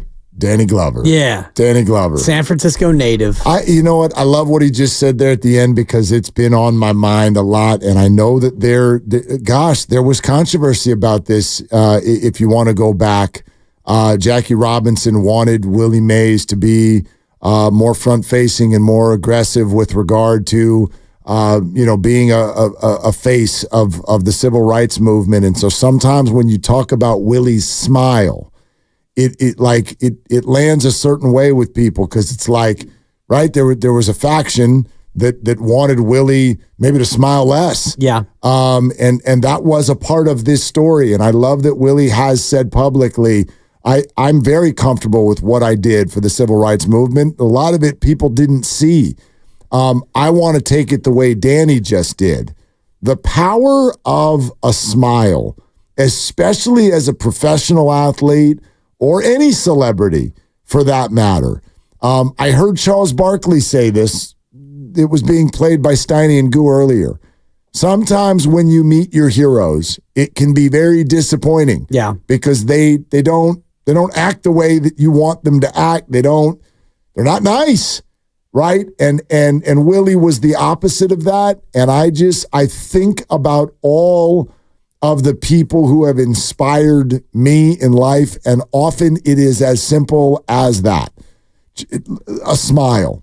And it is I'm so glad Danny said that. It is one of the things that I will remember, maybe one of the first things that I'll remember about Willie Mays. It was never hard to get him to smile. Yeah, it's because he was happy almost all the time. I love it. I just love that. And I'm just reading more about Willie from John Shea, who wrote the book on Willie Mays, and it was a bestseller 3 or 4 years ago when it came out. And John writes in his piece today, if you like baseball, Willie Mays was your friend.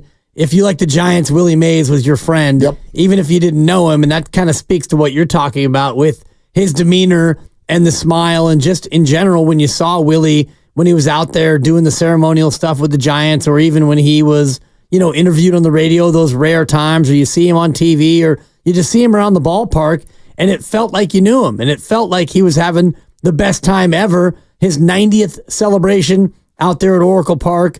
And, Barry Bonds, his godson, was out there as well. And Rennell, our friend, the former PA announcer, and just all of the people who knew him, they all said the same thing that you're describing, just the joy that he lived his life. I mentioned the Charles Barkley, the commentary that I heard earlier on Steiny and Goo. We want to share it with you. This is from Charles being interviewed on CNN and talking about meeting Willie Mays. Oh, my God. One of my great friends, her name is Beth Marshall, she introduced me to Hank Aaron, and I got to meet him probably 5 to 10 times.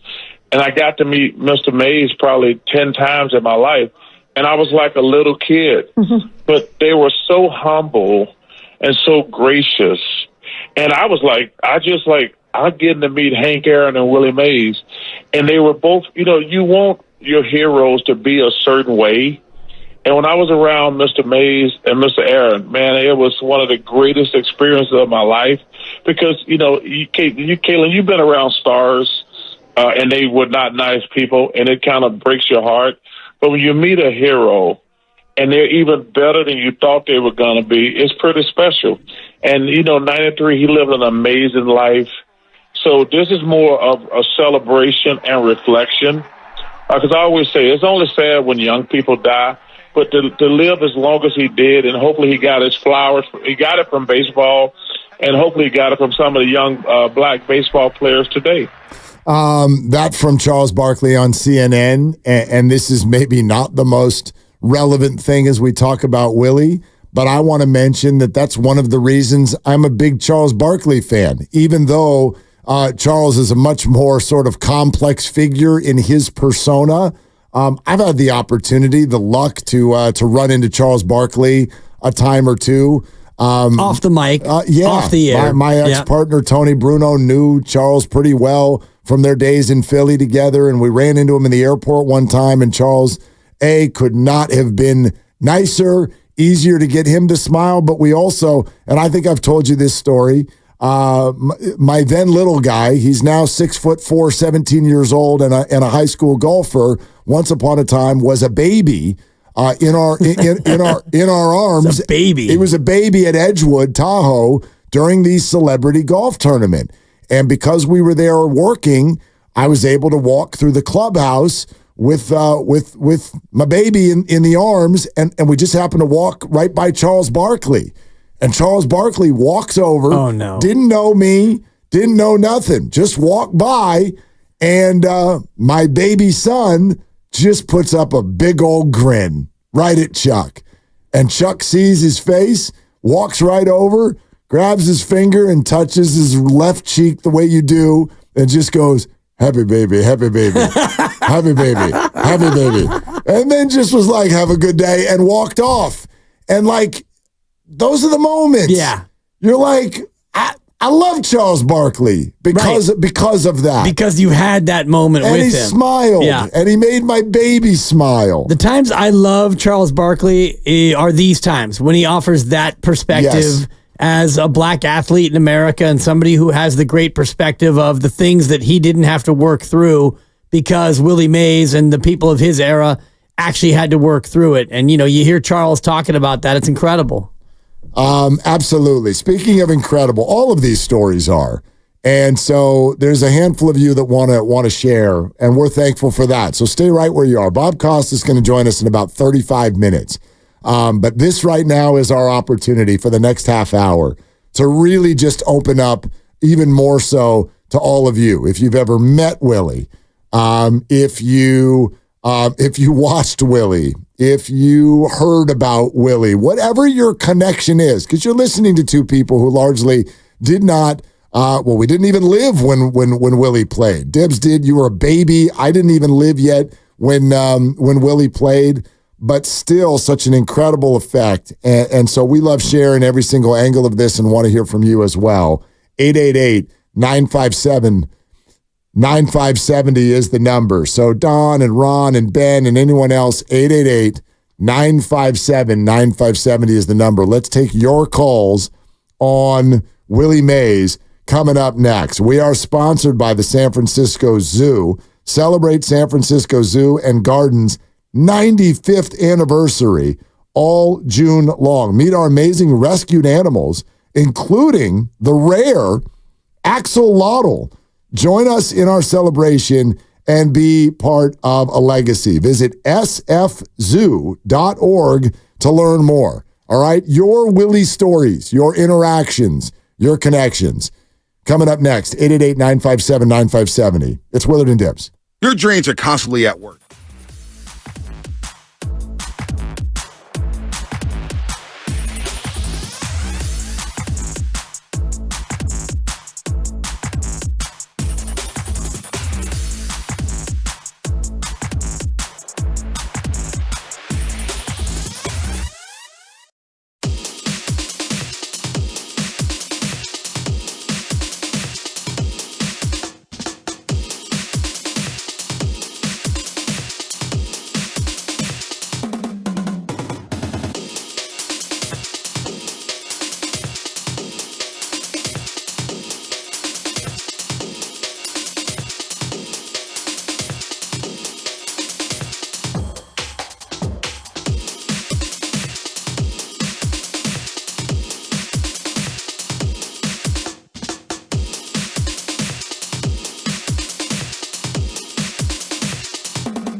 Now, back to Willard and Dibs on 95.7 The Game.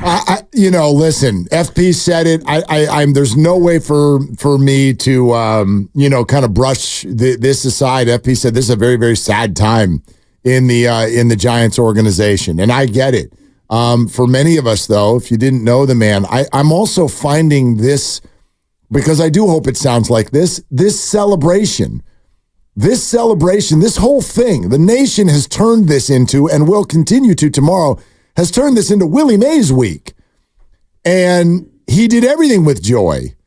So I want to do this with joy as well. I am enjoying the hell out of listening to everybody talk about Willie Mays. That was great listening to Danny Glover. Yeah. I can't wait to talk to Bob Costas here in a half hour. And every Tom, Dick, and Harry calling us right now. I mean, Linda in Phoenix with the story of always listening to Willie Mays play on the radio and then finally taking her grandfather to a game, and he had never been before, and watching Willie get a triple and yelling from the stands, "Lord have mercy, Lord have mercy." I can't get enough of this stuff. Yeah. This is the good stuff, man. It's the great stuff. And, Bob Costas, born in 1952. And so as a young man in New York, having the chance to go with his dad and look at Willie Mays and watch Willie play and, see the evolution not only of Willie Mays' career, but of baseball in general. And by the time Willie retired in 1973, Bob was 21. So right in that sweet spot. So if you're Bob Costas' age, which is about 16 years older than me, that's the good stuff right there. Yeah, and you think about, players of your youth, players that you look up to and admire. For me, it was those guys in the late 70s to mid 80s. Those were the players as a kid that you really admired and revered. You want to have even another quick chuckle? You want to have another good smile? Sure. 510 just texted in. Willie Mays probably banked at Fremont Bank. Nice. I mean, full service banking. No compromises. Yeah. Absolutely none. Warrior Summit, July 8th. More to come. Anyway, let's keep going with your stories. Don in San Jose. Hey, Don, you're on with Willard and Dibs. What's up? Hey, how you guys doing? Great, man. How are you? I'm good. I'm a little sad. Obviously Willie was my favorite player, and I go back. I'm older than Costas, right in there with the Danny Glover, a little younger than Danny, and I remember the 58 Seal Stadium. Of course, Danny didn't mention about the Hamm's beer glass that used to fill up. That kind of enamored me when I went over there. But he everybody said it. He had a smile. He loved the game. I've probably seen a few of his home runs. But one memory that sticks out, I don't know if anybody's mentioned it, is 1962. They were playing the Mets. I think that was the Mets' first year.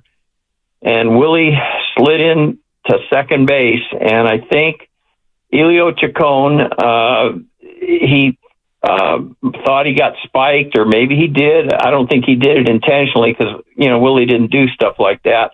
But he started swinging on Willie. And Willie, you guys have said he's 5'10", 170. He picked up Chacon like a rag doll and threw him on the ground. And I was there with my dad. And he says, "Oh, wow." He says, "Don't mess with that guy." I says, "No." I says, "I never seen that side of him, But I mean, he fought back, and that was rare, because he just loved the game. He had a great smile. I never had a chance to meet him, but I was texting with my son, who's in the business of collectibles. He's met him 4 times. Actually, went to his house and said he's just such a great guy. And again, everybody said he's the best there ever was. When you put all the hitting, fielding, quickness, stealing, batting average, home runs, he would have hit more. It's all been said. If he was playing in Atlanta, he would have hit more. 2 years in the service. So, that's my thoughts. I'm more of a basketball guy, but I tell you, if Willie was playing now, just like Steph Curry. I don't watch the other stuff that much, but if Willie was playing, I'd be watching it just like I'd be watching Steph. And so that's my thoughts. Absolutely, Don. Thank you so much. Don just made something else just flashed into my head. Yeah, and I bet you'll know what this is. Do you remember? And I think was it ESPN that did this? Do you remember when they would re-air those old Home Run Derby? Home Run Derby, where each week the leading home run hitters in the major leagues will compete. This week, Harmon Killebrew against Willie Mays. Craziest thing you've ever seen for someone who's a modern fan. Right. And for those of you who aren't old enough to know what we're talking about, sort of neither are we. But this got replayed a lot, probably back in the 80s and 90s. Right, when ESPN was desperate for material because they didn't have all the leagues. Correct. So they would replay these. Programming. So you turn on the TV, and what's in black and white, and obviously was filmed back in the 50s and 60s, but you'd get, and imagine a modern fan thinking that you could do this now. Like, imagine if today they're like, all right, here's what we're going to do. On a day off, we're going to get Aaron Judge and Juan Soto to put their uniforms on, fly to some other city, and we're going to film you taking batting practice where you're attempting to hit home runs. There's no fans in the stands. There's like 2 cameras. Right. And we're just going to film you hitting home runs at a completely empty ballpark with no sound, no effects, nothing going on, just hitting home runs and then doing awkward interviews afterwards. So, how did that one feel? Well, yeah, felt good, Bob. Was hitting the ball well today. 1960 at Wrigley Field. No. Not that Wrigley Field, the one in Los Angeles. Wrigley Field, Los Angeles. Willie Mays appeared 5 times, and he went 3-2. I remember, and I would turn this on as a little kid, and I'd be like, I found it, and this is part of Willie and why I bring it up. I find him to be one of these people, he just brought up Curry. You sort of can't take your eyes off him. And so there's Willie, like going against Mickey Mantle at some baseball lot in L.A., and they're just out there like, whack. Yeah, well, that one's deep to left and gone. The Mick got him, actually, 9-8. I bet he did. That was episode 1. And for the win, I remember, Mickey Mantle received $2,000. And for losing, Willie received $1,000. $1,000. $1,000. Major Vagala. Major. Yeah, there you go. He would go on to win 3 straight over Bob Allison, Harmon Killebrew, and Jim Lemon. Gil Hodges finally got him in episode 22. Frickin' Gil. Yeah, well, Willie was probably tired by then. Exactly. Good Lord. Yeah, but you couldn't, I'd sit there and watch this, and it felt awkward, but I'm like, you just can't take your eyes off these guys. So Mantle and Mays, who have a whole universe unto themselves, and Bob Costas is uniquely able to talk about this, and will do so with us here in 20 minutes. Let's keep going with you. Ben in Fairfield, you're next up. Hey, Ben, what's up? Hey, guys. Yeah, I just want to say thank you for doing what you guys have been doing today and yesterday, obviously. But I'm a 25-year-old guy. I was born 30 years after Willie stopped playing, but I wore 24 playing center field in Little League and in travel ball. And just what a guy. I mean, the first time I got to see him up close and personal was riding down Market Street in the Cadillac at a parade. And what a sight. And I can't not say just thank you to my mom for introducing me to baseball. She took me to every opening day growing up as a kid. So I've been to 25 opening days. And this last year, a couple of months ago, we're in the dugout store before the game, and she's thinking about buying her first Giants jersey of her whole life. And guess which jersey she decides to go with? It's number 24, and just feels even more special. Yeah, just really got a tear in my eye, but a smile on my face for sure. Ben, thanks, That's man. well put, Ben. I think that's a lot of us over the past 24 hours, which is tear in your eye and a smile on your face. 25 years old. Yeah. Like, didn't even come close to watching Willie play. Right, but the connection with his mom and through the club and all of that leads him to wear number 24. And the image of Willie going down Market Street in that Cadillac is one that many, especially younger people, remember and latch onto as a great indelible memory of Willie Mays. That's so powerful, though. I mean, Willie Mays had been retired for almost 30 years when Ben was born. And then Ben's wearing his number. You know what I mean? Yeah. Like, I played third base in high school, so I wore Matt Williams' number. You know, because Matt Williams was the third baseman of the Giants when I was over there. Imagine wanting to wear the number of someone who hadn't been playing for an entire generation when you were born. Right. By the time Ben's in high school playing, Willie's been out of the league for 40 years. It's just so incredibly powerful. Ron in Napa next up with Willard and Dibs. Hi, Ron. Hello. Hello. Can you hear me? We sure can.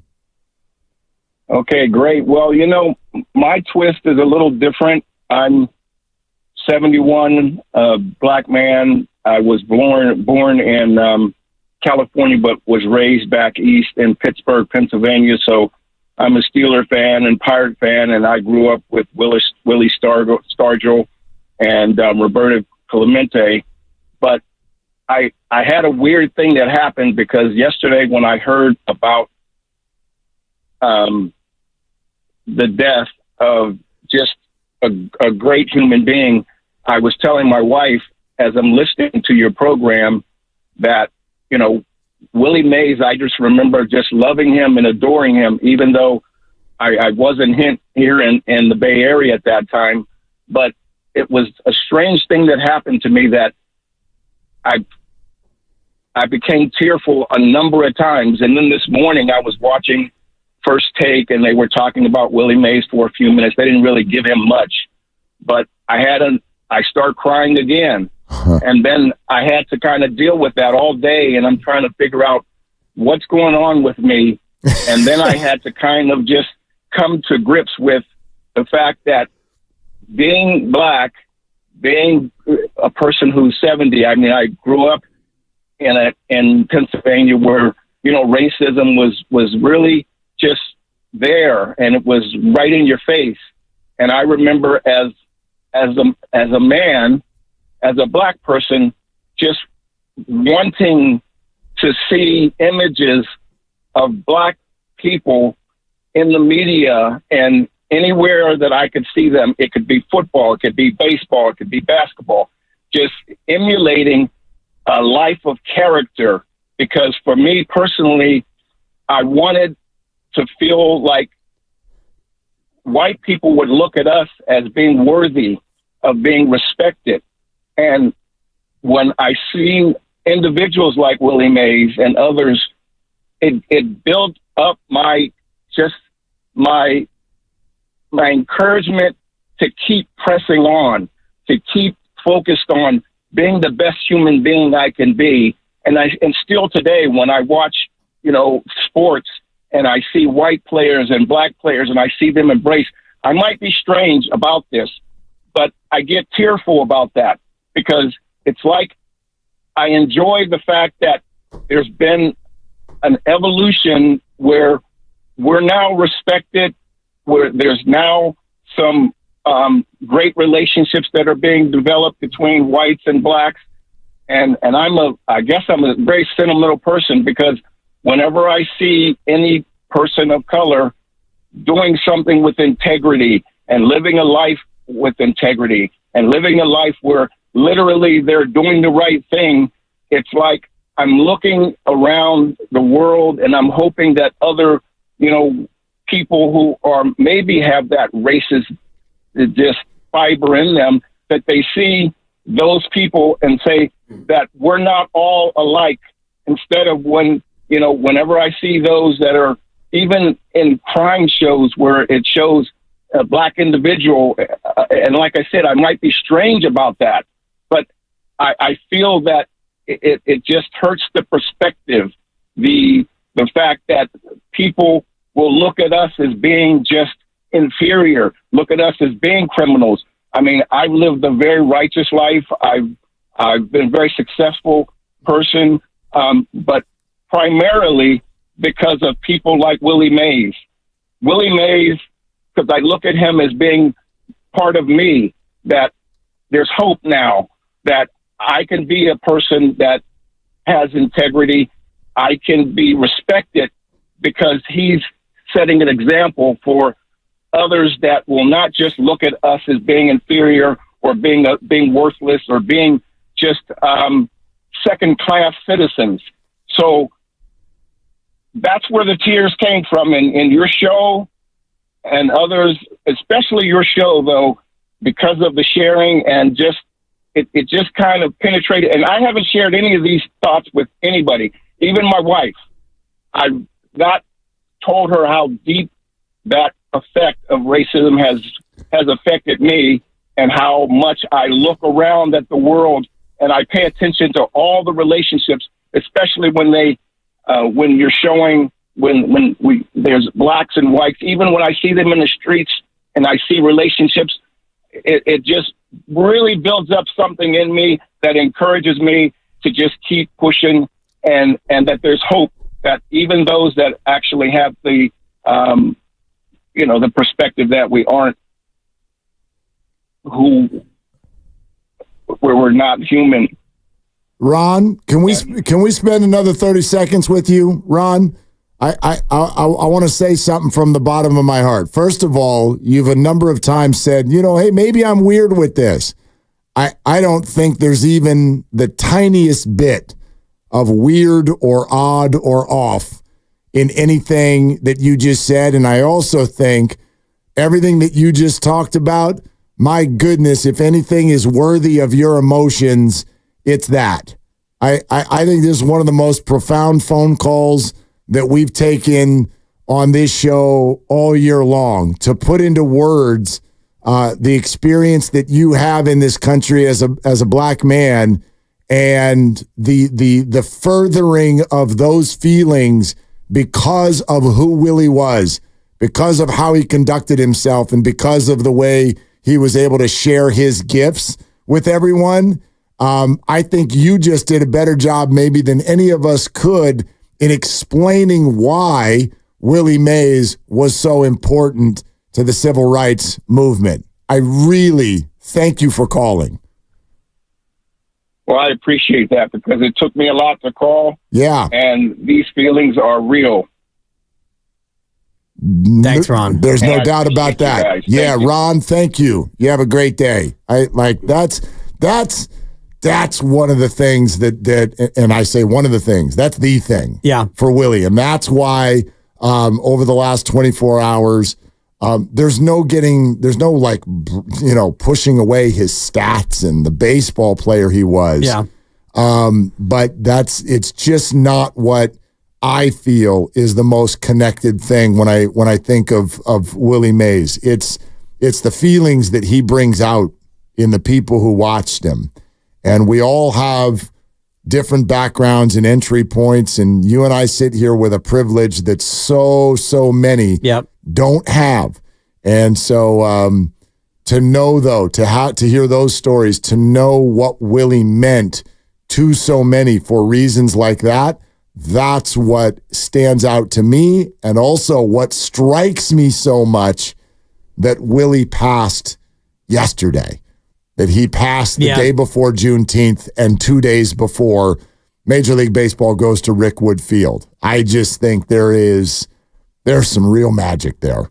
That's what I think. It's magic, and it's also incredibly sad. And totally. The irony of it and the coincidence of it is not lost on anybody. And you think about what it's going to mean tomorrow, what it means today on Juneteenth, certainly what it meant yesterday when we got the news live on the air and we tried to process it in real time. And Bob Costas quoted today in a piece in Yahoo, and he says, I think it's both poetic and poignant that he died just a couple of days before the game, which is at Rickwood Field, to commemorate not only the Negro League players, but also, in particular, Willie Mays. Willie Mays. That's why the Giants are in this game. Exactly. It's not by coincidence. Yes. And, the fact that he is from Birmingham, Alabama, and that's where the game is, and he is the most iconic San Francisco Giant, New York Giant that there ever was, all of that makes this so much more poignant and poetic that this game was going to be the day after Juneteenth, and the Cardinals and Giants, great old rivals, and everything was set up for it to be a celebration of Willie Mays' living legend, and now it's just Willie Mays, the legend who has passed. Ron, I bet you're still listening. I want you to know that one of my very good friends just lit up my phone and just texted me, Ron, with 5 exclamation points and a heart. That was the stuff right there. So Ron, right? Willie Mays had this unbelievable effect on you, and you were able to put it in such an unbelievable package when you just called our show, and then you just had that effect on everybody listening to us. And you put it really well, Mark, when you talked about privilege and the privilege that you have and that I have and so many of us, white men in this country have, and there's nothing I can do to really understand the plight of others other than listen. And it's something that you and I have talked about before on the show, off the show, the power of listening. And so to sit here and hear Ron talk about his experiences being a black man in America and listening to what he was talking about and what Willie Mays meant to him, for me, becomes more powerful than you and I running down his baseball reference and me talking about how he had an OPS of more than 900 in every single month of the year and how he's one of the greatest hitters that I've never seen and whatever. And all the things you and I can talk about, the impact that he had on other people who don't share our privilege is far more powerful than anything he ever did at the plate. Well, I've watched so many people, even just again, and I'm looking at the clock, so it's been 22 hours since almost to the minute. It's been 22 hours since we got the news that Willie Mays had passed away, and I've watched and heard about so many people. I wonder what last night was like in the Bay. I bet so many of you are like, let me go watch that doc. Well, let me go Google some stuff, and let's learn a little bit more about what Rickwood Field was all about. What is this about? The energy that I've seen from people, the interest in wanting to go learn more and dive deeper into Willie Mays because of his passing, because of Rickwood Field. I am very energized by that. I've watched that in a lot of people who just last night, Rickwood's coming in 48 hours, and last night they're like, all right, what's going on here? What is this really all about? I know he's celebrating the Negro Leagues and the players who came through, but what's this really all about? And then Willie coming out with an interview the day before his passing, actually may have even been the same day when we read the quote about how thankful he was and excited he was that this was actually happening. I think that's a part of this gift that we're all getting this week. We are presented by Fremont Bank, celebrating 60 years of full-service banking with no compromises. If you're patient with your phone call, we will get to you. That is a promise that we will make to you. 888-957-9570. Also, though, coming up next, one of the great historians, great broadcasters out there with very unique knowledge and entry points to Willie Mays and how baseball was in his heyday, his heyday. Bob Costas joins us next on Willard and Dibs. Hey, it's Willard and Dibs for Safeway. Enjoy these amazing deals, and as always, earn 4 times reward points.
app, Twitch, and YouTube. Powered by First NorCal Credit Union.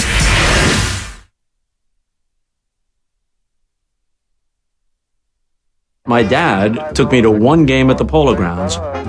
We're seated down the right field line, and I'm on my father's shoulders when he says to me, "Bobby, look, see that player right there? That's Willie Mays." As if he was saying to his son the equivalent of, "Son, that's the Washington Monument. That's the Grand Canyon. You'll never forget having been here. That's Willie Mays." Now, back to Willard and Dibbs on 95.7 The Game. And we love that. We've played that now for ourselves about 3 or 4 times this afternoon as we get ready to hang out and are blessed enough to talk with Bob Costas. That's from the Say Hey Willie Mays documentary that's currently on HBO Max. Bob and many others have just unbelievable stories and perspective about the life of Willie Mays, who he was as a ball player, a person. And Bob joins us now on Willard and Dibbs on 95.7 The Game. Hey, Bob, how are you? Hey, guys. How you doing? You know, I'm so glad that HBO, and they did a great job with it, was able to get that done, not only while Willie was still with us, but while he was able to participate in the documentary. It was maybe 3 years ago that they spoke with him, and 2 years ago that the film came out. And Willie, you could tell that he was aging, but he was still sharp in his observations and still aware. And I'm just very glad that they made that and that Willie and his family were able to see it. And now it's part of the historical record, and it's archived forever on HBO Max. And if people haven't seen it, especially if they're Giant fans and Willie Mays fans, they should make it a point to look it up. You said in the piece that I saw today on Yahoo Sports that it's both poetic and poignant that he died just a couple of days before the game and now just one day before the Rickwood Field game. Tomorrow that will be, in many ways, to honor him. Explain more about what you think about just what you said in that statement. Well, Willie did play in the Negro Leagues briefly as a 17-year-old with the Birmingham Black Barons in 1948, and he played at Rickwood Field. And as baseball's greatest living player, no dispute about that, when they first came up with the idea of having a game at Rickwood Field and having the Giants participate against the Cardinals, it would be a tribute to the Negro Leagues overall, but also to Willie Mays. That made perfect sense. So his presence will be felt there tomorrow night. There's no question about it. And it is poignant, obviously, that he passes away and that there will be a ceremony so soon after his passing that acknowledges his place not only in overall baseball history, but his place in Negro League history. Bob, you were once quoted as saying you had to have seen Mays to appreciate him. So for a couple of people who did not get to do that, how do you go about best describing it? Well, the numbers themselves are staggering, but his charisma, his presence, the flair and genuine style, not something contrived, not the kind of exhibitionism you sometimes see today. A guy hits a double in the 4th inning of a game on July 8th and acts as if he climbed Mount Everest or something.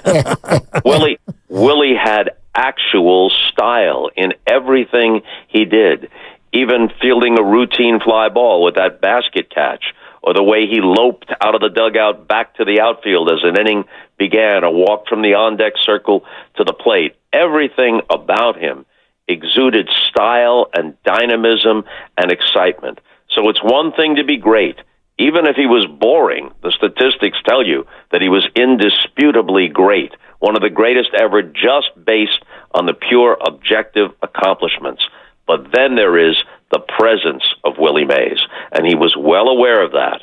And he often said, you have got to entertain the people. And by now, just about everybody who cares has heard this story, but it's true. He purposely wore a cap a half size too small, so that when he was sprinting into the gap to rob somebody of an extra base hit, or racing around the bases to turn a double into a triple, the hat would fly off. That was one of his signatures, and people would go crazy about that. He was a genuinely great player, and he was a genuine, not a contrived, a genuine showman. And how much did that dynamism, as you put it, and the showman and the flair, how important was that to a new market like San Francisco in the 50s when They leave New York, they come out here, and they're trying to really expose people to what Major League Baseball is. Yeah, and I understand. I mean, I was just a little kid then. I saw the one game at the Polo Grounds in person. You played the clip from the HBO thing. I was 5 years old, and I don't know if my dad had a crystal ball, if he knew that the Dodgers and Giants were leaving after that season, and they might never return, and his son better see Willie Mays play, but that's the way it played out. But so I don't really have any firsthand knowledge of what happened upon Willie's arrival in San Francisco.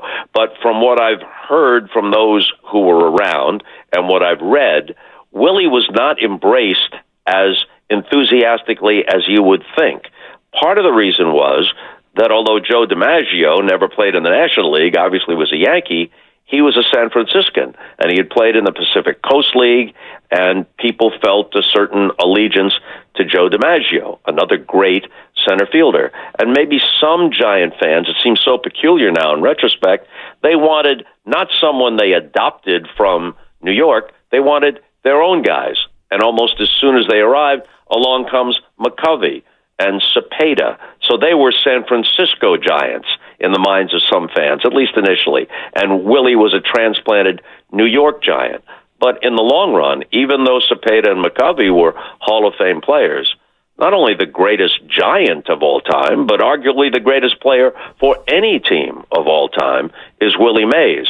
So the weight of the evidence just made the case for Willie, not just as a player, but as a presence, because he was not only the best player, he was the most entertaining and exciting player to watch. Just an incredible baseball historian, Bob Costas, who is a very big part of the documentary on HBO Max, Say Hey, Willie Mays, and he's joining us right now on Willard and Dibbs 95.7 The Game. Bob, I've also loved reading about your perspective as a New York kid at the time of Willie Mays and Mickey Mantle, and how baseball fans everywhere sort of had to choose, were you a Mantle person or were you a Mays person? What can you share about that dynamic? Yeah, and first I'll lay this out. I was a Mantle person almost by default. I remember that one game because my dad took me to the game in 1957, but by the time I really become aware of baseball and start to learn about it, the Dodgers and the Giants have left, and the Mets don't exist yet. So the only team in New York is the Yankees. They're a great team. They win the pennant almost every year, and Mickey Mantle is the greatest player in the American League. I have a cousin, my lifelong closest friend. He's a few years older than me, and he was a Willie Mays fan because he was old enough to grasp it and understand it. And he stayed a Willie Mays fan, even living in New York, when Willie went out to San Francisco. And when the Mets existed, his mom and dad would make sure that he went to games when the Mets played the Giants and Willie Mays came to town. So it's just a matter of timing that I became a Yankee fan, and therefore I was a Mickey Mantle fan. But even then, as a kid, I recognized that while a healthy Mantle, and I'll get back to this in a minute, but a healthy Mantle offensively was certainly the equal of Willie Mays. But although Mickey, before his legs gave out, was a good center fielder, Mays was a super great center fielder. Mantle was very fast and a high percentage base stealer who could beat out drag bunts. But Willie was just a great genius base runner, not only his speed, but his sense of the game. He virtually never made a mistake on the bases. He just knew everything he needed to know, the strength of the opposing outfielder's arms, what the game situation was. He was just superlative in every big way and little way when it came to baseball. So even when I was 10, 11 years old, I knew that maybe as a hitter, Mantle could make a case. But as an all-round player, then the nod had to go to Willie.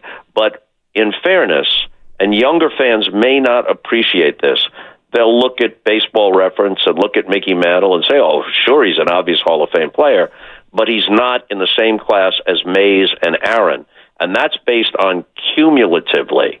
But if you were to cut it off after their first 12, 13 seasons, Mantle, especially as a hitter, that is a legitimate argument. Mantle's slugging percentage, his homers per time at bat, his on-base percentage because he walked more than Aaron or Mays did, those numbers stack up very favorably But then, for a variety of reasons, his prime was shorter, his overall career was shorter, and the cumulative numbers of Aaron and Mays zoomed past him. So by the judgment overall, they rank ahead of him. But in his prime, Mantle was a damn good player. Yeah, without a doubt. Bob Costas here on 95.7 The Game. How much do you and all baseball fans who are older miss the 5 tools as opposed to what we have now, which is the 3 true outcomes? Well, I don't know that everybody is confined to the 3 true outcomes. You know, Mike Trout has had injuries of late, but he was pretty close to a 5-tool player. Early in his career, he stole a lot of bases. Shohei Ohtani might be a 6-tool player when he's also pitching. When he comes back next year and pitches, he's a true unicorn. Mookie Betts is a great all-round player. Aaron Judge is a very good outfielder, started as a right fielder, now playing center field, runs the bases well, hitting over 300 now and on a 50-plus home run pace once again. So I don't think the 5-tool player is extinct. And in truth, a really great true 5-tool player was all at the level of a Mays or an Aaron or a healthy Mantle, a Joe DiMaggio, that kind of thing. That was always a rarity at any point in baseball history. Bob, what if we go beyond baseball for a second? And Jackie Robinson was the first through the door, Willie Mays shortly thereafter, and the two of them did not always see eye to eye on how to go about handling those roles. And I know that you've spoken about Willie Mays' effect and the way he did it, you know, even, for instance, appearing on the all-white sitcoms, and the effect that had on the way the black player was accepted by white America. How would you put all of that into words, what Willie's effect was? Yeah, well, Jackie Robinson gently nudged Willie Mays to be more outspoken, but it just wasn't in Willie's nature. Not everybody, even if they're sympathetic to a cause, is suited to step out in that way. I don't know that Willie did that out of caution or timidity. I just think the way he was what was truest to his personality. Of course, Jackie Robinson wasn't just a trailblazer in baseball. Jackie Robinson is an important person in American history who continued to push for racial justice in the years that remained after he retired from baseball. And Willie had contemporaries like Hank Aaron, who became a civil rights hero because of the way he handled the burden of the bigotry he faced in the pursuit of Babe Ruth's record, and Bill Russell and Jim Brown and someone like Arthur Ashe and, of course, Muhammad Ali. Those people have an important place in America's social history, not just sports history. But Martin Luther King said to Willie Mays and others, this, of course, was when Willie was still an active player, MLK said, look, all of you, in some sense, have played a role in the civil rights movement because you force America, overall, white America, to see you on your merits, because sports is a meritocracy. And in how you carry yourselves, a fair-minded person can't deny your value as an individual. Now, fast forward many years. Barack Obama, in his first year as president, threw out the first pitch at the All-Star game in St. Louis, and he flew into the game on Air Force One, obviously, with Willie Mays. And he told Willie Mays almost the same thing. Willie, I wasn't just a fan of yours, but you and the other great players and other early, significant, embraced by America overall, public figures, black public figures, you all had a part in getting me to where I am right now as the President of the United States. I don't think Martin Luther King and Barack Obama said those things just to be polite. They could have said something else to be nice. I think they said those things because it was insightful and it was true. Was Willie Mays Muhammad Ali? No. But was Willie Mays true to himself?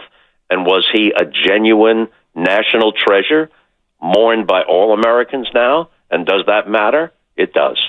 Bob Costas here on 95.7 The Game. Great historical perspective on Willie Mays and the off-the-field legacy. And I'm wondering, Bob, about the future of black players in Major League Baseball and what can be done to help encourage participation to get the numbers back to where they were a generation ago. you can't fault baseball for not trying.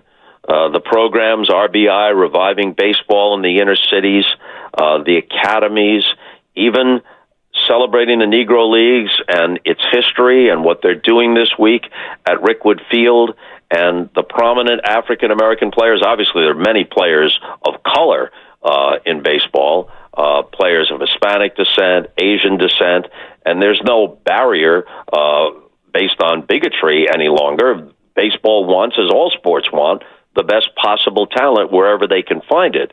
And those, players like Mookie Betts and others are out there encouraging young people, all young people, but in this case perhaps particularly African-American youngsters who are athletically inclined to consider baseball. I mean, you can't drag them kicking and screaming if the kid doesn't want to play, and if basketball or football has a greater hold on a larger percentage of young African-American athletes than baseball does. That's a shame, because baseball has a glorious history of black players, both in the Negro Leagues and in the modern major leagues. And the more players of all backgrounds that are out there, the better. But I can't criticize baseball for not trying. Bob Costas with us. Bob, I have no idea if when people get old, they do have a say in when they go or not. But the fact that this happened this week, right as we prepare for Rickwood Field, I A, wonder what your comment is on that, but B, I also wonder how you feel that might even change tomorrow's festivities a little bit. Well, I think it heightens the emotion around it. It's both poignant and poetic that he passes away so close to this event. He issued a statement, or a statement was issued in his name, only hours before he passed away, sending his regrets for not being able to be there. I had inquired with Larry Baer, the Giants president, only a couple of weeks ago, is Willie going to be able to make it? And Larry shook his head in a way that told me not only is he not going to make it, but he may not ever make another public appearance, which turned out to be the case. When they first announced the idea of this Rickwood game, Willie very much wanted to be there. It's part of his life story. And, what mattered to you in your youth matters all the more as you creep up past 80 and 90. So I'm sure that Willie in his heart really wanted to be there, but that heart just eventually gave out. Yeah, and it's just so sad that it happened 2 days before the game would be contested. That's tomorrow, obviously, in Alabama. And even though Willie wouldn't have been there, it still would have been somehow more appropriate for him to at least be able to enjoy it from afar here in San Francisco. Is it too much of a stretch to think that maybe the entire number 24 could be retired throughout Major League Baseball in honor of Willie Mays? Well, they did it for Jackie Robinson, understandably. There are some people who say that they should retire 21 for Roberto Clemente. The Mets retired 24 for Willie. He only played a couple of years, and he was diminished right at the end of his career, a couple of years as a Met. But the Mets' stated intention there was, we're retiring it as a tribute to Willie's place in the history of New York baseball. Yeah, he wore 24 for the Mets, but he wore 24 for the New York Giants. So that makes sense. I think that baseball has to be careful about getting on a slippery slope where every great player, should they then retire 44 for Hank Aaron? You could make a pretty strong case, just about equal to the case for Willie Mays. I think that these players have been recognized and honored and will continue to be more than enough. And there are other ways besides, having half the numbers in baseball retired eventually, Bob, would love your perspective on this. It wasn't that long ago, maybe 5 or 6 years ago, ceremony here in San Francisco at the ballpark for Barry Bonds. And Willie comments at that ceremony, we got to get Barry Bonds into the Hall of Fame. Yeah. What are your thoughts on Willie's effect on that and where that stands? Well, in the writers' voting phase, Bonds and Clemens came pretty close to 75% in the 10th and final year. Then the first time that Barry came under consideration only a few months later by a Veterans Committee, he didn't get much of the vote at all. That doesn't doom him to that fate eternally, but he didn't get much traction the first time with the Veterans Committees. I have always said that you could make a case for Barry Bonds and maybe for Roger Clemens that's different than the case for others who were involved with steroids, because they were indisputably of Hall of Fame quality, especially Bonds, before the evidence shows that they ever took anything more potent than Flintstones vitamins and a protein shake. If Barry Bonds retires in the late 1990s, he's a near unanimous first ballot Hall of Famer, and deservedly so. He's an inner circle Hall of Famer on his true natural merits. And, people see things, not everybody, but too many people in social media and the worst aspects of talk radio, not guys like you, but we know what's out there to some extent. Everything has to be a hot take. Everything has to be binary. And so if you have a criticism of somebody, you hate them. Not only do I not hate Barry Bonds, I find a lot of things that are admirable and appealing about Barry Bonds. And even if that weren't the case, you cannot deny his greatness as a player. But there is a clear dividing line from clean Barry Bonds and steroid Barry Bonds. But if he were elected to the Hall of Fame, since there are some players in the Hall of Fame now who we can reasonably assume used performance-enhancing drugs, and they're not going to remove them from the Hall of Fame, I don't think that would be the worst thing ever. I have no problem with that. I think as somebody who tries to do honest commentary, and people don't always have to agree with me, I've said when asked, do I think that Barry Bonds' record, Mark McGwire's homers, Sammy Sosa's 360 home run seasons, do I think those are authentic performances? I do not. Do I think that Barry Bonds on his natural merits was an authentically great player? I absolutely do. Bob, what a treat to have you today. Thank you so much for your time. Thank you, guys. There it is, Bob Costas with us on Willard and Dibs on 95.7 again. That's Bob freaking Costas. That's Bob Costas, From the opening sentence, when he starts talking, I looked at you, and you looked at me, and I just wanted to blurt out, dude, this is Bob Costas. It's a treat to have not only Bob for any number of reasons, but on this day to talk about this subject. That was awesome. I'll share this with the audience, too, in terms of the sort of cosmic timing of everything this week. We had Bob lined up for today before Willie Mays passed away. Right.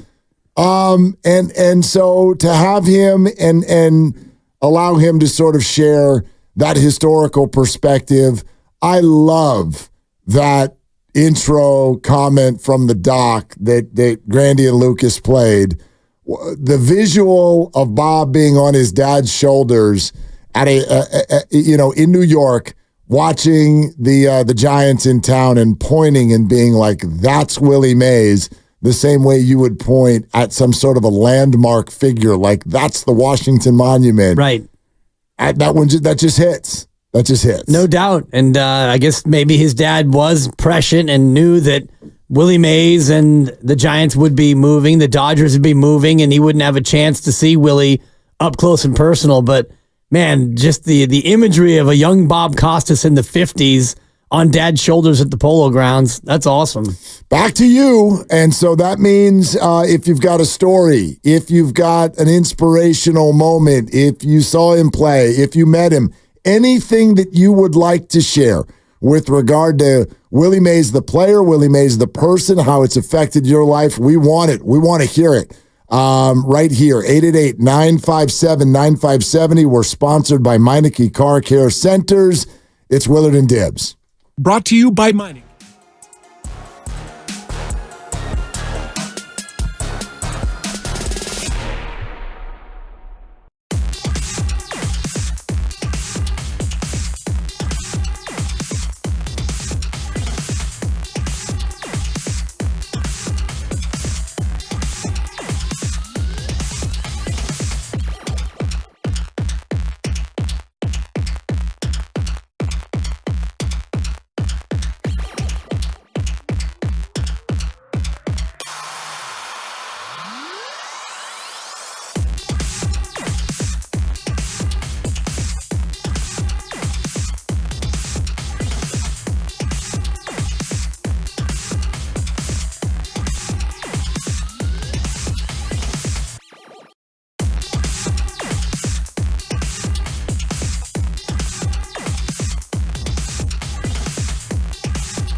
Willard and Dibs on 95.7 The Game.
Is there anything in the world better than that? I mean, is there anything on God's green earth better than that? Say, Willie. Runs the bases like a choo-choo train. I mean, come on. Swings around second like a aeroplane. It's so good. Oh, my God. The head bobbing that was happening in this house right now was something to see.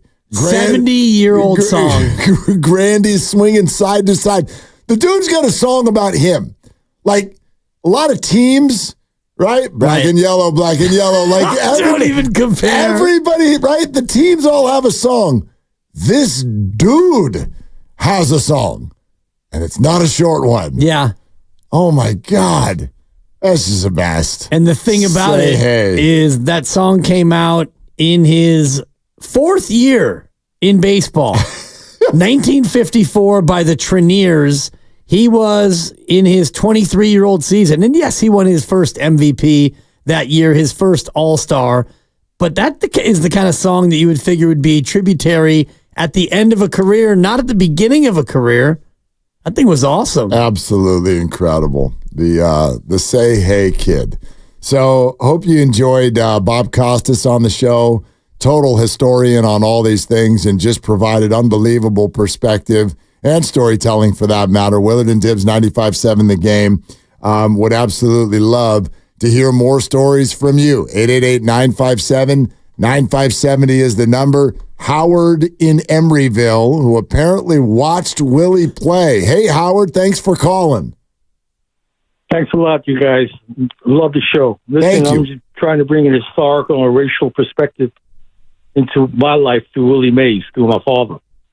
My father was a big Giant fan in the 30s and 40s and 50s, and he loved baseball, and I loved baseball. I was a Yankee fan, and his favorite player was Hank Greenberg from the Detroit Tigers, even though he was a Giant fan. And I always asked him, Dad, why? He said, looked at me, he said, don't be stupid. He's the only Jew playing in baseball. So that's why I love him.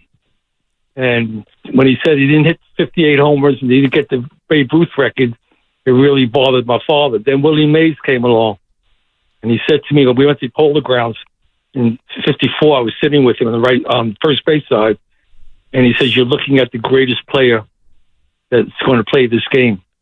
And I looked at him. I said, I thought Hank Greenberg was playing, your greatest player. He said, no, Hank Greenberg was my favorite because he was Jewish. But this guy is the greatest player that you'll ever see. And it went on, and we followed his career in perspective. And I would just like to say that my father was right. I mean, these ethnic and racial groups, we follow our own. I'm very proud. And when Sandy Koufax came along, my father said he was the greatest left-handed pitcher. And I started saying, hey, Dad, how come Jews and blacks are the greatest players? He said, because they are. And that's it. Just watch them. And I love it. Because they are. That's why, son. And go to your room, you know. That's right. Brush your exactly teeth. What it was. They shut up, and they are. He said, when you see these guys play, when you see these guys play, especially the black ball players, he loved, because they had a special flair to them that the white players didn't have. And they introduced another game. Jackie introduced running the bases and everything else. But Willie Mays was his favorite player of all time. And I'll never forget when he said, they are, and shut up. That's it. Just watch baseball. Howard, thanks, man. Thanks for sharing that. Howard. And it brings to mind something that Bob Costas said that Willie Mays was very, very aware of. And I wonder how many baseball fans who have only watched Willie highlights thought that hat flew off all the time because Willie was just so damn fast he ran right out of the thing. But I loved that story that Willie was keenly aware of the entertainment factor. See, even back then, keenly aware of the entertainment factor in sports and in Major League Baseball. And so he wore his hat purposefully a touch too small because he knew that when it flew off, it entertained the fans. And you even heard it in the song by the Treniers, yes, which came out in his 5th year in baseball, and they even referenced the fact that the hat flew off as he rounds the base, and it's just perfect, and the flair. And Willie actually was quoted as saying he made the hard plays look easy, and he intentionally made the easy plays look a little bit hard in order to embellish that sort of entertainment factor. This is a moment, this whole week now is a moment that makes you just forget about what's actually going on right now. The Giants losing again? Yeah, well, whatever, even if they had won. So we can't fire Farhan today? Well, you can. Okay. Actually, this is one of the 28 thoughts that have gone through my head about Willie Mays. And I wonder, and this isn't just Farhan, this is analytics. You can't win without them now. You can't beat teams that are diving deep into analytics if you just ignore them. So I understand that fact. But I thought about this driving in today, and I'm listening to caller after caller call in and express this connection with Willie Mays that is just so next level. And the thought crossed my mind, maybe this does a better job of anything that any of us have ever said about baseball in 2024 in terms of the inability of today's player to connect with the fan base. The way that teams are built now, the begging that Giants fans have done for, my God, is there someone whose jersey we'd like to buy? Absolutely begging. While the organization keeps responding with, but right-handers against a left-hander. Think of this. I hope that front offices across the world notice the way the world is reacting to Willie Mays. And I can freely acknowledge because of how special he was, there will never be another Willie Mays. But there really, really won't ever be another Willie Mays if y'all keep treating baseball like this. Well, but the math says that this guy's got a 5% better chance of getting the ground ball through the hole there on the right. As long as you treat it like that, you'll never get this level of connectivity ever again. Right. And that's one reason why we all were so excited about this year's Giants season is because it felt like Bailey, use a pen, he's playing. Jung-Hoo Lee, pen. Conforto, pen. Chapman, you're using a pen. You had enough pen in the lineup, guys, and you got excited about that. And you just had me thinking about Willie in this day and age playing for Kapler. Willie, I'm afraid we've got a righty. And I wanted to see his splits. Imagine. Willie Mays hit 448 home runs against right-hand pitching. Against right-handers. He hit 207 against lefties. He batted .305 against lefties. He hit .300 against righties. That's right. His OPS was 1,006 against lefties, a mediocre .917 against righties. Dude. Willie, I'm afraid we're going to have to go to the lefty, Jock Peterson. Your OPS goes down 80 points against a sidewinding right-hander. You strike out 3 times more often against the righties. We have a different Willie. His last name is McCovey. He's lefty. We're pinch hitting for you. Sometimes I have to try to joke around to deal with the anguish and the pain. Well, but I mean, no, that it struck me today. Yeah, I'm like listening you had me to thinking people. about it too. I'm listening to people shed tears who never watched him play. You're shedding tears having never watched him play. That was you yesterday. Yeah. You barely got through the announcement. Yep.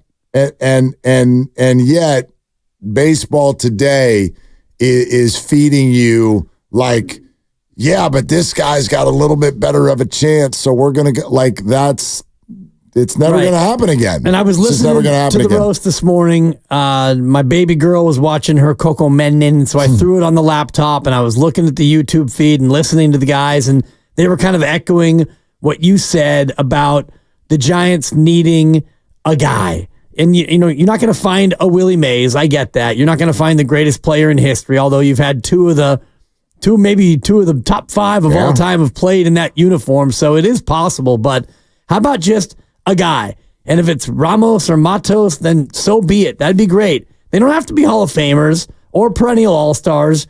Just a guy who you know is going to play, and you can get excited about 6 of the 7 games in the week. I did hear a historian say yesterday, because Willie Mays was often referred to, even though some just say, look, he's the greatest of all time. So, but therefore very easy to also use the label greatest living ball player. Willie Mays, greatest living ball player. Now that he's passed away, who's the greatest living ball player? And many would argue it's his godson. What are the odds? What are the odds? The greatest living ball player passes away and then hands the label to his godson. And both of them made much of their hay in Giants uniforms. Yes. And that is the legacy of this organization that I think is very fair when fans get frustrated with what they see now. Because you are talking about people that have connected with fans at such an elite level to continue that legacy. I understand that things are different now, but turn and burn and options and the farm and the bus and all of that stuff, you get resigned to the idea that it's like we're never going to get that again. We're never going to connect with a player like this ever again, especially if baseball is going to be run like this. Yeah, and that's the thing that makes it so sad. And, you know, you look at the current regime and the way they've gone about, you know, promoting guys and relegating guys and all the rest of it. And I know it's because you haven't had a signature player, but even go a little bit further down the depth chart, you've also had McCovey. So you've had, and, you know, and Ott and other legendary players. Yeah, absolutely. You could. And so you feel as an organization, you've been very fortunate, yet as a younger fan, even somebody, you know, our age where, yeah, I saw Willie McCovey, but I was a young kid and he was toward the end of his career. I didn't really see peak Willie in the 60s and the early 70s. So, you know, that's 2 generations now since I was a kid. And these guys, Mark and Lucas behind the glass, who are in their first generation of life, you know, generation's about 25 years. They're getting into the second quarter of their century. And so for them, their purview is Buster Posey as the greatest player with the Giants that they've ever seen. And even at that, if you're Mark Grandy, he was 14 when Buster came up as a rookie. So, you know, it's not like you were already an established grown man with grown man money like now. So spend a lot in there. Exactly. I know. Something like that. Something. 888-957-9570. Let's keep going with as many of you who want to talk about Willie as possible. Trevor in Rodeo. Hey, Trevor, what's up? Hey, how you doing, guys? Thank you for taking my call. Yeah. Just bear with me for a second. So my dad grew up, he was born in 55, but he grew up in Albany, in University Village, and my dad's parents were educators, so they didn't believe in television. They called it the stupid box. So my dad, they didn't even own a TV. They rented a TV for the moon landing. That was the first time that they had television in the house. So my dad grew up listening to the radio. And, as kids, so my dad's about 7 or 8. My grandmother used to love to tell the story. It was her favorite story to tell about my dad. So, as your kids, you like to, put 100 on 10, embellish a little bit. And because my grandfather was a postman, everybody knew what he was. So, but how kids are like, oh, my dad's an astronaut, and, or my dad, he's Buffalo Bill Cody or whatever, just insert whatever into here. Well, my dad, everyone knew who my grandfather was. So my dad, trying to get on in that game, as like a 7 or 8 year old boy, goes, oh yeah, well, my uncle's Willie Mays. And like the kids go, Eric, your uncle's not Willie Mays. Oh, no. He doubled down. Oh, no. He takes me to games. He's the one that bought me my glove, this and that. And like, after a while, the kids are like, Eric, there's no way your uncle's Willie Mays. And he's just staunching out of it. Yes, he is. And they go, Eric, there's no way. He goes, well, how do you know? He goes, because Willie Mays is black. And my dad, being defiant, the kid goes, so? And like, so that's always like our favorite story. And then when my grandmother told us this story, my dad had never told it because my dad's a pretty quiet guy. And so anytime we would go to a game, we'd always like, me and my buddy, like, hey, Dad, hey, where's Uncle Willie at? Like, can we get some better seats? Can we, what's up with the signed glove? What's up with an autograph? So like, but like, just in regards to how Willie was and how he presented himself, like I heard Shasky mention this morning while I was driving into work, how my dad's, number in any sport he played, like for rec league softball or rec league basketball, was always 24. And it was in regards to Willie, because that was his favorite player. That was his guy. And I think about, who my favorite player was when I was a kid, when he would take me to games, was Ricky. Ricky's number, depending on what team he was on, was typically also number 24. So just, and when I heard the news from you yesterday, like the first person I called was my dad, and because he hadn't heard it yet. So it's just shit. Like anyway, just in our lives, we are so like, in at least for me, like everything for sports from my dad, and just hearing that yesterday is just like being able to talk. Like the first thing I want to do, like when you hear when someone else important passes away, like you want to share those memories and just reflect how much you care about people and the positives that that they have provided you, and the long arduous day, how important it is to like, oh, my team hit a home run or this and that. So thank you for sharing my story, and I appreciate you guys. Yeah, Trevor, thank you. Thanks for listening to 95.7 The Game all day as well. But yeah, there's a lot of look, the family connections can go in any direction. Willie Mays passes away, and I'm just hearing a lot of people talking about their parents and their grandparents. Yep. Yeah, yep. Like no that's doubt. And that to me, I mean, that might be the thing. That might be the thing that I hope Willie knows. Like, think of how many people feel brought together with their parents because of Willie Mays. Yeah, and I was, reminded of that this morning, and even yesterday listening to Joe Shasky, the butcher boy from the Morning Roast. He called into Grandy and Evan, who picked up for us and went 6:30 to 8 o'clock, I think, or even longer. And they did such a great job of taking calls. And then they had Shasky on, and they just let Joe go for about 15 minutes. I don't think he took a breath. And Joe just kind of worked his own way through his emotion. And Joe just lost his father earlier this year. And so he's telling stories about his dad and his grandpa. And it had me thinking about my dad, who's now been gone for almost 10 years. And we were more McCovey than we were Mays based on how old I am. Yep. But just hearing Joe talk about his connection with his dad and the Giants and Willie Mays made me think about my dad and all the rest of it. And now, every caller who calls in, and some of these callers are, 75 or 80 years old. I mean, I don't even know how old some of these callers are. And, you're hearing from people, and it does remind you of your own legacy and your own lineage as well. Well, I mean, there's a tell. If someone says, hey, I watched him play. There you go. You're probably 60? Minimum 60. You're probably 60, well, right? Willie's last game was 51 years ago. 73, right? 51 years ago. Yeah, yeah. And even at that, if you're saying I saw Willie play, it's usually not I saw him as a Mets at the tail end. You probably mean as a Giant. And so you're probably 65. Maybe even 70. Yeah. Because Costas is quietly now 72. Is he really? Yeah, I hated to look that up. I mean, all these people. Damn. Like, how can that be, right? And he sounds the same. Yeah. Sounds the same. Sounds like Bob Costas. Great interview. We should have told him that. Dude, you sound like Bob Costas. Has anyone ever told you? Yeah.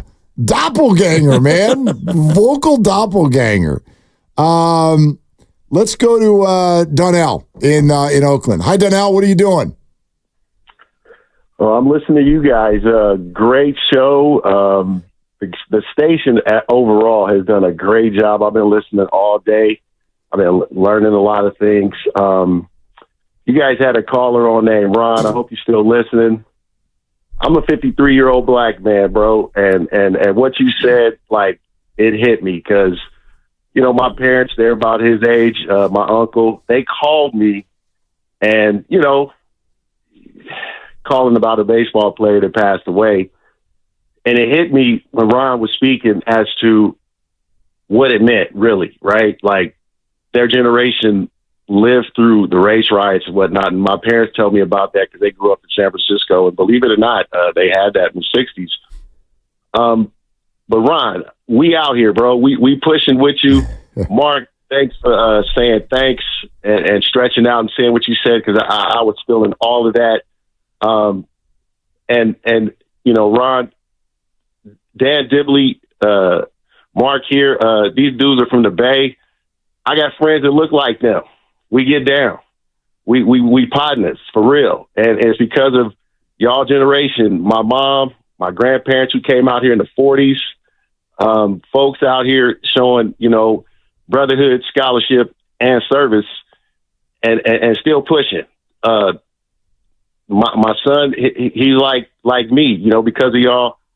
My friends look like the United Nations, and I'm sure, you know, Dan and Mark, you know, y'all generation probably saw the same thing, but, you know, our parents didn't have that. And it's because of the struggles that they had to go through in order so, you know, y'all can have friends that look like me and probably some real good friends. Absolutely. Like, hey, you know what I'm saying? Like, family, for real. Family, yeah. Donnell. Exactly. Yeah. You know what I'm saying? Amen. I mean, I just wanted to tell Ron, man, you ain't feeling weird, bro. Don't feel weird about that.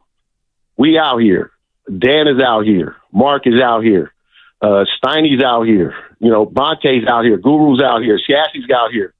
We out here, bro. This is the Bay. This is how we get down. Thanks to Willie Mays for putting it down like he did, and all the other greats, my grandparents.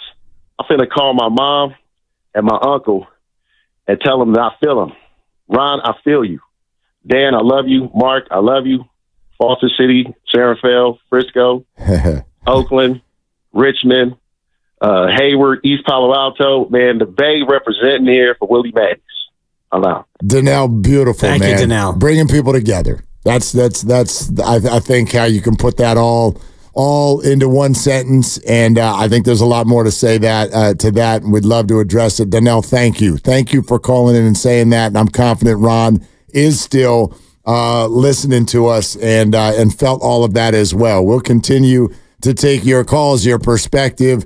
Please keep them coming. We're loving them. 888-957-9570. We're presented by Fremont Bank, celebrating 60 years of full-service banking with no compromises. Willard and Dibbs. Well said, Mark. And I take a moment here to talk about AbundantLifeWeightLoss.com and the reality that I'm down 25 pounds thanks to the great program at AbundantLifeWeightLoss.com. You can lose a pound of fat every day. Let me repeat that for a little bit of an effect because it's true. You can lose a pound of fat every day by following the program at AbundantLifeWeightLoss.com. All you have to do is give them a call. It's a free consultation, 925-854-5140. And what you'll find is there's no exercise required. There's no counting points.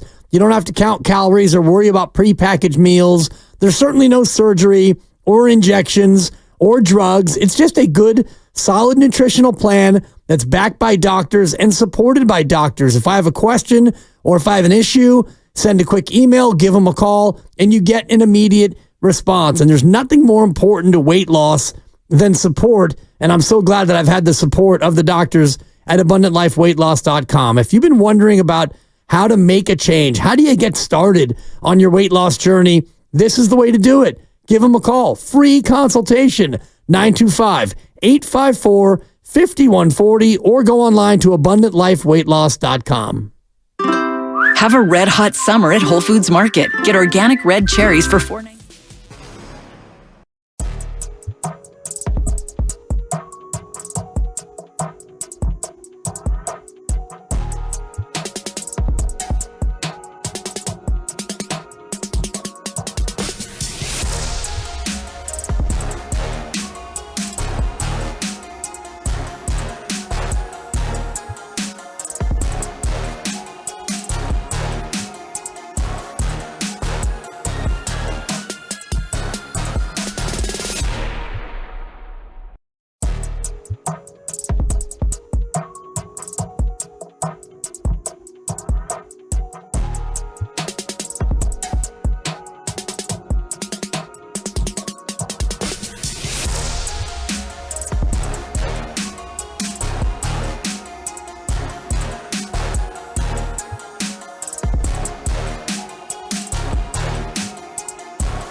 Odyssey Sports Station. Always live on the free Odyssey app, Twitch, and YouTube. Powered by First NorCal Credit Union.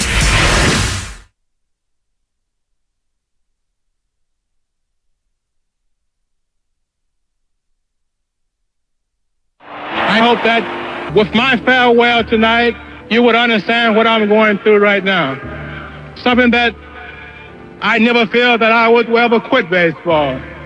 But as you know, it always comes a time for someone to get out. And I look at the kids over here, the way they are playing, and the way they are fighting for themselves, tells me one thing. Willie, say goodbye to America. Thank you very much. Now, back to Willard and Dibbs on 95.7 The Game. Willie Mays' retirement speech. I was struck by something else Bob Costas said when he said that he called Larry Baer a few weeks ago to ask if Willie would be at Rickwood Field tomorrow. And not only did he say no, he said no in such a way that tipped Bob off that, it was possible that Willie didn't even live to see the day that the Giants would play at Rickwood Field, which tells me that statement that was released on behalf of Willie just yesterday, early part of yesterday, suggested that there were some things going on behind the scenes where maybe they knew that the health was starting to fail and that the end was near. But I still take that statement, even though Willie could not really see much anymore, did not move around well anymore. I love that Willie arrived at this week, to know that the Giants are playing at Rickwood Field, where he was in 1948, to know that the Negro League stats are now a part of Major League Baseball, to know that all this was largely happening in his honor, and even though he will not physically be on Earth for this game tomorrow, he's certainly aware of everything taking place. Yeah. And that's a good feeling. Yeah, the spirit of Willie Mays is going to be everywhere, all around the ballpark. And I know that Laura Britt and company are already out there doing their day before pregame stuff. And Larry Baer appeared on our sister station, KCBS, All News 74 yesterday, and weighed in with his thoughts. And so I know that the spirit of Willie Mays, if you are somebody who believes in that sort of thing, and I do, I think that tomorrow you're going to see the Giants and whoever's out there in center field. I would imagine that you're going to feel the spirit of Willie Mays out there in center field. I knew a little bit about this, but I wanted to go to the internet and confirm and learn even more about how it all came together. And so I'm going to throw this out there because it's something that I really wanted to share with the audience.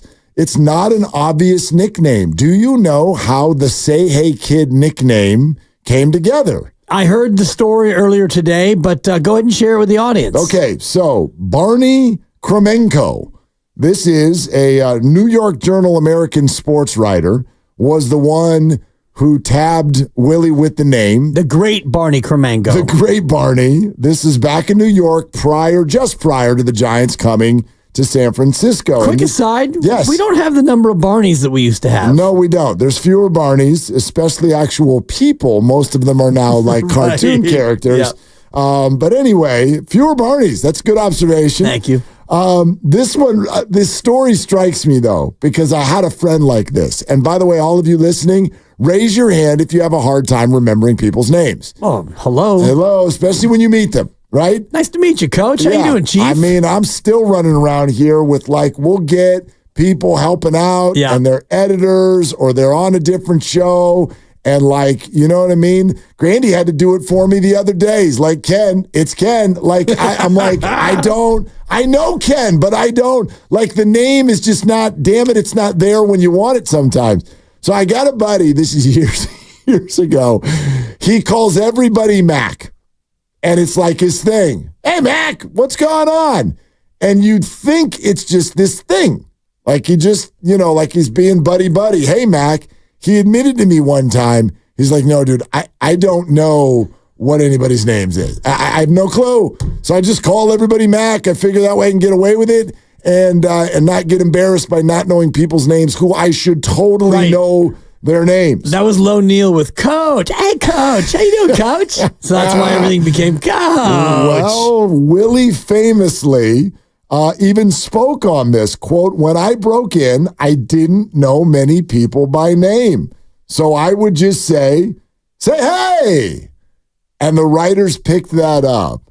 And so it started with, say who, say what, say where, say hey. And you can even hear that in the song that we just played a short time ago, Say Hey Kid. And so he would say that to a lot of people because he couldn't remember names or wasn't good, as so many people were coming up to meet him and he was breaking in. So as people would walk in the room, or he would walk in the room, he would just say hey. And that's how he became the Say Hey Kid. So perfect. Yeah. The Say Hey Kid. And, it's a great nickname. Yep. Yeah. I mean, seems like back then nicknames were much more creatively done than nowadays. It's like your last name is McDonald, so you're Mac. You're Mac. It's just, and that's how we do it. Big Mac. Right. Depending. If you weigh a certain amount. Totally. Yeah. Let's go to AJ in Redwood City. Hi, AJ. Thank you for calling. What's up? Hey guys, no, thank you guys for doing this. I think it's great to hear from all the other Bay Area folks like me. I think I as far as I've been listening, I think I'm going to be the youngest one to call in. I'm 29, so I was like in elementary school when Bonds was on his run, and that was like a huge sort of bonding moment for me and my dad as I became a sports fan.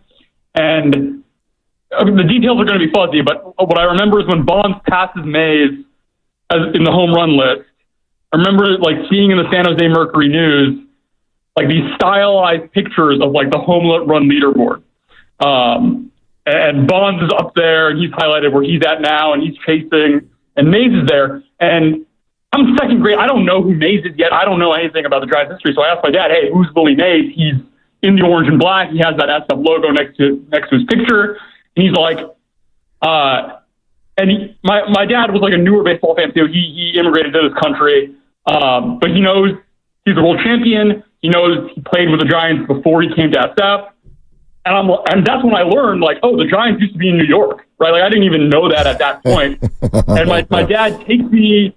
We go to the one computer we have in the house, and we go on the internet and we start reading about Willie Mays. And the internet was so fun back then, because there were like forums sharing pictures and like video clips, and we like listened to like a radio clip, and then we got into the history, and then it was also like, we read about the Negro League stuff, and that was like the first time, when I'm that young, you don't know about all that stuff yet, about how far this country has come. And my dad, immigrating to this country, had only been here for like 10 years at that point. It was also an opportunity for him to learn about how far this country has come and how far we still have to go, obviously. But, and all the images you see of Willie Mays, since then had been him as an old man. But in my mind, it's always that sort of stylized picture, that drawing they had of him in the San Jose Mercury News, like a larger than life comic book superhero-like figure was what it felt like to me. And that sort of, I feel like that memory for me is like when I became, how sports fans we say we, like the Giants are us. I sort of felt the weight of the Giants' history, how the torch had been passed from my favorite player at that point was Bonds, and how he was carrying on a legacy, and how it was going to continue to carry on. And we're just so lucky as Giants fans, and obviously Willie Mays, and learning about all the history past Mays, Tim McCovey, and then Bonds, and then our little run last decade with Bumgarner and Posey and Pablo Sandoval and Tim Lincecum, and I don't know, it's a blessing to be a fan of this club, it's a great thing, and so God bless Willie Mays, God bless the Giants fans out there, and and then the other thing for me, I think other people are feeling it too. It's like, your grandparents, your parents, text them, call them, whatever it is. We don't know how much time we have, because it would have been so great for Willie Mays to have seen the Rickwood game, right? Yeah, and you don't know how much time you have left. It's just a reminder of that as well. Always. Can we do more? So yeah, thank you AJ, guys for taking my call. Thank you so much. Thank you for calling and sharing all that. I'll tell you what that sort of brings to mind when he talks about like bridging, from Mays to McCovey to, where would you go next? Will Clark to, and I know there's a gap there, but like on through to Bonds and then Buster. Yep. I tell you what comes to mind about Willie Mays there. And one thing that I really, really appreciate, which is that we live in a time where I hear a lot of ex or older athletes, they denigrate the younger or current athletes. This happens a lot in NBA circles. Steph would have this, that, or the other back if he could play in our day when we had hair on our chest. 07 Pistons would have cuffed you around, Draymond. I'm always sort of annoyed when I hear something like that. Even if there might be some truth to it, it just to me feels, and again, the opposite of Willie Mays, it feels like it's lacking the joy of the game. All games, all things change. They all evolve, always. And I feel like too often we fight against them. Oh, they don't make it like they used to. And society's now a mess. I get it. When you turn 50, 60, 70, 80, it's sort of almost tradition to feel that way. The world's going to hell in a handbasket. And damn it, why did they make these phones? And now no one looks at each other or talks to each other anymore. But I loved that Willie, he never did that. Willie signed with the Giants for $4,000. $4,000. Per inning? Per pitch? Total. And he was never seemingly jealous. He was never annoyed by that. He never said, back in our day, we this, that, or the other. In fact, he supported all the way until the end his godson, who was embroiled in maybe the most controversial thing that has ever happened in the history of this game. And he still backed him and supported and supported and supported. And so former players uplifting current players is something I love. Yeah. I love to see that, and Willie did that maybe as well as anyone. Well, and FP joined us earlier in the show, and he spoke to that very thing where FP was having breakfast before the game, and he played for the Giants for 1 year. And Willie Mays comes up to him and says, hey, you mind if I sit down? And FP is kind of grumbling through his powdered eggs and locking in on the pitcher of the night. And he looks up, and it's Willie Mays. It's like, you want to sit next to me? And boom, he comes down, and they start talking about the wind shifts and the difficulty of center field out at Candlestick Park. And that speaks to exactly what you're saying, because, it'd be easy for Willie to be jealous of the contracts being handed out right now. And think about Ronald Acuna Jr., who's a guy who is Mays-esque in many ways, 5-toolie, and the contract that he just got, and it's 9 figures, and all the money that these guys are now getting, born on the backs of Willie Mays and the other people who played in the 40s and the 50s and beyond. Isn't it wild? This is a complete, off subject, but isn't it wild to think about? You go, okay, Willie Mays signed for $4,000. Yet now Jorge Soler is making $15 million a year or whatever. Right. NBA players go back a bunch of years, and now a max contract is $55 or $60 million, a quarterback in the NFL. Every generation or two, that's always been true. No matter when you played, the money is way, way greater later. So it would be ridiculous for us to think that that's not going to obviously continue. I mean, when you and I are Willie Mays' age, and we don't move so well, and we don't see, and we're just going to be sitting on a couch somewhere, hanging out, hoping to see the game if somebody can help us learn how to work the doohickey. Is an NBA contract going to be $226 million a year? I was just thinking that same thing. Is that where we're heading? What sport is the first of the big three to have a $100 million a year guy? Oh, I don't even know that. Is it basketball, football? Probably not baseball. I don't know. Shohei's not that far off. What sport's the first one to have a player who gets $100 million a year? Because you're probably Within 10 years, we're going to see that. I was just going to say, probably basketball. And then my mind went to football, and I'm like, no, there's going to be a quarterback. Brock Purdy. Maybe not Brock Purdy. Right. There's going to be a quarterback that can probably waltz into a room, right? Yeah. And just be like, yes, no, we're doing this. We're doing 6 years, $600 million, all guaranteed. Right. And Willie would get Shohei money if he played right now. And I just saw this on the internet, and I was struck by just the incredible nature of it. Willie, the only player in history to have a 300-plus career batting average, 300 stolen bases, 300 home runs, and 3,000 hits. So I started poking around and thinking, how does some of the other great guys compare? Ricky Henderson, 3,055 hits, 1,406 stolen bases. 297 home runs. Ooh, almost. And a batting average of 279. Okay. 21 points short. Barry Bonds, 762 homers, 514 steals, batting average of 298. Ooh. And 2,935 hits. Oh, God.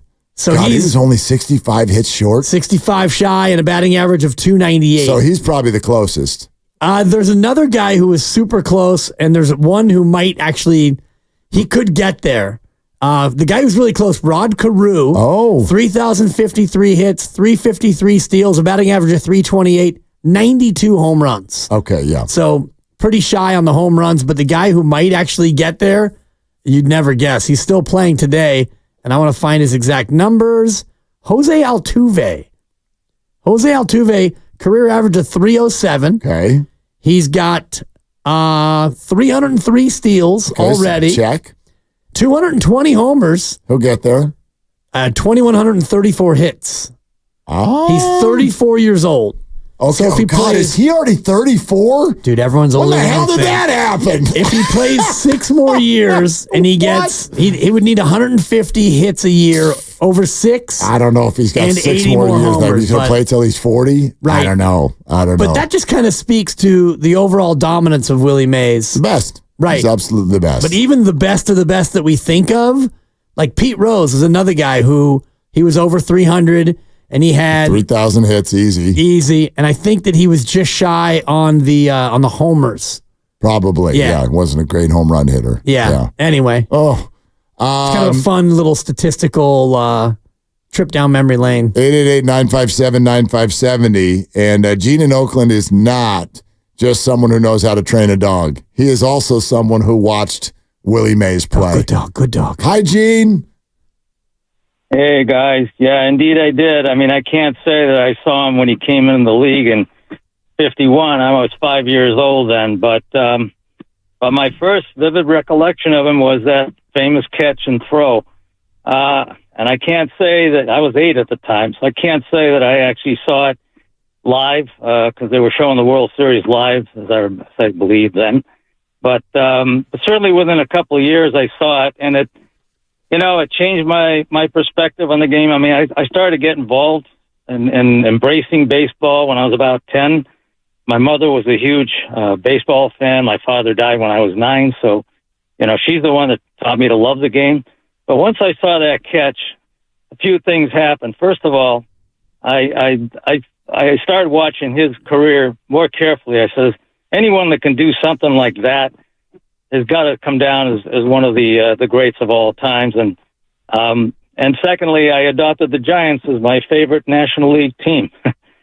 So, and to this day, all right, I've seen maybe better catches, people, guys diving into the bullpen or climbing the, left field wall like Joe Rudy and such, and maybe even throws that were comparable. Cespedes' throw a few years ago comes to mind, but the catch and the throw together, no, I can't remember the combination like that any better than what Willie did. And I did want to say as an aside, my dog, in tribute to Willie, just made a beautiful over the shoulder catch. She didn't make the throw, but she made the catch. Anyways, at the dog park.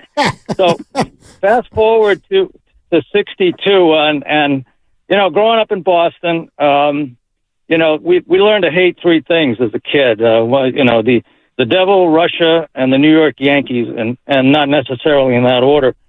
So I despise the Yankees all my time growing up. I still despise them, actually. So 62 came along, and here was my favorite National League team, the Giants, playing the Yankees. And it hurts to this day, that it went 7 games, and it was just a matter of inches between the Giants winning that series and losing it. So, that's another vivid memory.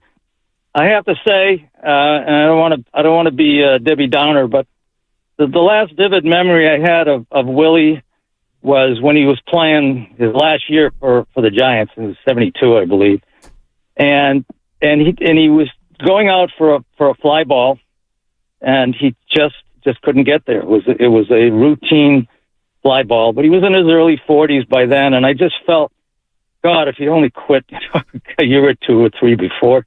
Now, to his credit, he kind of redeemed himself, I guess, his last year with the Mets. But all in all, listen, Bob Costas said he was arguably the best baseball player of all time. I refute that. Maybe you can argue about who was the greatest football player of all time. Wayne Gretzky was the greatest hockey player of all time. Michael Jordan, the greatest NBA player of all time. And Willie Mays was hands down the greatest baseball player of all time. Gene, yeah, I think you're probably right. I guess I would respond to anyone, and again, sometimes I don't have a lot of like super energy for the conversation because I didn't watch him play. So It's like I can't go to the barber shop and argue this one to the end. But anybody who thinks otherwise, I'd love to know who they think it is. That's the way I'd answer. It's like, okay, if you don't think it's Willie Mays, who is it then? What would you even say? I don't hear anybody arguing a lot of other names. When people say this is the greatest ball player of all time, I don't hear a lot of people argue it, and I don't hear a lot of ball players bring up other names either. Especially when you want to talk about the 5 tools, and if you want to, throw Barry Bonds in the conversation. I thought Bob Costas' answer was great when you asked him about the Hall of Fame and pre-steroids Barry Bonds. Yes, he's a Hall of Famer. And so based on that criteria, maybe he should actually get in, and we can set aside what allegedly happened after he got gigantic later in his career. But because of the arc of Barry's career, people are reluctant to put him in there. The only other name I could think about as far as overall 5 tools is Ken Griffey Jr. Yeah. I don't think that he quite gets the love that he deserves as a defensive player. Ricky Henderson is another one I think of, but he wasn't nearly the defensive player as Willie Mays was, certainly.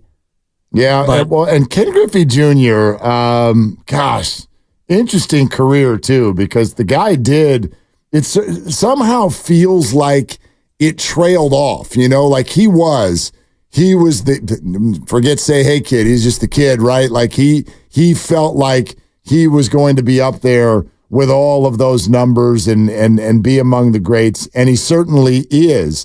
You forget that he played also until he was 40. Not a ton of games, and not very well. His final year with Seattle, he hit 184. But yeah, his numbers are certainly in that realm. Yep. Career 907 OPS, a career 284 hitter, so he was a little bit below that.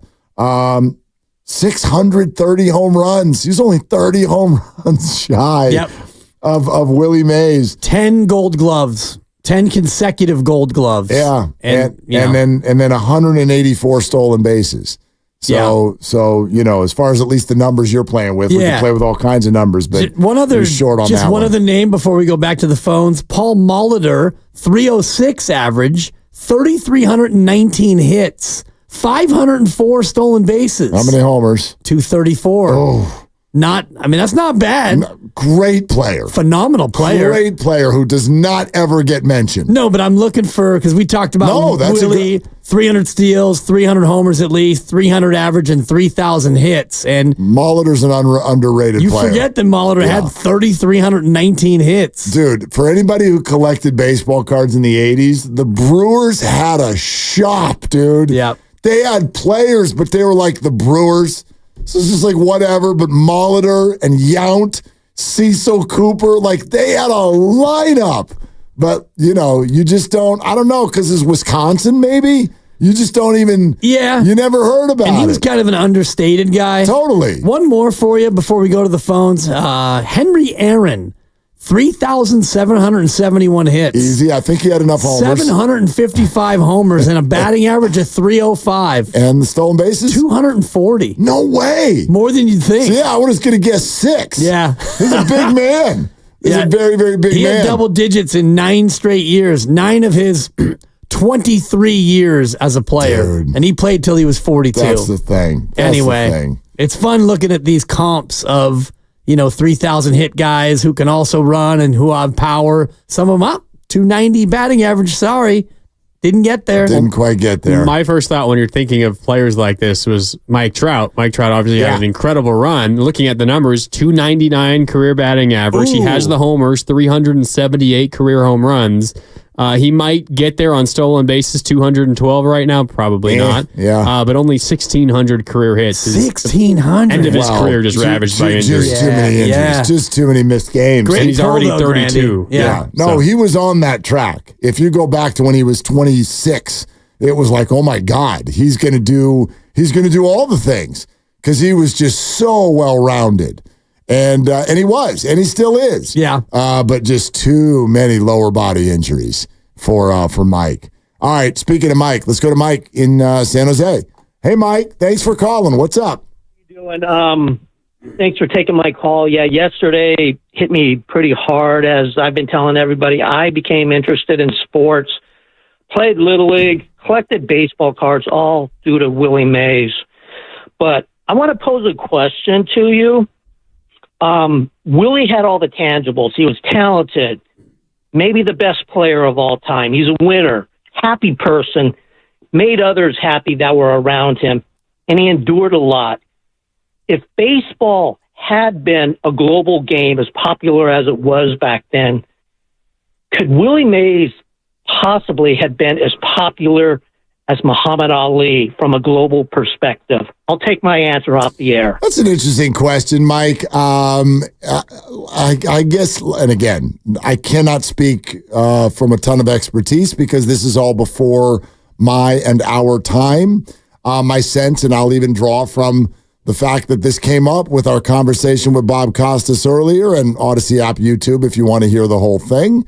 But I would say that Willie was much more, even though he had a big personality, but he was much more understated in the way that he wanted to share that. He didn't want to be as out front. He wanted to be an entertainer, but he didn't want to be maybe as loud as someone like a Muhammad Ali. And, I mean, this is more true in 2024 than ever before, but I think it's always true. The bigger you are, the more of an imprint that you're going to have. And Willie did it a little bit quieter than Muhammad Ali. But, gosh, so I'd say no, but I think it could have been close. Yes, if he chose to go that route. And, Muhammad Ali faced a lot of adversity because of his outspokenness, including, as a draft dodger, he was put in jail. And so, Willie Mays, it was an earlier time, of course, but he chose to enlist and go that route. And, Muhammad Ali is lauded for everything he did in the ring and also outside of it. And I think it's unfair to put that burden on anybody when just because you happen to be really good at your sport, now you have to carry the torch for society. Well, it's a very interesting conversation that I remember very well when everything was going on. This is at the height of Tiger Woods and the debate over sexism in golf, racism in golf, Augusta National, Hootie Johnson. You remember all of that was going on. Right. And there were a lot of people that wanted Tiger to take a bigger stance. And I understand that completely. The burden that is on those who are the first or break down barriers. Tiger obviously made golf mainstream, and he will, I think, forever be the biggest name in golf. But that didn't fit who Tiger was. So I always look at it that way, where I'm like, I do think that it's difficult to put that burden on someone and say, you have to do it this way. I think they have to do it their way. And that's not a catch-all. It doesn't mean there's an excuse for everybody. But the issue with this sort of conversation for me is that I think Willie did a ton. And because of Jackie Robinson and the documentary and the fact that there were words exchanged at times, there's this idea that Willie did nothing because he didn't want to. So he was just quiet and smiley and white America loved him. Willie did a lot. Willie did a lot. And that's why, this is the third time we'll reference Ron's call from a couple hours ago, but it was a brilliant one.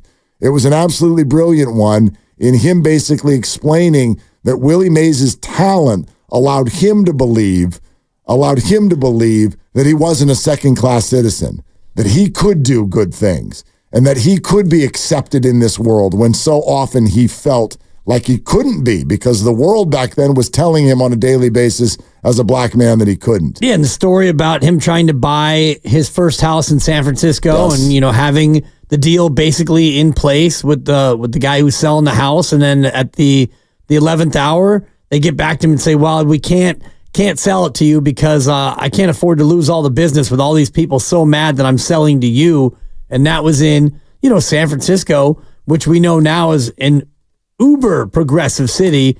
And this is only, not even 70 years ago when that was taking place. Yeah, that whole thing. And if you're not familiar with the story, basically Willie and his wife, $37,500 in cash.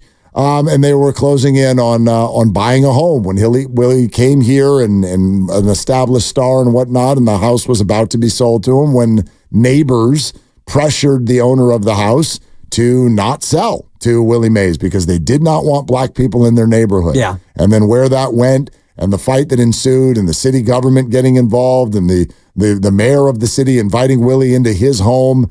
And Willie did eventually win that battle, but yeah, that's a part of the story.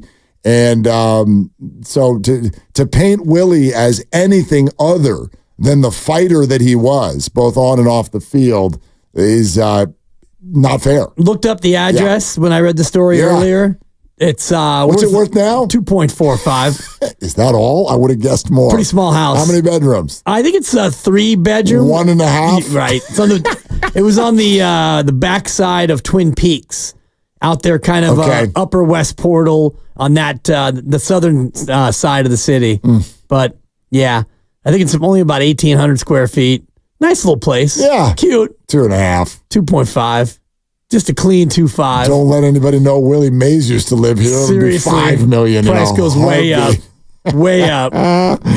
Well, Willie ended up living in Atherton. So scoreboard. The story ends well.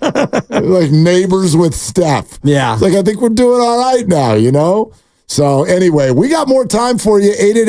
888-957-9570. Did you meet Willie? Did you watch Willie? Did Willie have some sort of a profound effect on your life, your experience with the game, your family? That, to me, is why I just have a Willie Mays-sized smile on my face today. It's not to give off that this is not a sad time for the Giants organization and baseball fans.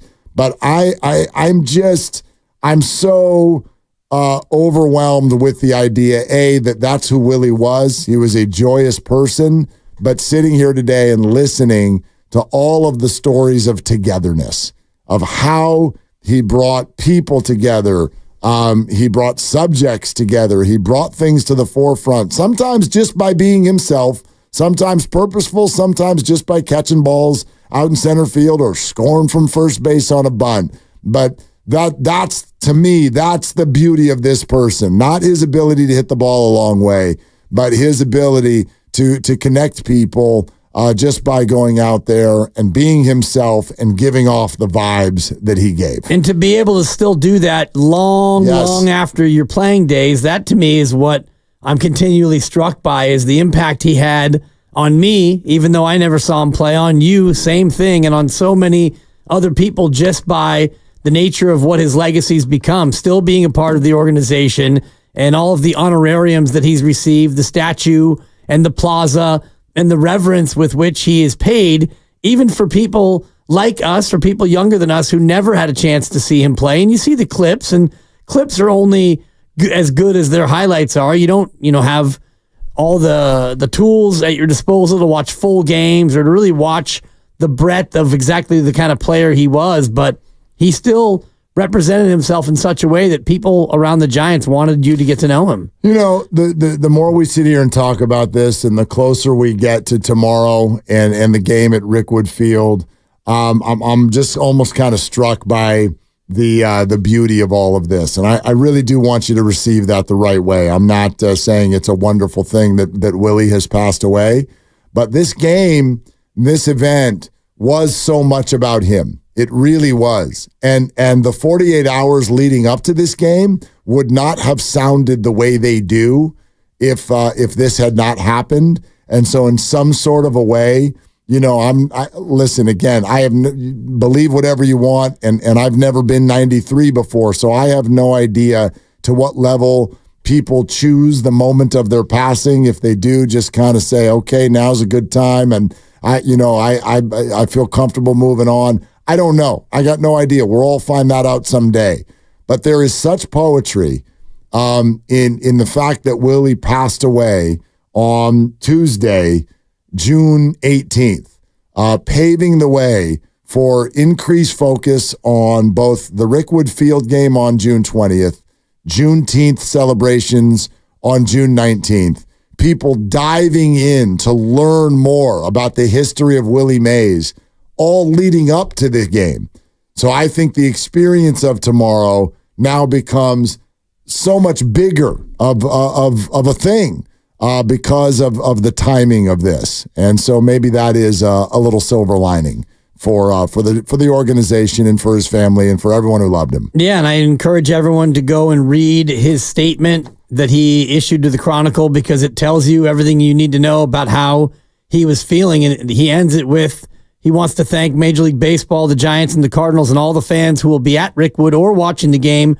It'll be a special day, and I hope the kids will enjoy it and be inspired by it. And that, to me, is the lasting legacy of Willie Mays and also of this game. So as we're all watching the game tomorrow, and you have young kids, I know you do, and you're going to be watching the game because you watch every game, and I know that you're going to be holding them close and letting them get educated by exactly why they're there and what this means. Absolutely. Remember, if you haven't already, make sure you subscribe to Willard and Dibbs in the free Odyssey app. While you're there, do so for Bonte and Joe and Steiny and Goo as well. Great conversations commemorating Willie Mays throughout the day. Dave Fleming and Mark Ibanez on the Morning Roast. Bowmani Jones on Steiny and Goo. Bob Costas right here. And Danny Glover, for that matter as well, right here on Willard and Dibbs. Back with some more thoughts and more of your calls. 888-957-9570. Willard and Dibbs. Hi, I'm Brian Beck.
who has hit 4 balls right on the nose today, 3 for homers and 1 a line drive to center.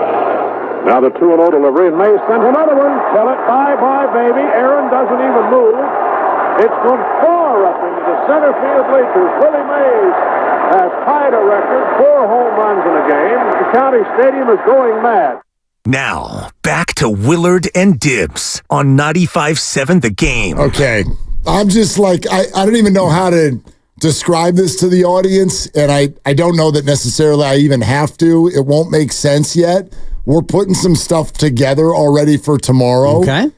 You ever have those moments where like 8 worlds collide at once? It's serendipity. I'm like, hold on a second. You're having a hard time. Well, like the Willie Mays magic is now getting to be a little bit overwhelming. Not only did he pass away 48 hours before the game at Rickwood, well, we'll explain it tomorrow. You should join us tomorrow. We're going to put some stuff together, and I cannot believe all the serendipity that just took place with someone we're going to have on the show who I have a big-time, very, very close mutual friend with. I've never met the man, but a mutual friend, but also multiple people all hitting us at the exact same time with the same idea. I'm like, Willie, that you? Like, holy smokes. It's crazy. It's crazy. It is. Watching you and our producer, Lucas Alexander, go back and forth, and you're over there just cussing. Yeah. Because you can't even handle it. Because that was crazy. That was a lot. That was crazy. Like, dude, he didn't drop the S-bomb. There was no Jake Schmidt. Do you believe in any of that stuff? Be careful. Do you believe in any of that stuff? I'll give you another example, okay? In any of what stuff? Like serendipity? Well, like, especially... No, that's the morning show on Alice. Especially... It wasn't funny when you said it in my ear, and it's not funny now. You get a 1. I thought you were setting me up. Put it on a team. No, I mean, especially from those who have recently passed. Do you believe in any sort of, like, the little signs... I'll give you an example. Yes, I do, Mark. And this is just something we chuckled about. But you know, may he rest in peace, my cousin Greg Willard, who was the NBA ref and was stricken with pancreatic cancer and passed away shortly after his 50th birthday a number of years ago. And we went to his funeral, and we came back from his funeral, and I think we were talking about him. We went to lunch and we were talking about him. And then the bill came, and the bill was $57.57. Greg wore number 57. As an NBA ref. As an NBA ref. And my sister and I looked at each other, and she just goes, "Hi, Greg." Kind of waved to this, and we just chuckled. And maybe the bill was just 50. Right. I don't know. Yeah. But you just have those moments where you're like, good Lord, what's going on right now? In honor of him, the tip was 57 cents. Exactly right. Perfect. Hey, sorry, server. It's serendipity. I'm like, how Mornings on Alice. $60.57. That's what we'll leave. It's that's crazy. Yeah. I do believe in that stuff. I don't know. And, you know. Send little messages. Right. That from above. That maybe they're watching. Yeah. I don't know. I don't spend a lot of time with what to believe because there's no way to know. We'll know when we get there. Yeah. Or not. Right. Or not. That's the crazy part. You know? But just watching you work your way through that, all the connections. That was wild. More details on that tomorrow. 510 says a burger at McDonald's is now $57. So yeah, that's not serendipitous. On the way in, Granny was playing the highlight of Willie Mays' 4-homer game, which we often lose sight of when we talk about unbelievable moments in Major League Baseball history. There have been more perfect games than there have been 4-homer games. Willie Mays, one of only 18 people to have a 4-homer game. J.D. Martinez, the last to do it, 2017. Good Lord. With the D-backs. But the list of names, it's not a who's who of Hall of Famers. There are 6 Hall of Famers who have done it, including Willie Mays, of course. Is Mark Whitten on the name? Yep, hard-hitting Whitten. Yep, I remember him. And I remember he did it. That came right before Mike Cameron and Sean Green, another one of the great Jewish players in history. Carlos Delgado, Josh Hamilton, Scooter Gennett. Oh, God. As a Reds. Yep. And then J.D. Martinez. Forever Giant, Scooter Gennett. Also Bob Horner, Mike Schmidt. Steiny's good friend, Rocky Colavito, with a 4-homer game. They were good friends? They still are, family friends. Okay. The Rock is 90. Because I was mentioning to Steiny earlier, like, maybe we get The Rock on to talk about Willie Mays, and he responded that Rocky's not in super great shape at 90. But anyway, 4-homer games. Yeah. Your thoughts? It's a good list. My thoughts are let's take Back a few. to you. Yeah, let's take a few more calls. Okay. How about Ellis in Hayward? Hi, Ellis. What are you doing? Hey, what's up? Can you hear me? We sure can. Okay. I just wanted to share a story about my dad and Willie Mays. He was born in 62, so as a young kid, he got to see him play a couple times at Candlestick. But when I was growing up, he always had a Willie Mays signed baseball and baseball card in his on like a bookshelf in his office.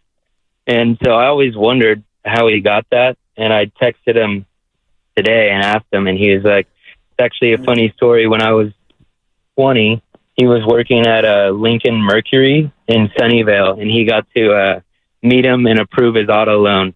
And he bought a car there, and his GM gave him the ball and card. So, and that's it. Rest in peace, Willie Mays. Pretty sweet. It's pretty awesome. Thank you. I love that. I love that stuff, those interactions. 888-957-9570. How about G-Dog in Saratoga? Hey, G-Dog, what's up? Hey, Willard Dibbs. Thanks for having me on. Yeah. I just want to start out when I was younger in my life. I was pretty blessed to have Willie Mays in my life. It kind of helped me just growing up throughout life. I remember being 5 years old, watching the Giants, and basically I'd be swinging the bat around. I'm Willie Mays. I'm Willie Mays. And that's before Kobe or Curry or whatever other baseball star that I recall anybody mimicking kind of a thing. But that was always a good memory. Then also, one thing I wanted to mention also is that radio announcement that they had where Willie had his 4th home run that just played here before I got on here. Wasn't it ironic that he hit it over Hank's head in left field at the launching pad? Yep. I'm just thinking, all those home runs that Willie could have had at different stadiums, but he was at Candlestick with the wind and everything. Who knows how much he would have had if it was at a different stadium. Yeah. Also, yeah, go ahead. Go ahead, G-Dog. Also, I didn't go to too many games, but it seems like every time I went to a baseball game, Willie would hit a home run. And then, just because I love him so much and just watching him and everything and just what he symbolized, I'd wear 24 on any baseball team I ever played on my whole life. Everything except for Little League, right? Because they only went to 115, so I had 15 since I was the heaviest kid on the team. But other than that, and then, a lot of Barry Bonds fans might not agree with me, but Willie was the most exciting player I've ever seen at bat. I would be so excited to watch him bat. It's not just because of the home runs. It was the doubles, singles turning into doubles into triples. I know at some point, maybe it was Willie's analytics. He said, I'm not going to go for that double here. I'm going to stay on first base so Willie can, McCovey can get his at bat kind of a thing. Yeah. Good point, G-Dog. Thank you. I don't think that anybody would argue about Willie being the most exciting, and especially if it's a Barry Bonds fan, it's probably someone who never saw Willie. So how could we argue, well, no, that's more exciting than Willie? We never experienced that. But I can tell you by listening and watching and reading and experiencing the way we can, Willie looked incredibly exciting. Yeah. Yeah, I don't think anybody would argue that. We got time for one more, Mark? Squeeze it in. Let's do it. Charles in South City. Hey, Charles, what's up?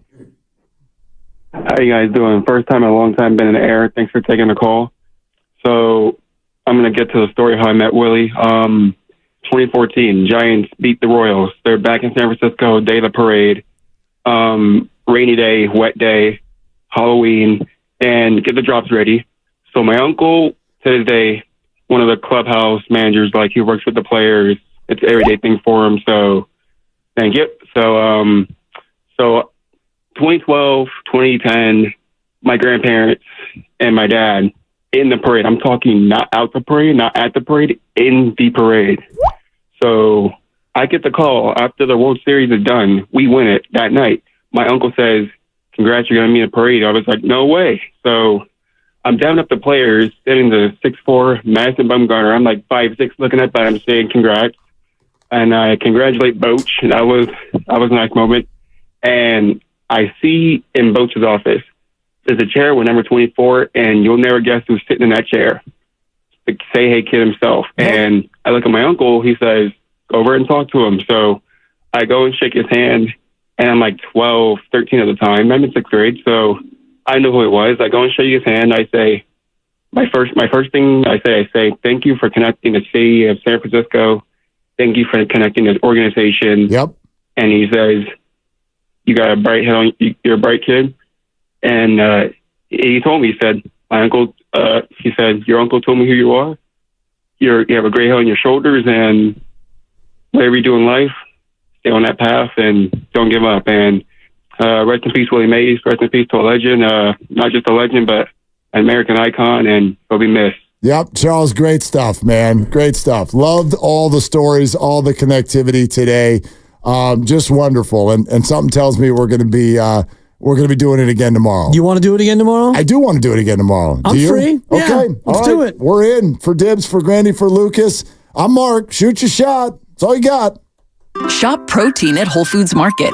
Get 16 ounces of organic Rancher 85% lean organic grass-fed ground beef bricks for $6.99 each with Prime through June 25th. Make it a taco or lasagna night. While supplies last, shop in-store or online. Terms apply. Life hack number 7. Get an iPhone 12 on Straight Talk. Life hack. Here's how it works. You walk into Walmart, go to the electronics section, ask for iPhone 12 with 5G and a dual camera system, and select a new Silver Unlimited plan. They'll smile because it's a good plan. You get real unlimited data all for just $20 a month for the whole first year. Get it at Walmart or StraightTalk.com. Straight Talk. Less dollars, more sense. Taxes and fees apply. Requires activation of iPhone 12 and a new Silver Unlimited plan or higher end auto pay enrollment. $25 a month service credit applied for up to 12 months if eligibility requirements are met. For network management practices, visit StraightTalk.com.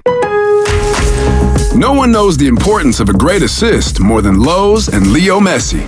That's why we've teamed up to give MVP's Pro Rewards members 10 times the points when Messi makes an assist during CONMEBOL Copa America USA 2024.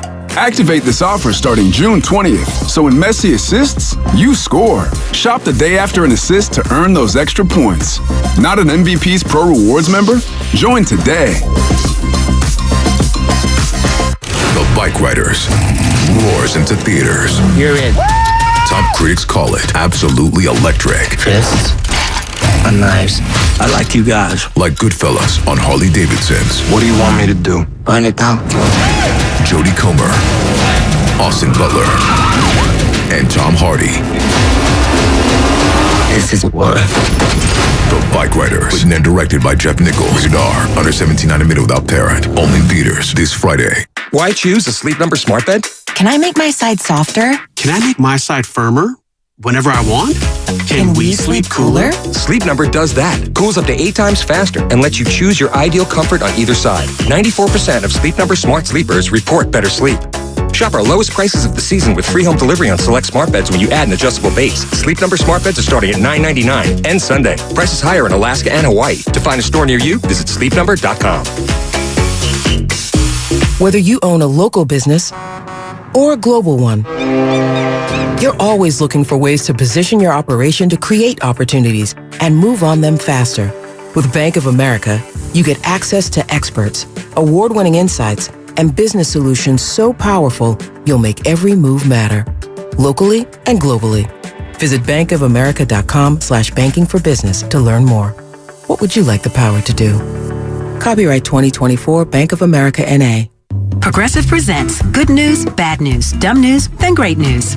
Good news. A letter in your mailbox says you could save money bundling your home and auto insurance with Progressive. Bad news. You saw it after your teenager backed the car into the mailbox. Dumb news. A new mailbox, basically a box on a stick, costs up to $400. Great news. You decide to see if you could save money bundling at Progressive.com and go with paperless mail instead. Progressive Casualty Insurance Company affiliates and other insurers not available in all states. Every business faces challenges, but complicated, expensive, and uncertain shipping shouldn't be one of them. With USPS Ground Advantage from the United States Postal Service, you can avoid all the noise. No more unexpected surcharges, hidden fees, or complex rate structures. It's just easy, cost-effective, and dependable shipping.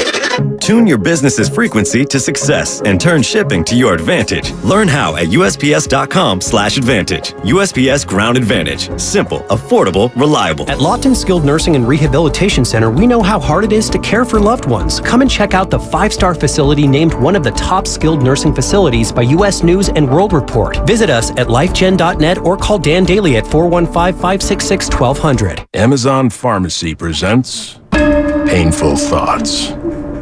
The guy in front of me in the pharmacy line is halfway through an incredibly detailed 17-minute story about his gout. A story likely more painful than the gout itself. Next time, save yourself the pain and let Amazon Pharmacy deliver your meds right to your door. Amazon Pharmacy. Healthcare just got less painful. Hey there, you in aisle 2. I see you by the fiber and laxatives. You still using those to manage your constipation with belly pain? If your symptoms keep coming back, you may have irritable bowel syndrome with constipation, or IBS-C. So you may need more than over-the-counter treatments to manage it. Ask your doctor about how Linzess can help you get ahead of it.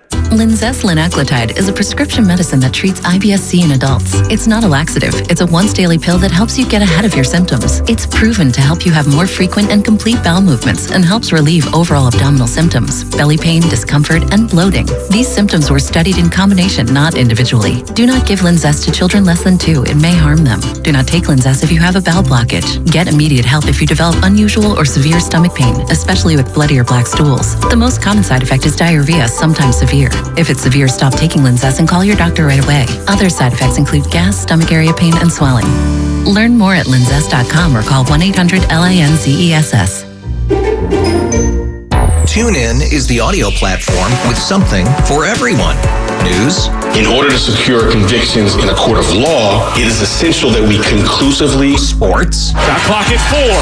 Doncic. The step back 3. You bet. Music. You set my world on fire. Yes, and even podcasts. Whatever you love, hear it right here on TuneIn. Go to TuneIn.com or download the TuneIn app to start listening. You're listening to 95.7 The Game, KGMZ-FM in HD1 San Francisco, on Odyssey Sports Station. Always live on the free Odyssey app, Twitch, and YouTube. Powered by First NorCal Credit Union.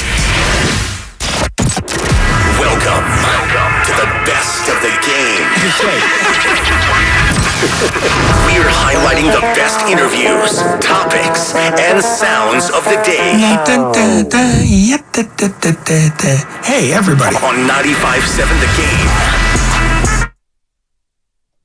Happy Wednesday. Welcome to Best of the Game here on 95.7 The Game. It's Mark Randy with you as we remembered Willie Mays all day today here on 95.7, and that's what we're going to keep doing here on Best of the Game, where I bring you the best 60 minutes of the day here on 95.7, and I replay it for you in case you happened to miss it earlier or you want to hear it again because it was so intriguing, and that's what today was. A lot of really awesome guests, some legendary people, some legendary baseball minds and thinkers and sports historians joined the programs today to remember the great Willie Mays, who passed away yesterday peacefully at the age of 93. That's all today was on 95.7 The Game, paying homage to the legend, arguably, and you can make a case, and it's not a difficult one to make, the greatest baseball player that ever lived. We're going to hear from Bob Costas coming up in a little bit. We're going to hear from Bowmani Jones in a little bit. But first, let's rewind all the way to the morning roast when Bonte and Shasky caught up with Dave Fleming, who, of course, has spent a lot of time around Willie Mays during his time calling games for the Giants. Dave Fleming on earlier today with Bonte and Shasky, remembering Willie Mays. I heard you choke up yesterday, brother, because we lost a great one, Willie Mays, at the age of 93. But we've been celebrating him, playing a lot of his clips and his highlights and hearing from other people, and everybody sharing their stories. When did you first meet Willie Mays, Flib? Was it when you first got the job with the Giants? Tell us about the first time you met Willie Mays. Yeah, I mean, good morning, guys. Good morning, to you.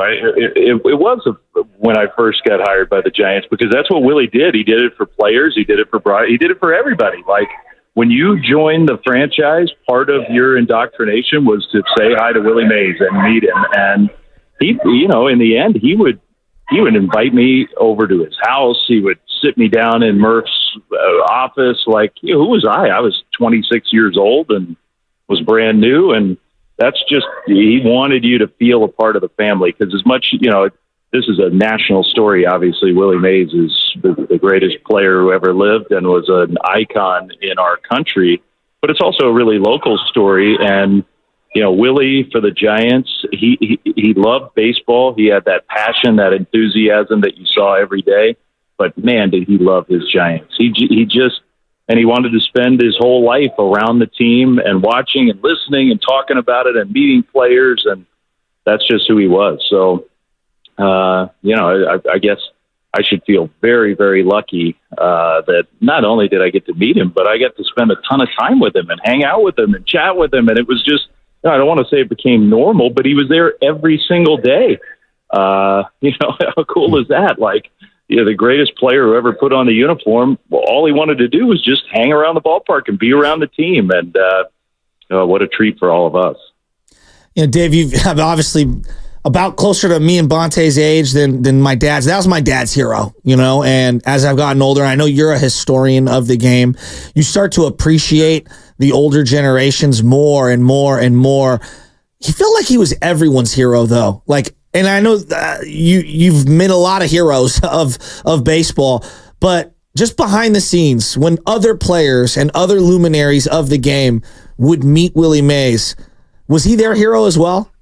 Oh, I think so. And in a way that the numbers and sort of the career resume can't possibly capture, because he was just so much more than that. He was what Willie was for everybody was the brilliance of his athleticism and ability to play the sport, but also just the pure joy of watching him play. And I think that's what made him so captivating for so many people. There are a lot of great players, and Willie, you can have a legitimate argument who's the greatest player of all time. I think I know the answer. I think it's Willie. But even if you wanted to say Hank Aaron or Babe Ruth or Barry Bonds or pick maybe a handful of others that are in that conversation, there's just something different with Willie. And Babe had some of that, just like the pure captivation you felt when you watched him. And obviously we never watched Babe Ruth, but you listen to people talk about what it was like to see that. And that's what it was like with Willie Mays. And I think that's what separated him from other great athletes. It was the performance and the ability, but it was also just the style and the pure happiness that he brought. Who has ever walked the planet who made more people happy than Willie? Yeah. Like, seriously. Yeah. The Beatles, I guess, maybe. It's a real short list.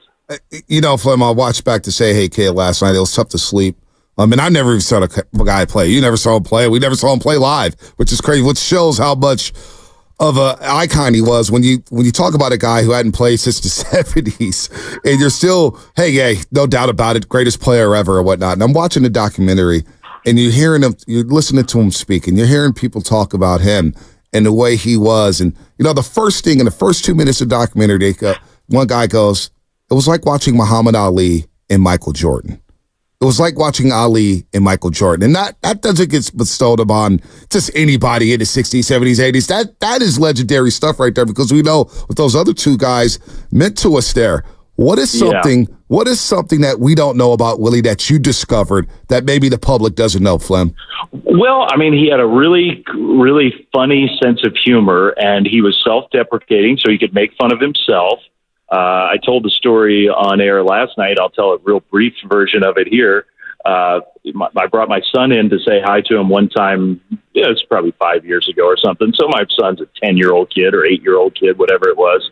And, he knows all about Willie Mays. In our house, we talk a lot about Willie Mays. And so he was kind of in awe. And I was having a hard time talking to Willie, and Willie was asking him questions. And Willie asked him, do you want an autograph? And so my son David says, yes, please, Mr. Mays.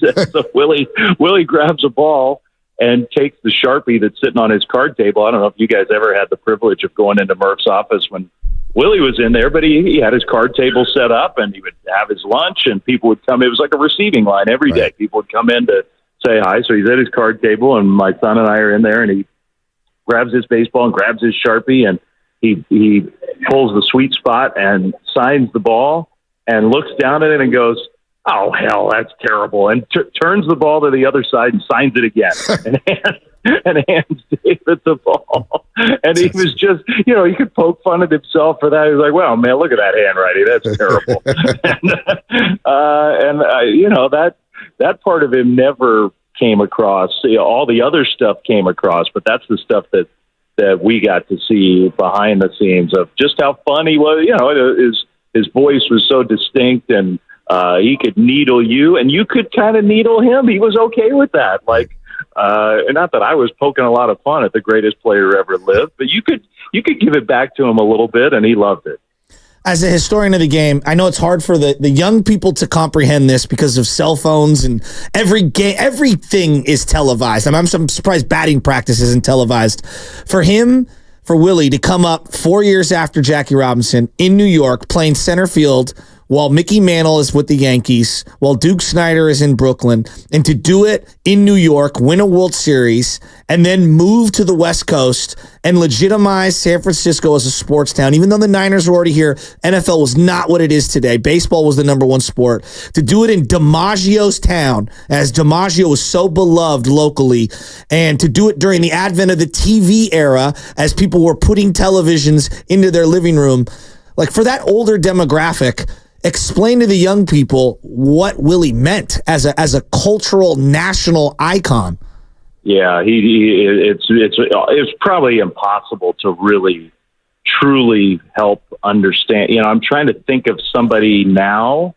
In a way, like what Taylor Swift over the last year sort of captured the attention of the country and the world. I think that's when Willie was in New York and bursting upon the scenes with all of his brilliance, I think that's what it was like. Like people were they could not describe what they were seeing. It was just a brilliance that they hadn't seen before. And whatever you think about Taylor Swift's music, the conversation in the country was about him and about Mickey and the Duke and DiMaggio and the golden age of baseball. We call it that for a reason. And those guys in that town are the reason we call it that. But Willie stood above them all. And when he came to the Bay Area, think about the gift of Giants fans, all of us. It could have been any team, any group of players who moved west to be the pioneer. And LA got the Dodgers and all their great players. We got Willie Mays when the Giants. Think about that. Yeah. The chances of that. And what that has meant for the place that we all care about so much.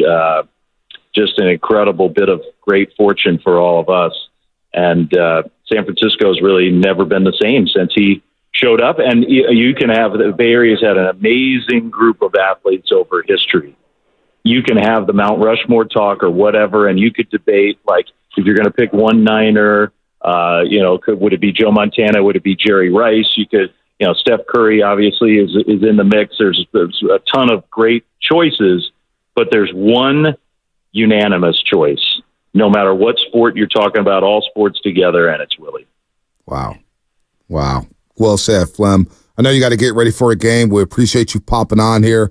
What a time, man. I can't wait to see how the Giants Tribune and, of course, Rickwood Field tomorrow in Birmingham, Alabama. He decided to stay home, and, of course, a day later he passes away peacefully at the age of 93. Flem, take care, man, and stay strong, man. Great stuff yesterday at Wrigley Field. Yeah, thank you. And look, there's no good time for this ever to happen. It's a bitter pill to swallow. But think about the timing of we're flying to his hometown tonight. The big league Giants are going there tonight, and we're playing a game there in the ballpark that he played in tomorrow. That is an amazing thing that it has happened this way. And the whole tenor of tomorrow is going to change, and it's going to pivot towards Willie. And I think it's going to be a very memorable night. Hard not to be emotional, the way Flem just put it there. Giants traveling probably now as we speak down to Alabama, to Birmingham to play at Rickwood Field, where Willie Mays made his professional debut playing for the Birmingham Black Barons way back when. The Giants will be playing in that stadium on that field, on Rickwood Field, all those years ago, where that Willie Mays called home when he began his professional baseball career. It's going to be quite the event tomorrow, and we're certainly all thinking of Willie Mays and his family. All right, today here on 95.7 The Game was all about Willie, and a lot of good guests on. You just heard from Dave Fleming, one of the voices of the Giants, on with Bonte and Shasky on the Morning Roast. Steiny and Goo caught up with Bowmani Jones, also a great sports historian, and when it comes to the relationship between sports and culture and social justice issues and how black professional athletes have had a positive impact on the social changes that we've seen in this country, there's few better to talk about that sort of stuff than Bowmani Jones.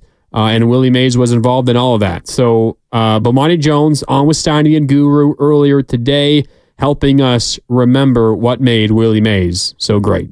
He's an Emmy Award-winning executive producer and sports commentator, and you can hear him right now, the right time with Bowmani Jones. Bowmani, thank you so much for joining us. Really appreciate it. No problem, man. Yeah, okay, I'm gonna just ask it this way. Willie Mays passed. He was 93 years old. Tell me something about Willie Mays. I mean, he's, I think without question, one of the three greatest players in the history of baseball. Right? Like, in some order, you're going to have Ruth, Mays, Bonds, in all likelihood at your top three. There's no way around that. The thing that's fascinating to me about Mays is that Mays is from an era where baseball players look like regular people. Like, I mean, you look at it now because they got these little teeny tiny ballparks and everything else. Everybody weigh 250 pounds, right? You got shortstops that's out here looking at, 6'3", 225 pounds. Willie Mays is 5'11", 170 pounds. Now, part of that is that the stadiums were so big that having somebody that was just so super duper strong didn't even necessarily translate to mean that you were going to hit home runs. So it was really just about having dudes that had quick wrists and hit line drives. So what Willie Mays was Mr. Line Drive and Mr. I can go suck up and catch any line drive that you hit. So in an era where center field at his home stadium is 480 feet away, he's playing center field, right? Like, that's like that's like being in the NFL and it's a cover three, but you got two of them all by yourself.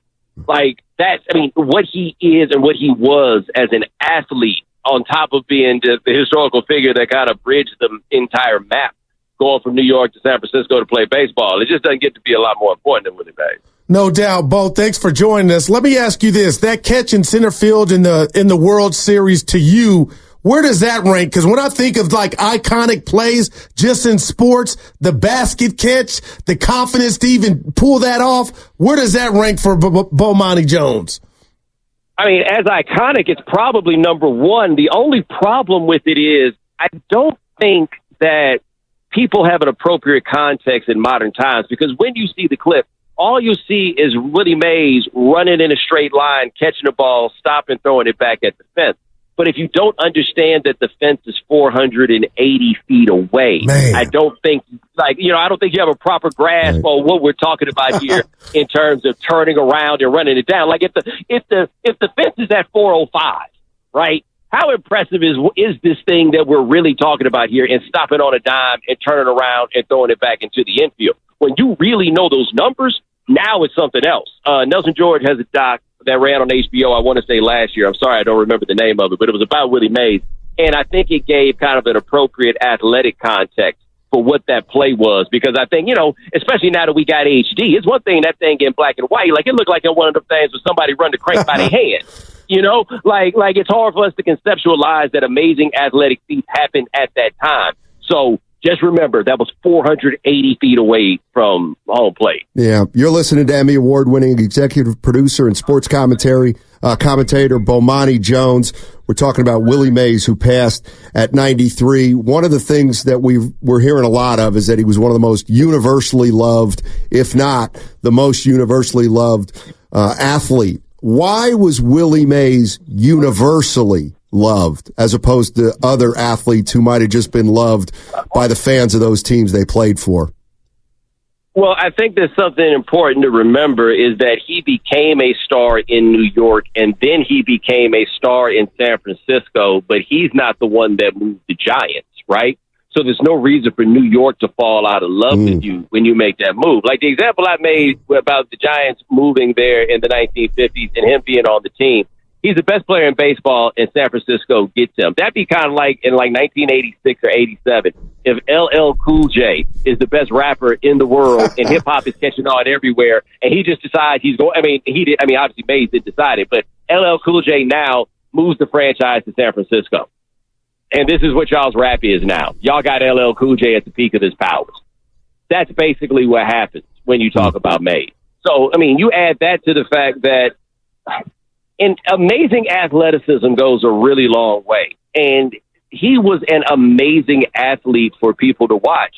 Add that to being not a particularly controversial figure, which was a conscious decision on his end, and boom, you got a perfect combination of things. Bo, that's where I was going. I'm a brother. I know you are right there. This guy started in the Negro Leagues, and we know why. Had to deal with Jim Crow, segregation, AAA and New Jersey, and they're calling them the N-word left and right, and everybody's trying to tell them, just look the other way. But some within the black community way back then, Bo, were like, you're not loud enough. And he wasn't at the Cleveland Summit. And there's a doc on HBO Max, Say Hey, and that bothered him, but you could never tell because he never let you know. But when you hear that and I were to ask you about the Cleveland Summit and him not there, what comes to mind? That there's arguments on both sides. No doubt, man. Right. I think that's the best way that I can put it. I also think that people generally have a tendency to want everybody else to be a little bit more revolutionary than they themselves would actually be in the moment. Wow. So I try to be a bit self-aware about that. It's easy for me to spend somebody else's money, right? It's easy for me to spend somebody else's freedom. There were people who were there in those moments and they stood tall and they deserve all the credit in the world. But I can also understand the argument that somebody might make. Also, at that point, Willie Mays, I want to say with the Cleveland Summit, we're now talking about somebody in his mid to late 30s. Mm-hmm. The revolution typically is led by people in their mid 20s. Like, that's who typically does that. He had kind of aged out of that. People his age give you money to go do stuff. Right. Like, if somebody wants me to go burn something down right now, I give you $5 and tell you to run to the store and go get some gasoline. You know what I mean? Like, I ain't that age no more. So, I get where people were coming from in that time because it would have meant so much if Willie Mays could say something because his voice was so resonant. But I don't take it. I'm only willing to make so many assumptions about somebody who makes the decision that he made at this point in my life. There was definitely a time I probably would have called him some names. Bowmani Jones is joining us on 95.7 The Game, Emmy Award-winning executive producer and sports commentator. If you were in charge of baseball, how would you honor Willie Mays? I don't honestly know if there's anything that you can really do in that regard. Like, I guess you name a trophy after him or something, or like name the Gold Gloves after him, perhaps. But there's the thing that baseball has is names and numbers resonate, and his is a name that rings out. Like, there are younger people who know who Willie Mays is and have no idea why they should know who Willie Mays is. That becomes its own sort of thing. Baseball does a great job of mythologizing its own. So I don't even know if they need necessarily to do anything very particular as it relates to him. The Giants have already done quite a bit, which I think is a very important thing. Bo, my mama told me never question the Lord, and I won't. He makes no mistakes, but the timing of this is just, it's mind-boggling to me. They're going to play at Rickwood Field, the field he played in 2 days. He passes away, and my producer and friend says, you know what? Maybe that just gives us more time to celebrate him. But the timing and what that game was about and who it was for, just share with us your thoughts. Yeah, I think it's almost, very recently, Franco Harris died right before the Steelers were finally going to retire his jersey, right? Like, it feels very similar to that. And I was talking to Roy Wood Jr. today for my podcast, and he's down there doing some work with MLB. And what he said, though, was that no matter what, this was going to be a celebration of Willie Mays. Like, Willie Mays is one of the three living Negro Leaguers, and they're doing this in his hometown. This was always going to be a celebration of Willie Mays. And so I think as it works out, look, man, Willie Mays is 93 years old, right? it's sad when somebody dies at 93, but it ain't tragic. You know, like, this is a man who lived a long life, and that, I think, lends itself well for a time like this. There will be grieving, certainly, and there is mourning, but it becomes, I believe, easier to celebrate.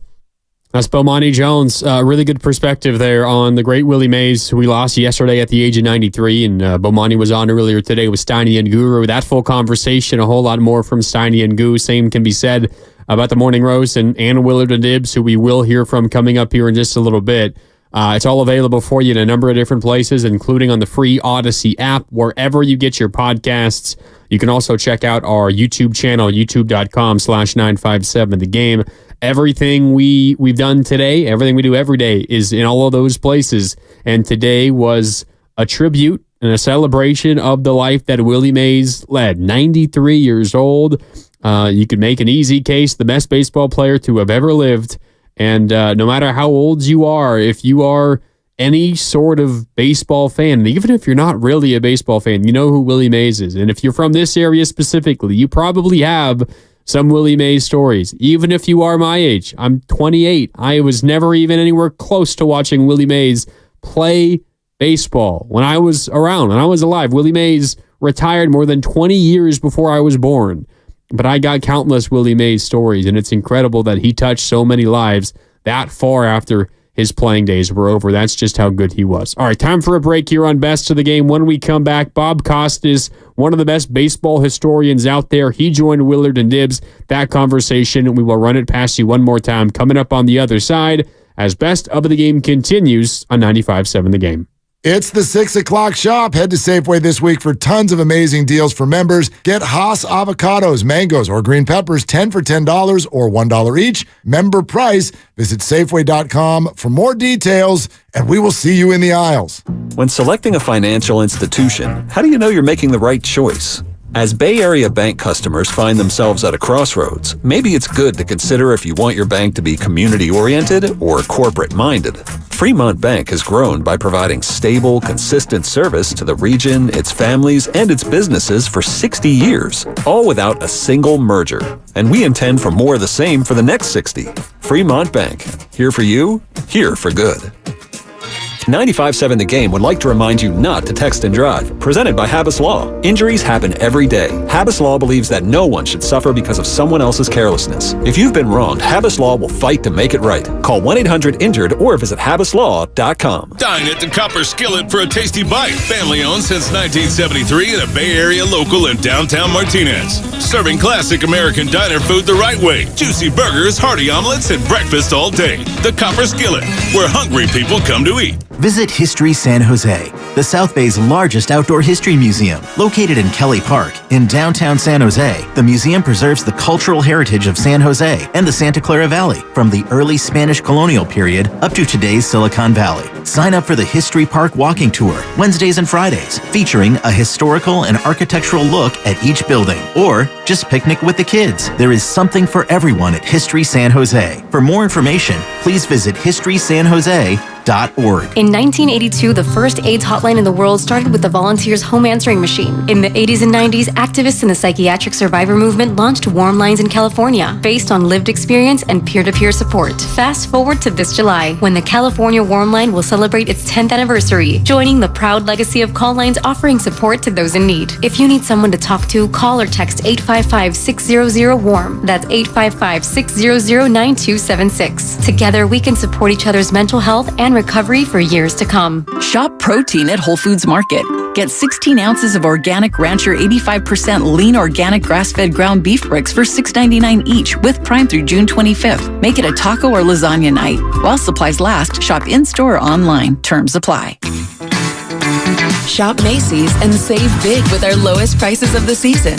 Like 40 to 60% off shoes, handbags, and accessories for any occasion. And bras, pajamas, and more essentials.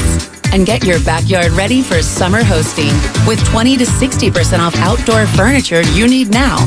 Plus, download the app for even more lowest prices of the season today at Macy's.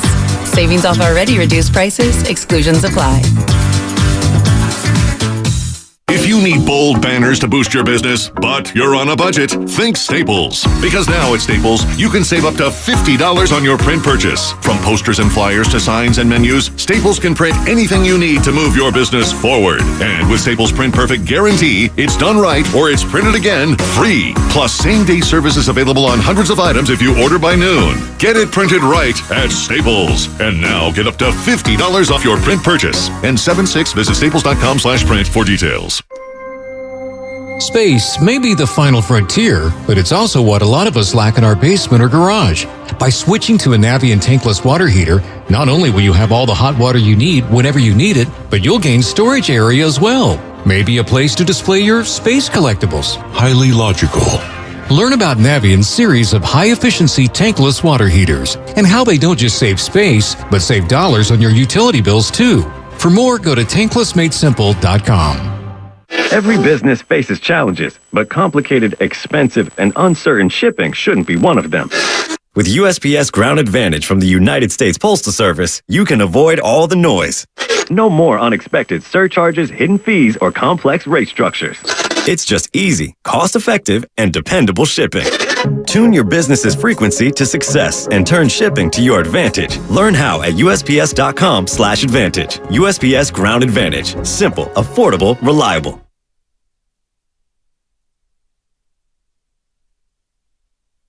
Now, back to the best of the game on 95.7 The Game. Welcome back. Best of the Game continues. It's Mark Randy with you until 7 o'clock as we continue honoring the memory of Willie Mays, who we lost yesterday at the age of 93. Just yesterday when the news broke, 2 days away from the Giants playing a game at Rickwood Field in Birmingham, Alabama, where Willie Mays made his home, his first season as a professional in the Negro Leagues. A little bit of poetry there. It is tragic, but a little bit of poetry there that just before his team, he played with the New York Mets in the final couple of years of his career, but his team, the San Francisco Giants, previously the New York Giants, are going to play at Rickwood Field, and just a couple of days before that game, Willie Mays passes away, and the entire day today has been dedicated to Willie Mays, including Willard and Dibbs, who caught up with one of the world's foremost baseball historians. Bob Costas joined the show earlier today. There's few out there that know more about the history of baseball than Bob Costas, and so much so that, there's a Willie Mays documentary on HBO that you've heard a lot of people talk about here today on 95.7 The Game. Bob Costas featured on that documentary. I wanted to play a little piece of that documentary because the guys did play it before getting Bob Costas on. You won't hear it during the replay of the interview, so I want to play it for you here. Bob Costas in the Say Hey Willie Mays documentary on HBO talking about Willie Mays. My dad took me to one game at the Polo Grounds.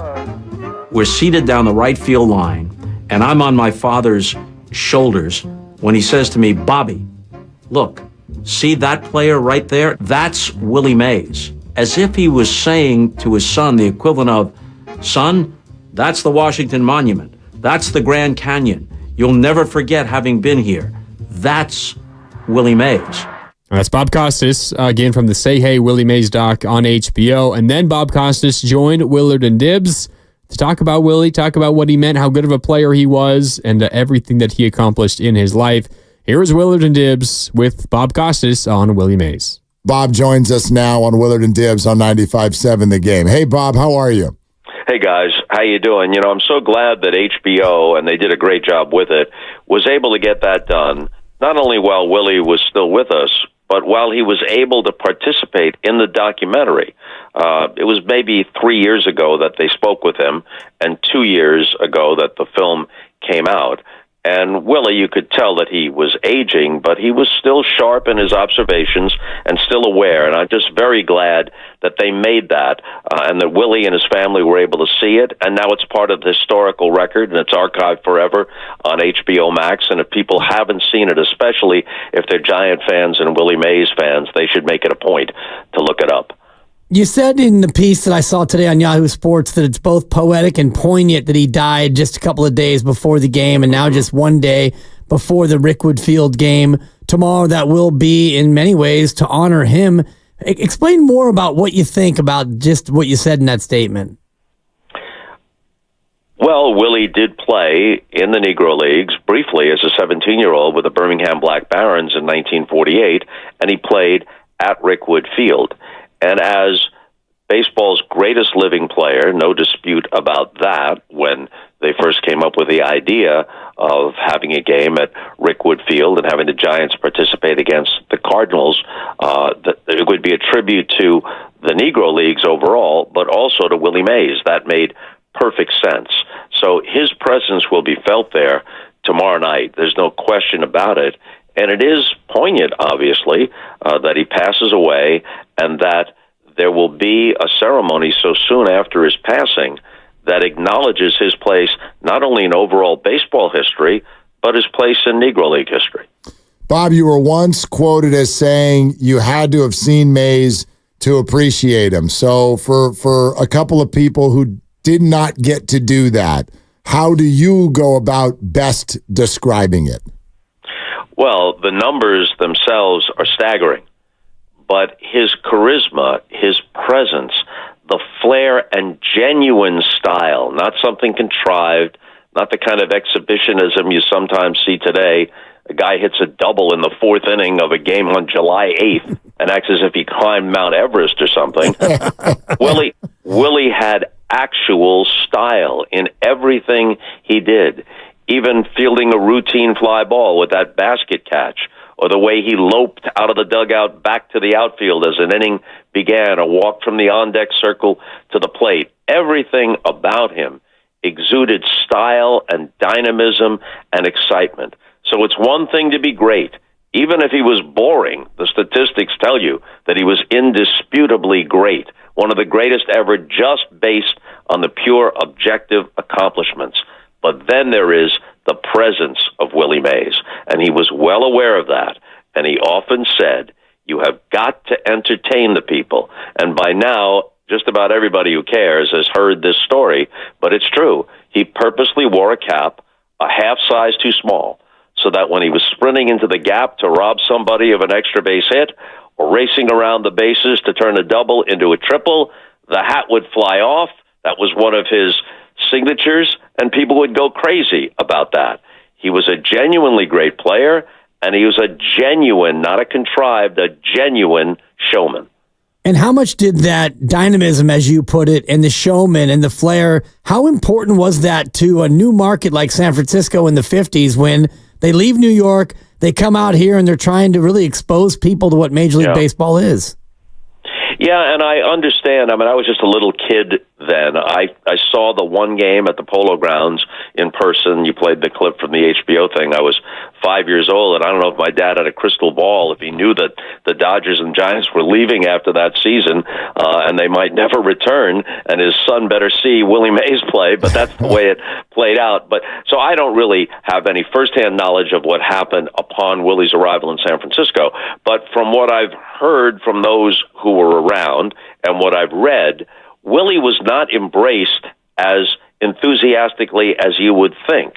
Part of the reason was that although Joe DiMaggio never played in the National League, obviously was a Yankee, he was a San Franciscan, and he had played in the Pacific Coast League, and people felt a certain allegiance to Joe DiMaggio, another great center fielder. And maybe some Giant fans, it seems so peculiar now in retrospect, they wanted not someone they adopted from New York, they wanted their own guys. And almost as soon as they arrived, along comes McCovey and Cepeda. So they were San Francisco Giants in the minds of some fans, at least initially. And Willie was a transplanted New York Giant. But in the long run, even though Cepeda and McCovey were Hall of Fame players, not only the greatest Giant of all time, but arguably the greatest player for any team of all time is Willie Mays.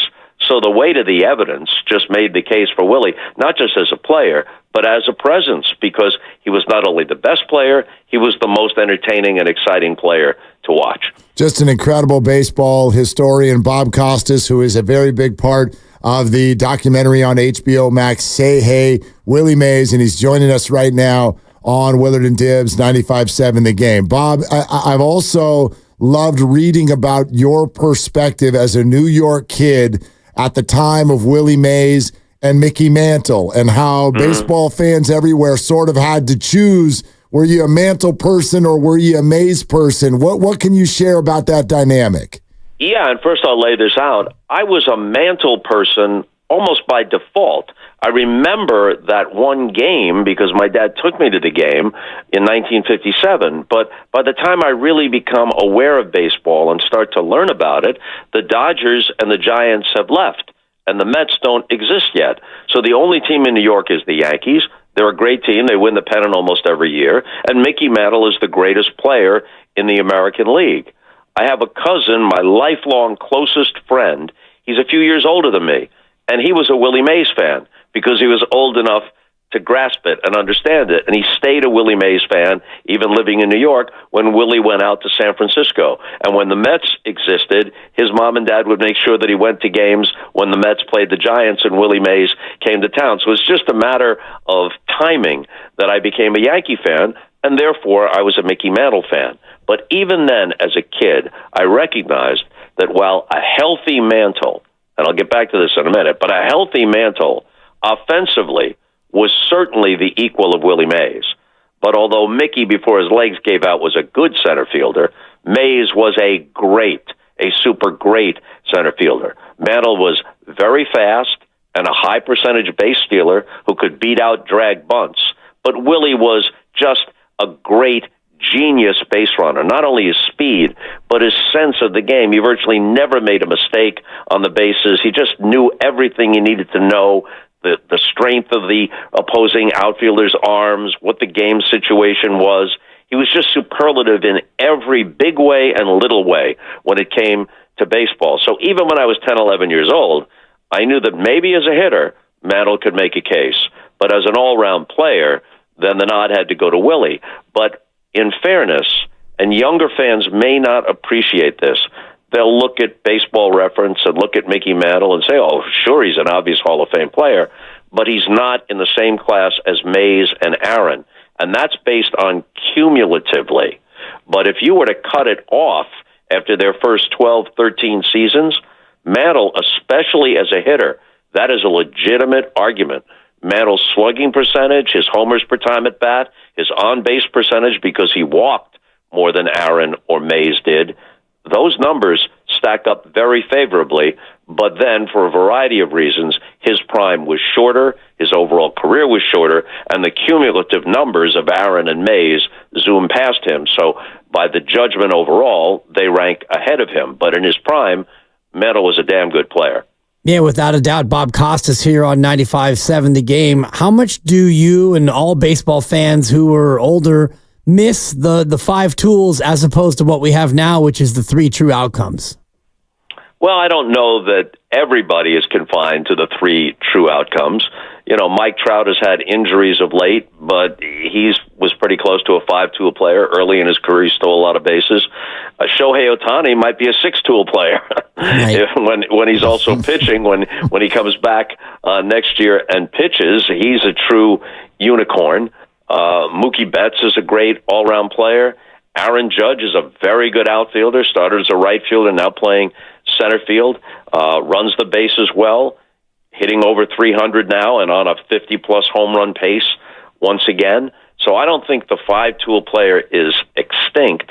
And in truth, a really great true five-tool player was all at the level of a Mays or an Aaron or a healthy Mantle, a Joe DiMaggio, that kind of thing. That was always a rarity at any point in baseball history. Bob, what if we go beyond baseball for a second? And Jackie Robinson was the first through the door, Willie Mays shortly thereafter, and the two of them did not always see eye to eye on how to go about handling those roles. And I know that you've spoken about Willie Mays' effect and the way he did it, you know, even, for instance, appearing on the all-white sitcoms, and the effect that had on the way the black player was accepted by white America.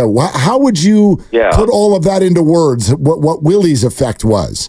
Yeah, well, Jackie Robinson gently nudged Willie Mays to be more outspoken, but it just wasn't in Willie's nature. not everybody, even if they're sympathetic to a cause, is suited to step out in that way. I don't know that Willie did that out of caution or timidity. I just think the way he was what was truest to his personality. Of course, Jackie Robinson wasn't just a trailblazer in baseball. Jackie Robinson is an important person in American history who continued to push for racial justice in the years that remained after he retired from baseball. And Willie had contemporaries like Hank Aaron, who became a civil rights hero because of the way he handled the burden of the bigotry he faced in the pursuit of Babe Ruth's record, and Bill Russell and Jim Brown and someone like Arthur Ashe and, of course, Muhammad Ali. Those people have an important place in America's social history, not just sports history. But Martin Luther King said to Willie Mays and others, this, of course, was when Willie was still an active player, MLK said, look, all of you, in some sense, have played a role in the civil rights movement because you force America overall, white America, to see you on your merits, because sports is a meritocracy. And in how you carry yourselves, a fair-minded person can't deny your value as an individual. Now, fast forward many years, Barack Obama, in his first year as president, threw out the first pitch at the All-Star game in St. Louis, and he flew into the game on Air Force One, obviously, with Willie Mays. And he told Willie Mays almost the same thing. Willie, I wasn't just a fan of yours, but you and the other great players and other early, significant, embraced by America overall public figures, black public figures, you all had a part in getting me to where I am right now as the President of the United States. I don't think Martin Luther King and Barack Obama said those things just to be polite. They could have said something else to be nice. I think they said those things because it was insightful and it was true. Was Willie Mays Muhammad Ali? No. But was Willie Mays true to himself? And was he a genuine national treasure, mourned by all Americans now? And does that matter? It does. Bob Costas here on 95.7 The Game. Great historical perspective on Willie Mays and the off-the-field legacy. And I'm wondering, Bob, about the future of black players in Major League Baseball and what can be done to help encourage participation to get the numbers back to where they were a generation ago. You can't fault baseball for not trying.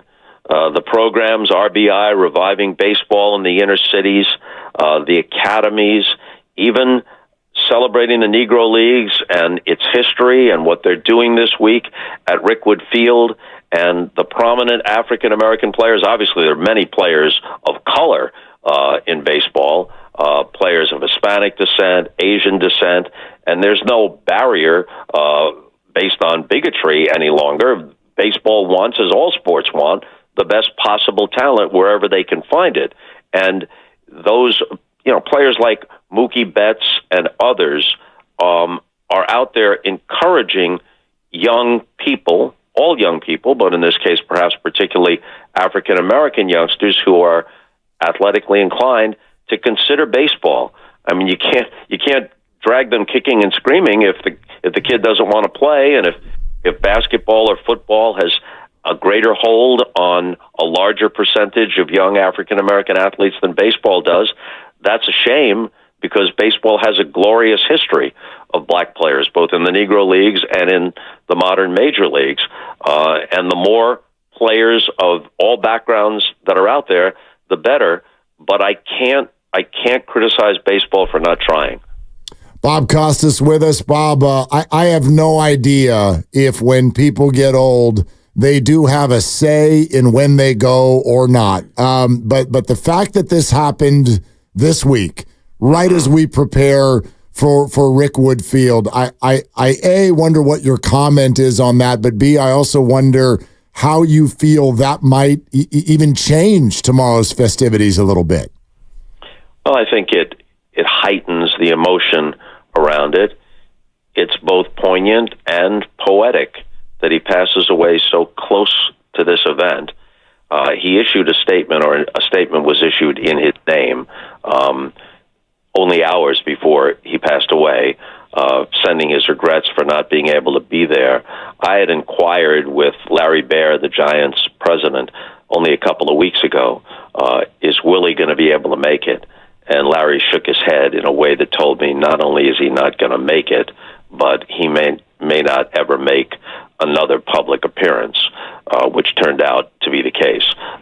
When they first announced the idea of this Rickwood game, Willie very much wanted to be there. It's part of his life story. And, you know, what mattered to you in your youth matters all the more as you creep up past 80 and 90. So I'm sure that Willie in his heart really wanted to be there, but that heart just eventually gave out. Yeah, and it's just so sad that it happened 2 days before the game would be contested. That's tomorrow, obviously, in Alabama. And even though Willie wouldn't have been there, it still would have been somehow more appropriate for him to at least be able to enjoy it from afar here in San Francisco. Is it too much of a stretch to think that maybe the entire number 24 could be retired throughout Major League Baseball in honor of Willie Mays? Well, they did it for Jackie Robinson, understandably. There are some people who say that they should retire 21 for Roberto Clemente. The Mets retired 24 for Willie. He only played a couple of years, and he was diminished right at the end of his career, a couple of years as a Met. But the Mets' stated intention there was, we're retiring it as a tribute to Willie's place in the history of New York baseball. Yeah, he wore 24 for the Mets, but he wore 24 for the New York Giants. So that makes sense. I think that baseball has to be careful about getting on a slippery slope where every great player, should they then retire 44 for Hank Aaron? You could make a pretty strong case, just about equal to the case for Willie Mays. I think that these players have been recognized and honored and will continue to be more than enough.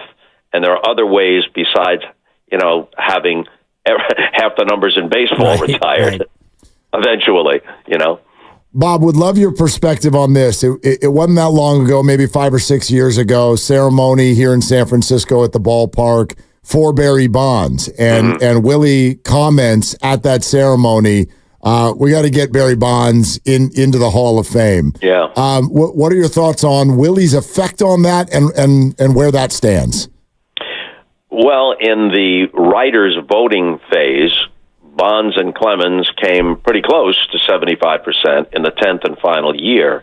Then the first time that Barry came under consideration, only a few months later, by a Veterans Committee, he didn't get much of the vote at all. That doesn't doom him to that fate eternally, but he didn't get much traction the first time with the Veterans Committees. I have always said that you could make a case for Barry Bonds and maybe for Roger Clemens that's different than the case for others who were involved with steroids, because they were indisputably of Hall of Fame quality, especially Bonds, before the evidence shows that they ever took anything more potent than Flintstones vitamins and a protein shake.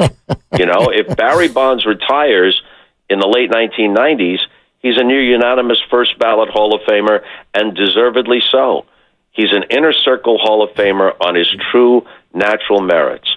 And, you know, people see things, not everybody, but too many people in social media and the worst aspects of talk radio, not guys like you, but we know what's out there to some extent. Everything has to be a hot take. Everything has to be binary. And so if you have a criticism of somebody, you hate them. Not only do I not hate Barry Bonds, I find a lot of things that are admirable and appealing about Barry Bonds. And even if that weren't the case, you cannot deny his greatness as a player. But there is a clear dividing line from clean Barry Bonds and steroid Barry Bonds. But if he were elected to the Hall of Fame, since there are some players in the Hall of Fame now who we can reasonably assume used performance-enhancing drugs, and they're not going to remove them from the Hall of Fame, I don't think that would be the worst thing ever. I have no problem with that. I think as somebody who tries to do honest commentary, and people don't always have to agree with me, I've said when asked, do I think that Barry Bonds' record, Mark McGwire's homers, Sammy Sosa's 360 home run seasons, Do I think those are authentic performances? I do not. Do I think that Barry Bonds, on his natural merits, was an authentically great player? I absolutely do.